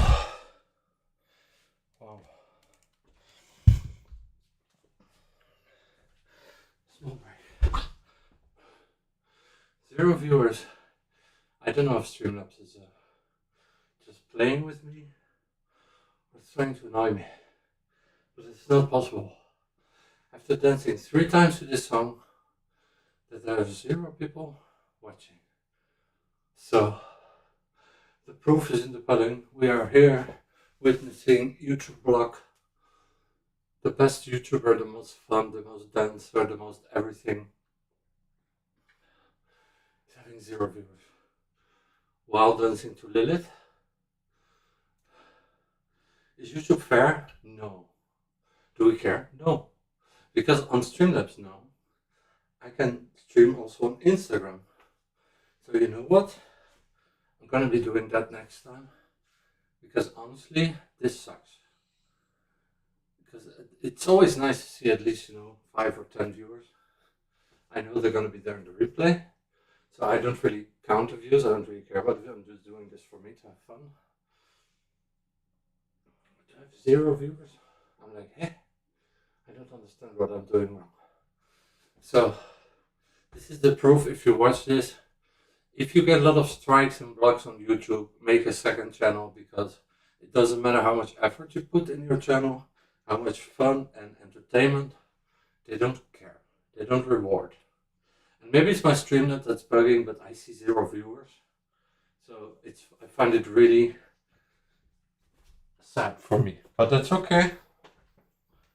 That's the way the engineers programmed the algorithm of YouTube. Honestly, if one of you guys is watching, update please, because I'm busting my ass off here, which is something that only Americans will know what it means. So it's a typical American expression. I did a lot of reading. I did a lot of what else do you guys want? I can make easy views by discussing heated topics. That's also a possibility. But I heard from a Twitch streamer that once you get too many strikes and blocks, you need to make a second channel, because this is. So if I make a second channel, I will keep this one for live streams, or I will make the new one for live streams, and this one will just be Ruben Reacts normal channel.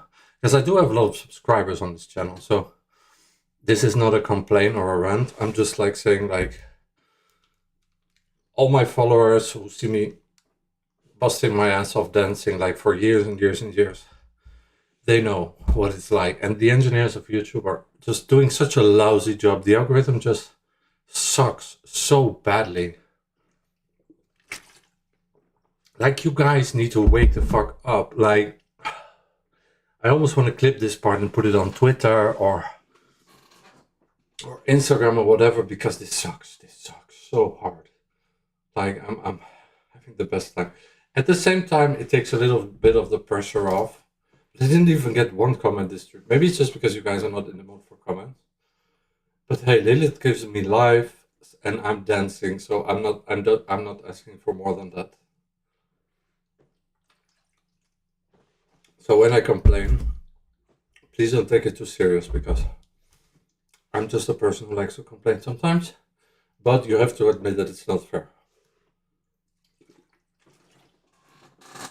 Because like some random guy sitting on his chair doing nothing is getting millions of views, and me, I just got, yeah.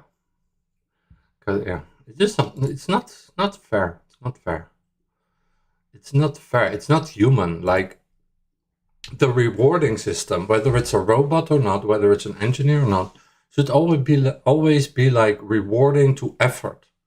And the algorithm of YouTube is just not rewarding the effort. It's not. Yeah, like, you have a person making reactions, streaming to video games. He's having 10,000 more views than me in literally like 1 hour or 10 minutes. Which, sorry, but you know, it's lazy. It's just lazy. Playing video games, I'm sorry, it's lazy. I'm jealous of you guys, yes, but it's lazy. But I'm happy you guys are there, because I'm sure you give a lot of entertainment and fun to a lot of people, including me. I do watch sometimes some people playing video games. So I'm not saying they don't deserve their views. I'm just saying those guys just are so smart. They just understand perfectly the algorithm, and probably know some people who work at YouTube or whatever. So for them it's just easy. While people like me who do like 3 years of dancing, let's say, streams to national finals, get a lot of strikes and blocks, and just, but at the same time, that's a challenge, right? That makes the challenge more rewarding once I get to that point where, but anyway, I'm not doing it for the views or the fame or whatever. I'm just doing it for myself and to have fun. But you do have to admit that it's not fun seeing, like, yeah, you're fighting an algorithm, and it's not you cannot fight something that's not human, right? So I find really the algorithm is just really not fair. It's not rewarding effort. It's like, it should reward effort. The more effort you make, okay, comedians is an exception, because comedians are, you know, they are like entertaining with words. So for me, that's an exception. People playing video games, okay, also kind of an exception, because there are not a lot of them who are famous. But like, I always grew up watching like YouTubers who are like, you know, always like doing a lot. Like, you know, like Logan Paul was always like moving a lot, and Jake Paul as well with his boxing and stuff. So I always was under the impression that that's something rewarding. I am not naive. I know from South Park how the algorithm works, and that it's definitely not rewarding the fact that you are moving or making effort. So don't worry, I know how the algorithm works a little bit. The sad part about the algorithm, guys, is that it's just, yeah. It's just, I don't think they will ever change it. That's the sad part. The good part is that I can change the way I do my channel and make a second channel. If I really want to go for the views, or I just make a snippet or a clip from this, and I just put it on X or Instagram, or I just do my live streams on Instagram, then I think it will probably change. So you can do dual streams as well on Instagram, I saw, and YouTube, but I don't know how that is for me to watch, but I think I will try that as well. Just for people from Instagram, say, hey, you can go to the YouTube as well if you want, because I think that probably works. But snippets works as well, but not that not that well. Like, I made a lot of snippets in the past. It didn't really change a lot for me. So, I don't know. We will just have to figure out another way. I learned from South Park the tricks how to do, but yeah, I don't know if I want to do that. Meaning that in South Park they say basically like they explain a little bit how the algorithm works. So yeah, but you do have to admit I did try already a lot of things. But yeah, dancing is just my passion, so I'm just gonna keep doing this, whether people are watching or not. And maybe it's just my Streamlabs is bugging. I don't think it is though, but that is always a possibility. Hey, let's just be happy that I can live stream this, right? Because like we had sometimes in the past where that was not possible. So hey, I'm not gonna complain. And also, I think I'm not complaining. I'm just, you know, there is a difference between complaining and stating words. Like I'm doing a lot of sports, a lot of boxing. I do have a lot of good views lately on my Sanremo and stuff. So literally, I'm just gonna like not complain and start focusing maybe more on that. Like maybe like, you know, Italian music, Sanremo, San Marino, that kind of stuff. Maybe I can even watch the final of San Marino back. Yeah, maybe I will do that because 2026 San Marino is gonna do like a big thing. Where they're gonna have 2 semifinals and the final, and Greece as well is gonna do a big thing, like where they have 24 songs and a semifinal and the final where they have 28 songs and a final where they have 14 songs. So it's gonna be really cool. Like oh yes, that's good. And I hope you guys, if you guys are watching, I hope you guys can like. I hope you guys can subscribe and share and all that jazz. But yeah, that's just I just feel like a little bit of the rant because you know, if you watch my content, I'm 100% not a person that's complaining, and I do always admire all the subscribers, all the likes, all the comments. So I'm not that kind of guy. But you know, I do keep up, and I appreciate every small grow and every small view and every small. And I do realize that sometimes it's me as well that's not always doing the things that can be possible to grow my channel. So I do know that as well. But I'm just a little bit like of an impulsive, stubborn guy sometimes. And that doesn't mean that, you know, that I'm not... that doesn't mean that I'm not somebody who's playing the YouTube the wrong way. It just means that I like to do it my way because I know that's the way that I like it the most. So this is just a really nice live stream. And like I said, I am going to continue with like Sanremo, San Marino, a lot of Italian music, probably some Spanish music, some uploads that I still have that we did not upload yet. From Evangelia, I had that Turista song where I made a very funny reaction to, and I did not really upload it. I'm gonna keep dancing to Kalain. I'm gonna keep dancing to Aiden Golan. So instead of talking, I should just continue dancing. But for today, it's enough. So I'm gonna tomorrow get a new ring light, so that's also good. I'm gonna, you see, so I'm trying to improve, and I'm gonna put my Instagram on tomorrow as well. So live stream on Instagram and maybe do a live stream. I don't know if that's also something that's interesting, but I don't know. I have to look what I will choose. But I feel like for the fans, YouTube is always better. Because I know a lot of people watch me in the replay. I did make a reaction to this song. But I never... you and I never uploaded the reaction, the best reaction, so I still have to do that as well. So like I said, it's me as well. And this last song, I think I didn't even make. In a live stream, yes, but I think I did not even make like a... Oh, this is the remix. No, this is the real version. Like this song, for example. Yes, I did it in a live stream, but I didn't do it like separate. So I will do that as well tomorrow. That's a good reminder because And then I still want to make a reaction to Tommy Cash, okay, because that's also one of the, so that's also for separate reaction. I still have a lot of things that I want to do. But this song's such a cool song. Do you guys hear when I put the sound lower? Ah yeah, doesn't change for you guys. Because then I can keep off the headset for a little bit. This song is such a banger. I love this song. Oh, Noah Carell made new songs as well, and I did not even. And Annalisa as well. Okay, so I still have a lot of stuff to do. I'm really behind on my like reaction. So it's also my own fault, but you know, I'm only human. So I could only make reactions to certain things.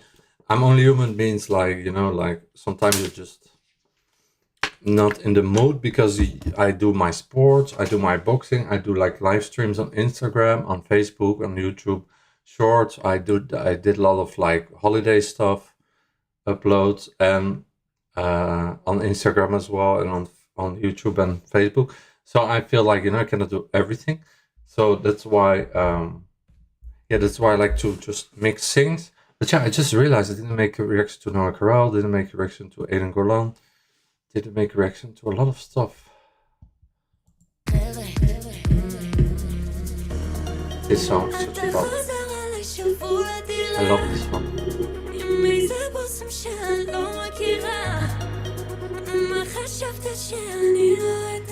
Oh, she said something like about Noah Carell. Oh, she says as people are keep repeating, I'm Noah Carell.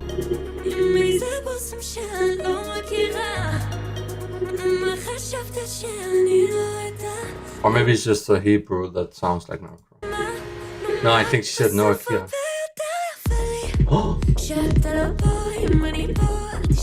But this one is more for snippets because I don't have the room here to do all these stands. But this is my favorite like songs. I do have it on Instagram. Wait, I need to verify. It was this song? Oh no, this one I never made a snippet on this. Sorry, not a snippet. A dancing. This one is such a banger. I can leave the subtitles, by the way, because it doesn't seem to work here.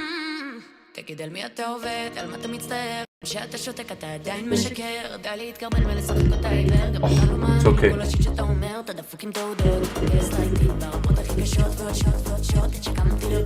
She was probably talking about me now.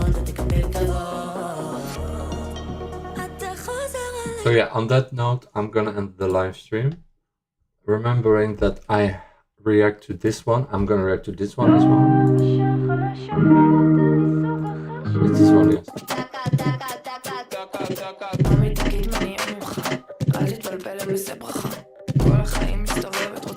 This one is a banger as well. So this one also I need to do.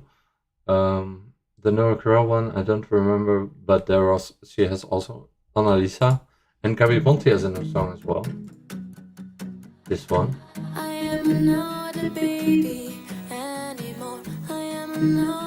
That is such a banger. Then I'm just gonna continue with like Mayo with Hands Up, and I did react to those ones. I made some dancing reactions to that already. But I see Eleni Ferreira has a song, Hybrid album teaser. So she's gonna come with new music as well. And Annalisa, like I said, she has the X Factor performance, but this song is banger. I love this song.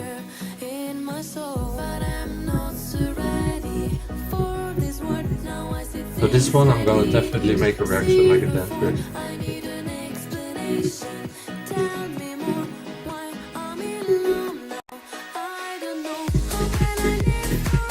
This is like, I don't think I ever heard a more Ruben Reacts dance reaction song than this one. So this one is coming. Annalisa is coming very soon. And Annalisa had a performance on X Factor Italy as well. So this is like, you know the way I dance, right? Well, this one is going to be perfect for that. So then Tommy Cash as well, I still have to do it. But Annalisa, this one, there's like a live performance on X Factor here that I really want to make a reaction to. Oh, but it's not this song? Oh, I thought it... Yes, it's this song.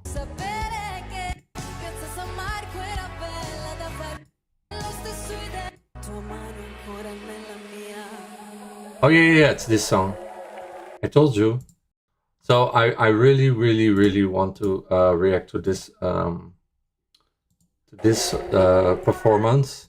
I really want to make a test reaction to this one because this is just so much fun, this song.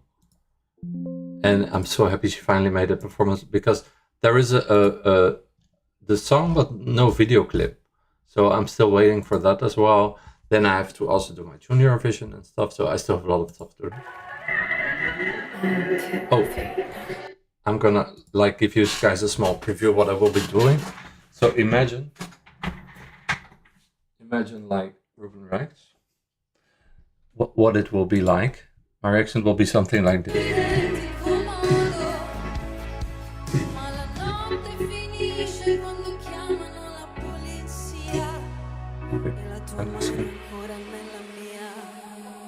Because this song is such a banger.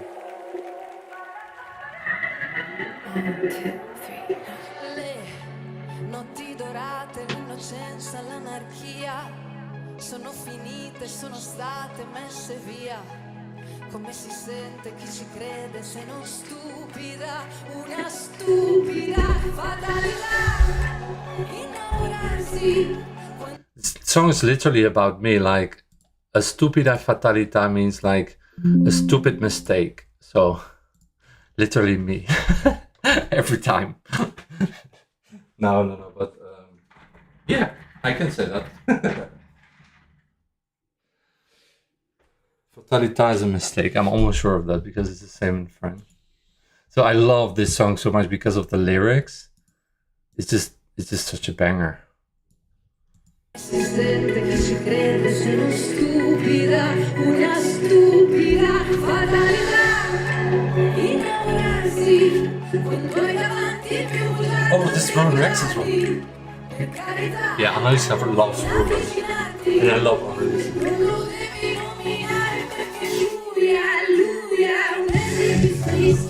Se sue varie tappe lo come una specie senta, viene se ne va, succede alle ragazze per bene, non cadono le cliché, lui è un esibizionista, senza dignità, sei mai stata crocifissa, per ingenuità, succede alle ragazze per bene, non cadono le cliché, perché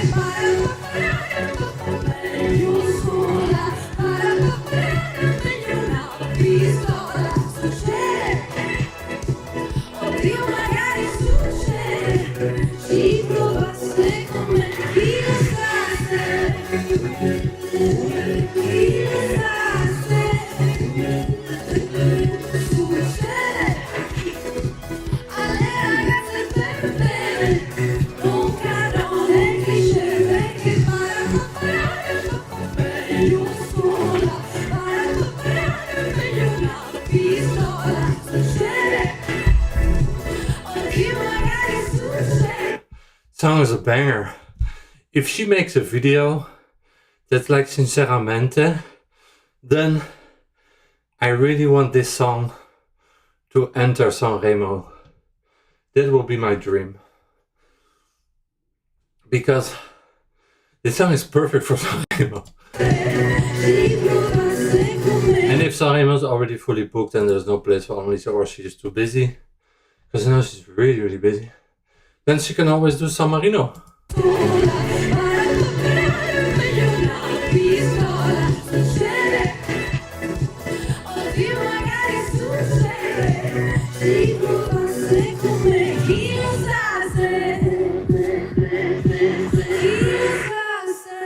No! Oh, dude. I heard the beat. And I was like, okay, there's gonna be another song. That's a teaser. A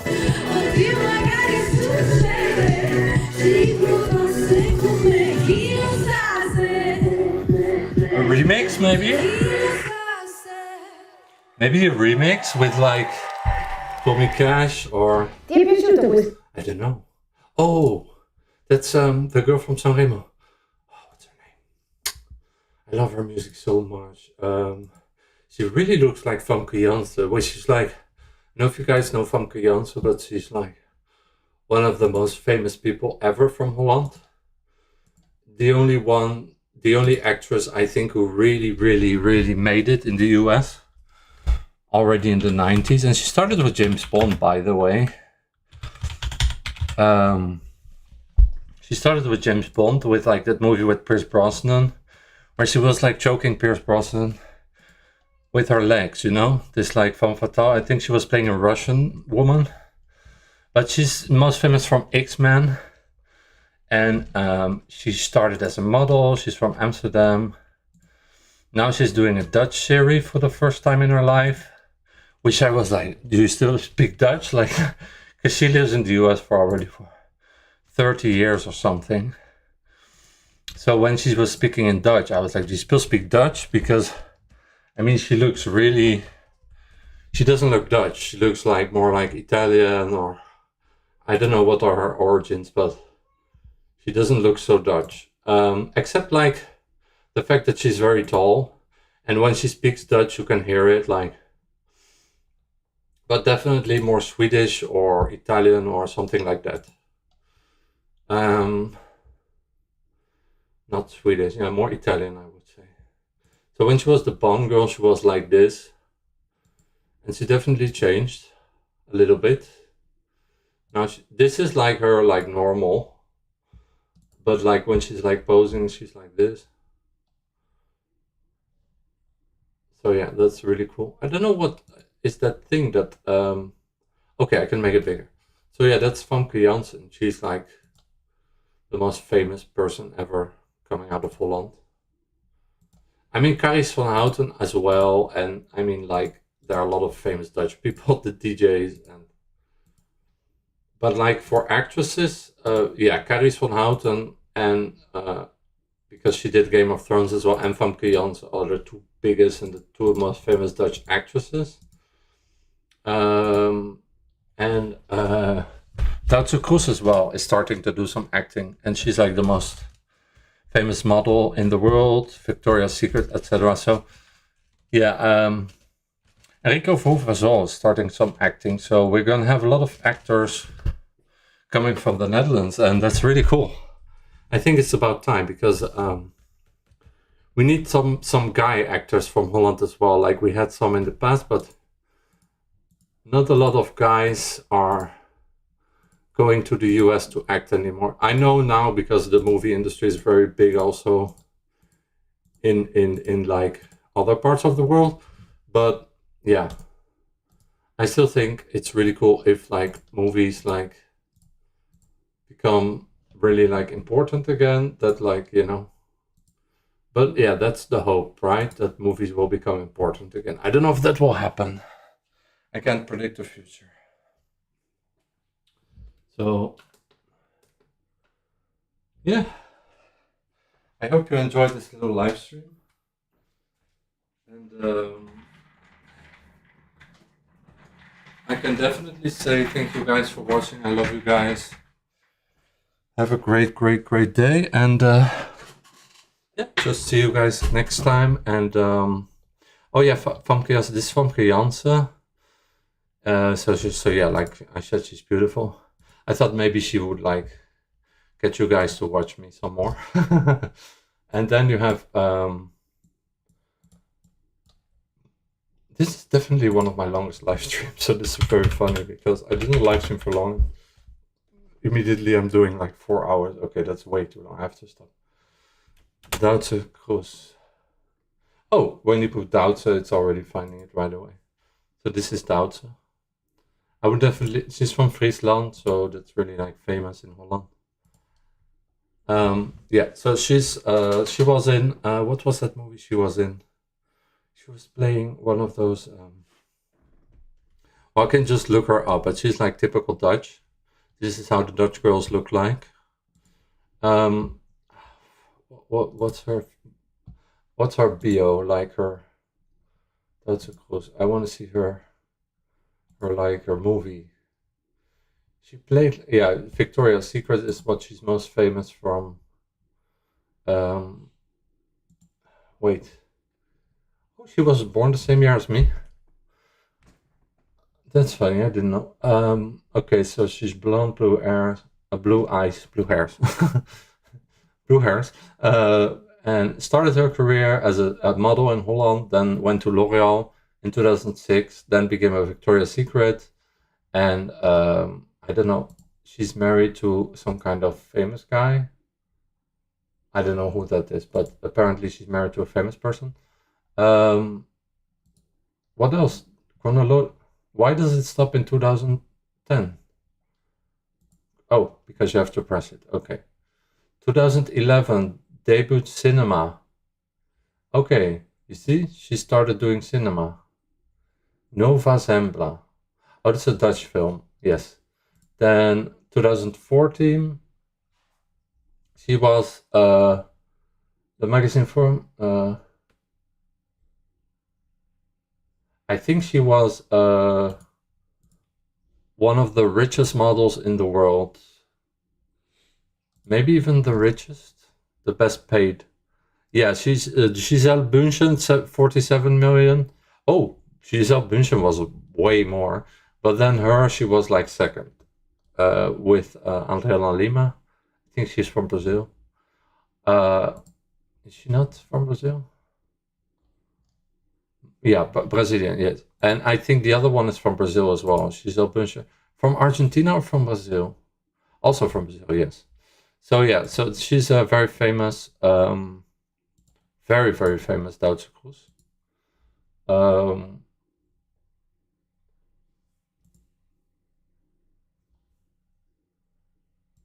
Wait.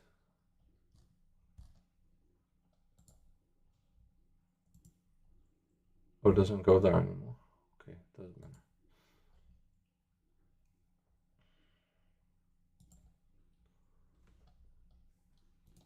I was getting another.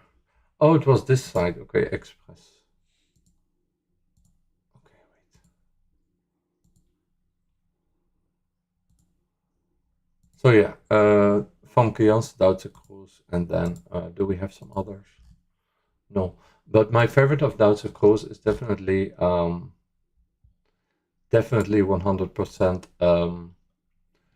when she's like a model, like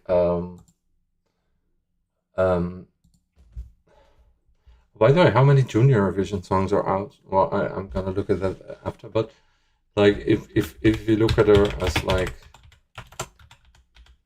Famke Jans, and then I do Victoria's Secret, I do think that she's like there was one. Oh, she was even on.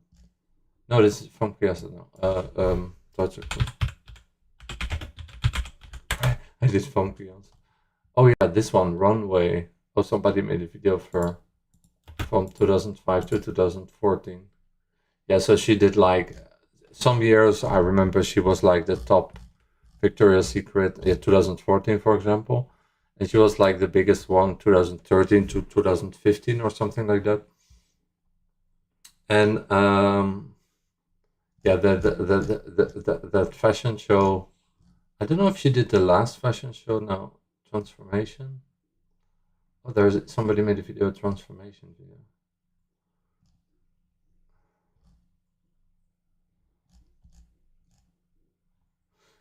Victoria's Secret. Yeah, so had a big breakthrough and stuff, and you can watch the Victoria's Secret of her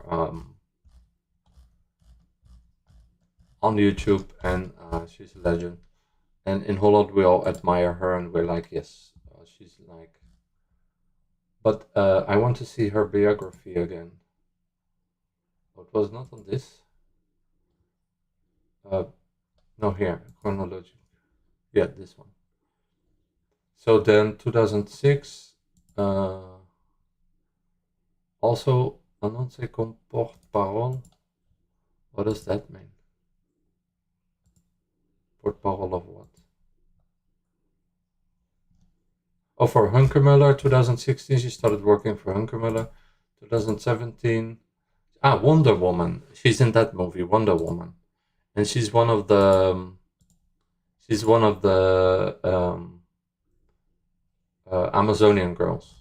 So she has like a very small part, but I don't know. They don't say what she's doing after, so I don't know what she did after. Like that's cool. Oh, they have her IMDb. She's still doing movies, or did she only do that one? Maybe she only did Wonder Woman. Oh no, Zack Snyder's Justice League as well. Oh, also in Wonder Woman is the girl from Israel, the actress from Israel. Justice League, Conquest. She was in Conquest. Oh yeah, that's a Dutch movie, Nova Zembla. Yeah, that's the first movie she did. 2011. Oh yeah, so she did her last movie in 2021. Zack Snyder, Justice League. Yeah, that's the one I saw with Wonder Woman and the Amazonian girl. So yeah, she did not continue her acting, which I think one day she will. But she's on a break now, I guess. So Famke Janssen, Duitse Kroos, those are the big ones. And then you have also Rico Verhoeven, but he's a fighter, so that's not the same. Rico Verhoeven is like he's a fighter, but he's gonna start doing acting very quickly. I think he will. I don't think it will take long for him to start his acting career. He's so cool. I love him so much. Oh, The Roop has a new song. Oh, I didn't even know that. Written and recorded in Lithuania, performed in Berlin. Oh yeah, Lithuania is coming with their... Jerry Hill has a new song as well. Okay, so a lot of Eurovision artists as well are making... Like Tommy Cash with his song, okay. The Roop always has such cool music. I'm waiting also for, you know, that guy from Slovenia, he's so funny. What's his name? Clayman. I want him also to do something again, because I mean I don't know. I'm not gonna tell him what to do, but I think like people really love him, so I think it's gonna be funny to see him making recording. Also, I'm obsessed with Slovenia since I went there. It's such a nice country. Just think about it. Why do we leave so much behind those eyes? Oh, I should make a dance reaction to it. Kaino made a song as well. Yeah, I have to go back to Kaino as well. I love Kaino. Just think about it. Why do we feel the need to be loved so much? That's a good question. It's alright. No, I'm kidding. That sounds so cheesy. You can hold my hand. It's really like The Matrix, kind of. We will understand. Oh, that's nice to hear. Secrets of love. I like this Just song. think about it. Oh, the video is beautiful. Just think about it. I hope he's gonna dance a bit. Like, I love when he dances.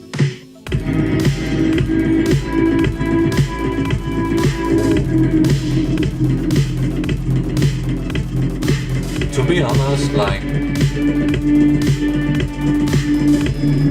this is all I was hoping for from The Roop, that they would make this kind of like epic music. Because for me this is really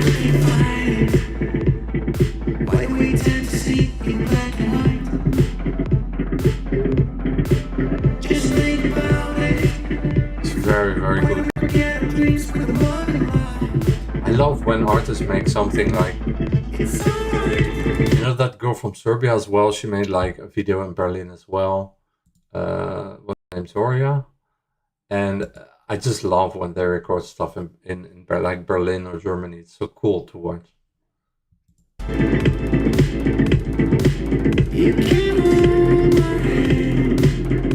And the Rup is such a like, I don't know, I think he's one of the... Maybe they will come back to Lithuania this year again, because they tried. I think he really loves Eurovision, so I think he will try. I won't be surprised if he continues with this Eurovision journey. Because he's really good in it.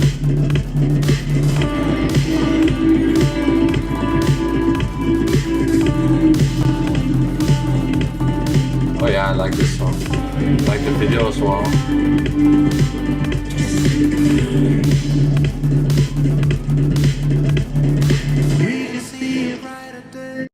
Oh, that was like he did like a...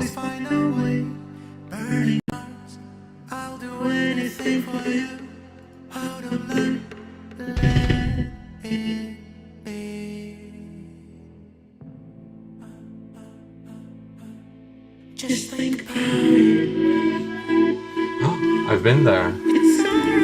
With my boyfriend, we went there to Alexanderplatz, and you have this like thing, and you can measure, you can see the time from all over the world.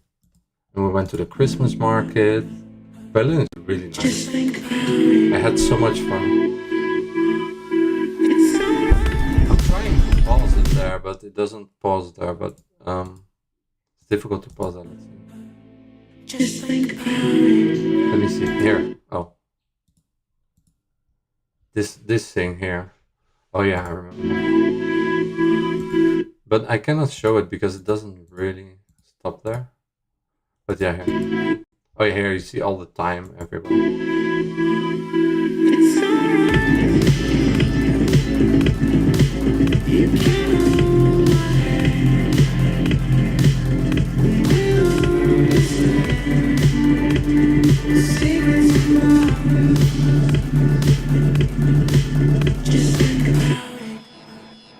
That's it? That's okay. Was not expecting it to be longer. So yeah, this song is really cool as well. I don't know what's happening with my likes button, but every time I press it, it likes and then it goes away. Just think about it and return a slight darker sound, reminiscent of what could be felt in our hit discotheque. Ah, you see? Song raises questions about humanity. Why do we need human touch? Why do we forget our dreams waking up? I don't. I remember my dreams. How can we remain human in this digital world? Oh, that's a good question. The music video was filmed in nighttime Berlin, Germany, while we confront our fake digitalized selves and try to escape this artificial reality. Ah, okay. Are we real? What is real? Oh, I didn't know. Yeah, you see, that's why I said the video features subtle influence. Subtle, I mean, it's very, very, very clear. From our beloved films, The Matrix and The Terminator. Okay, so it's really like alter ego, digital alter ego. Oh, Victoria, Alesso, Sasha. The Roop, Love Is All We Got. Alessa, Sasha, Destiny. What's that song? Dalida. Someone don't say. I can end with that. Dalida is so much fun. Kaino Monument. I thought Kaino had a new song as well. Lenny Ferreira is also so cool. Even... Is this the real one? Yes, I think I should... Oh, they made like... Yeah, that just came out. Okay, this is maybe like an AI thing. Yeah, let's do a little dance to this, because this is like... so cool. But it's real. Is it not?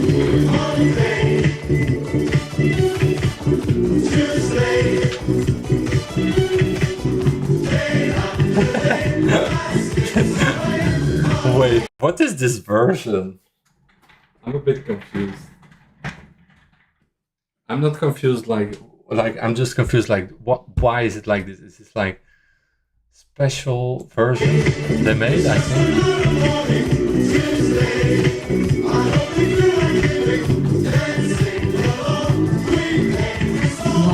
Je vis d'amour et de danse, je le vis comme si j'étais en vacances, je le vis comme si j'étais éternelle. I need her dancers though. Était sans problème. Moi, je vis d'amour et de vivre, je le vis comme si My friend was better. j'ai tout le temps d'écrire mes mémoires, d'écrire mon histoire, de la langue. Laissez-moi danser, laissez-moi danser, chanter, on libérer tous les nuits. Laissez-moi danser, laissez-moi aller jusqu'au bout du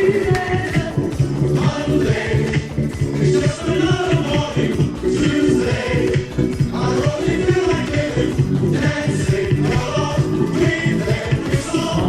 Je vis d'amour et de risque dans ça, papa. Je tourne le disque, je vais, je viens, j'ai appris à vivre comme si j'étais libre. This is a new version. I prefer the normal version because the dances are more.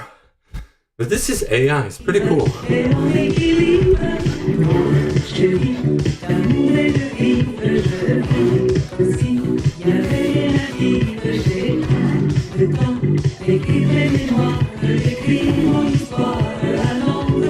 Laissez-moi danser, laissez-moi danser, chanter, en libérer tous les nuits. Laissez-moi danser, laissez-moi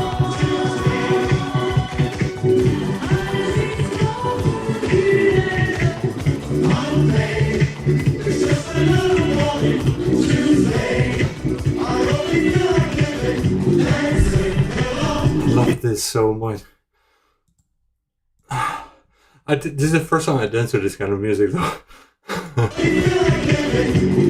Because I'm not like good in dancing to disco, so I'm just like, I'm not so good in dancing in this one, but I love it.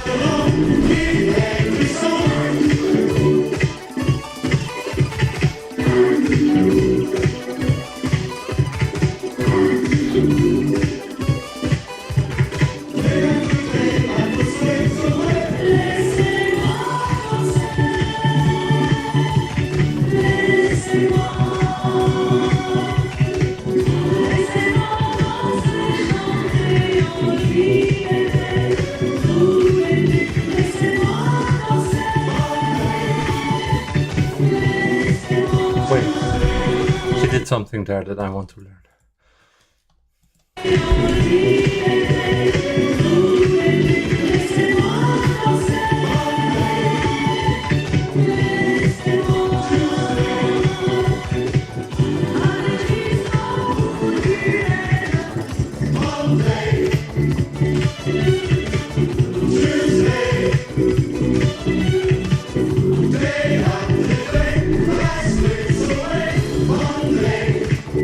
Reminds me of when my friend was dancing to Dalida.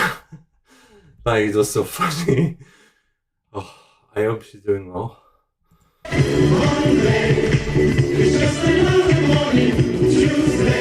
Gonna keep you guys updated.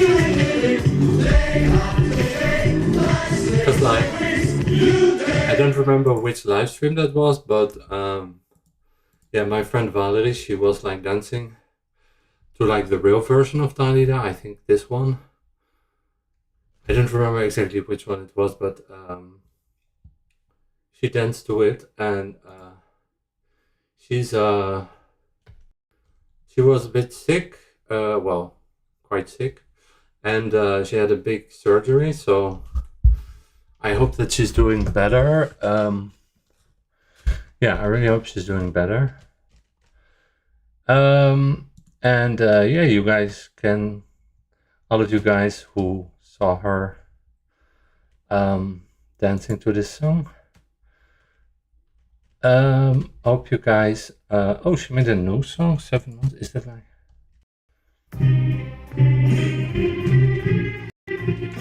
Oh, they made like a new song with her voice. See, that's a good thing with AI.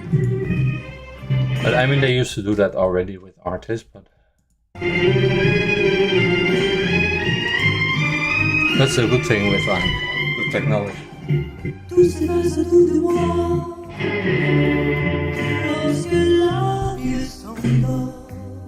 But this one is more like.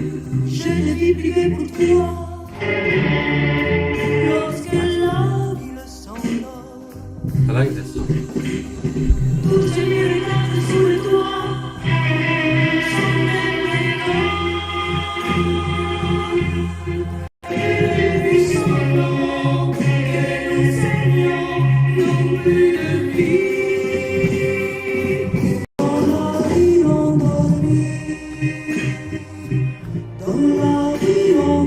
Oh, it's a nice song. I like this song.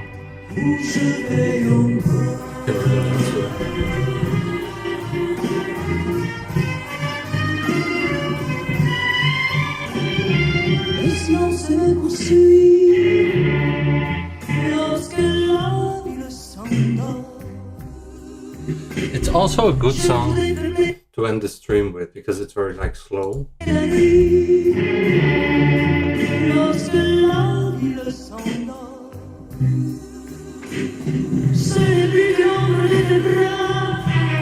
but I feel like it's less fun than her like normal song. Because normally she has more like disco kind of songs. So yeah, I think this was a good song to. Oh yeah, Yasmin Levy also had a new song that I wanted to show you guys. Like, Yasmin Levy is the best singer probably in the world. So love her song as well. This song is so good.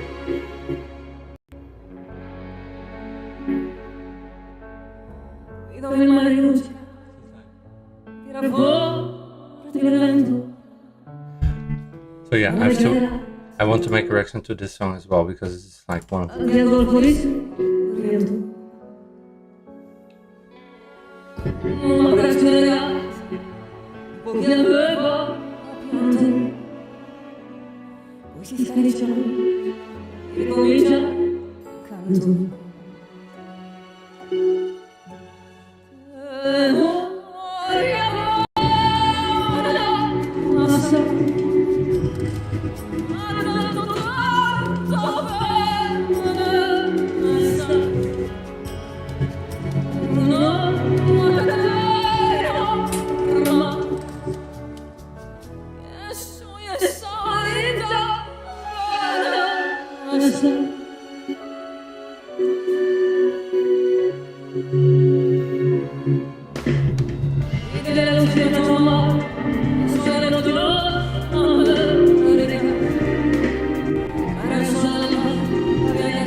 So normally she sings in Spanish, but this one is in Italian.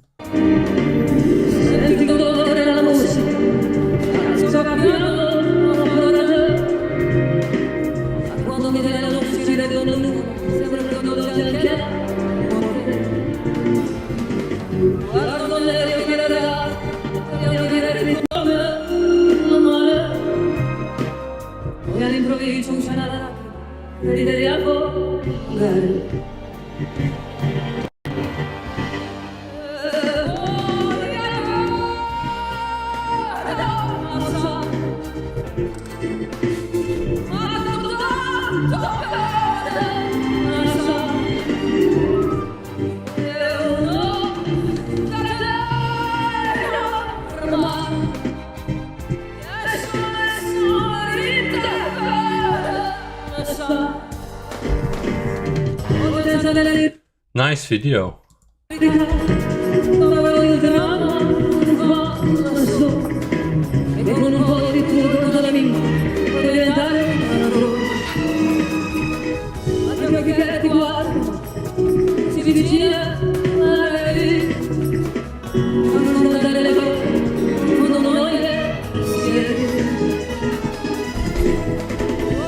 I want want her to be like in Sanremo, like to do an interval act. Because she has so many beautiful songs, like in Hebrew and Spanish, Italian as well.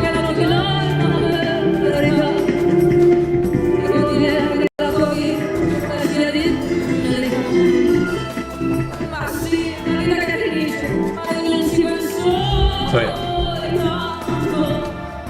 Hey babe. So guys, I'm gonna stop live streaming. This is a very beautiful song. I see you guys next time, and I love you guys. Oh, 5 hours, wow. That's way too long. See you guys next time.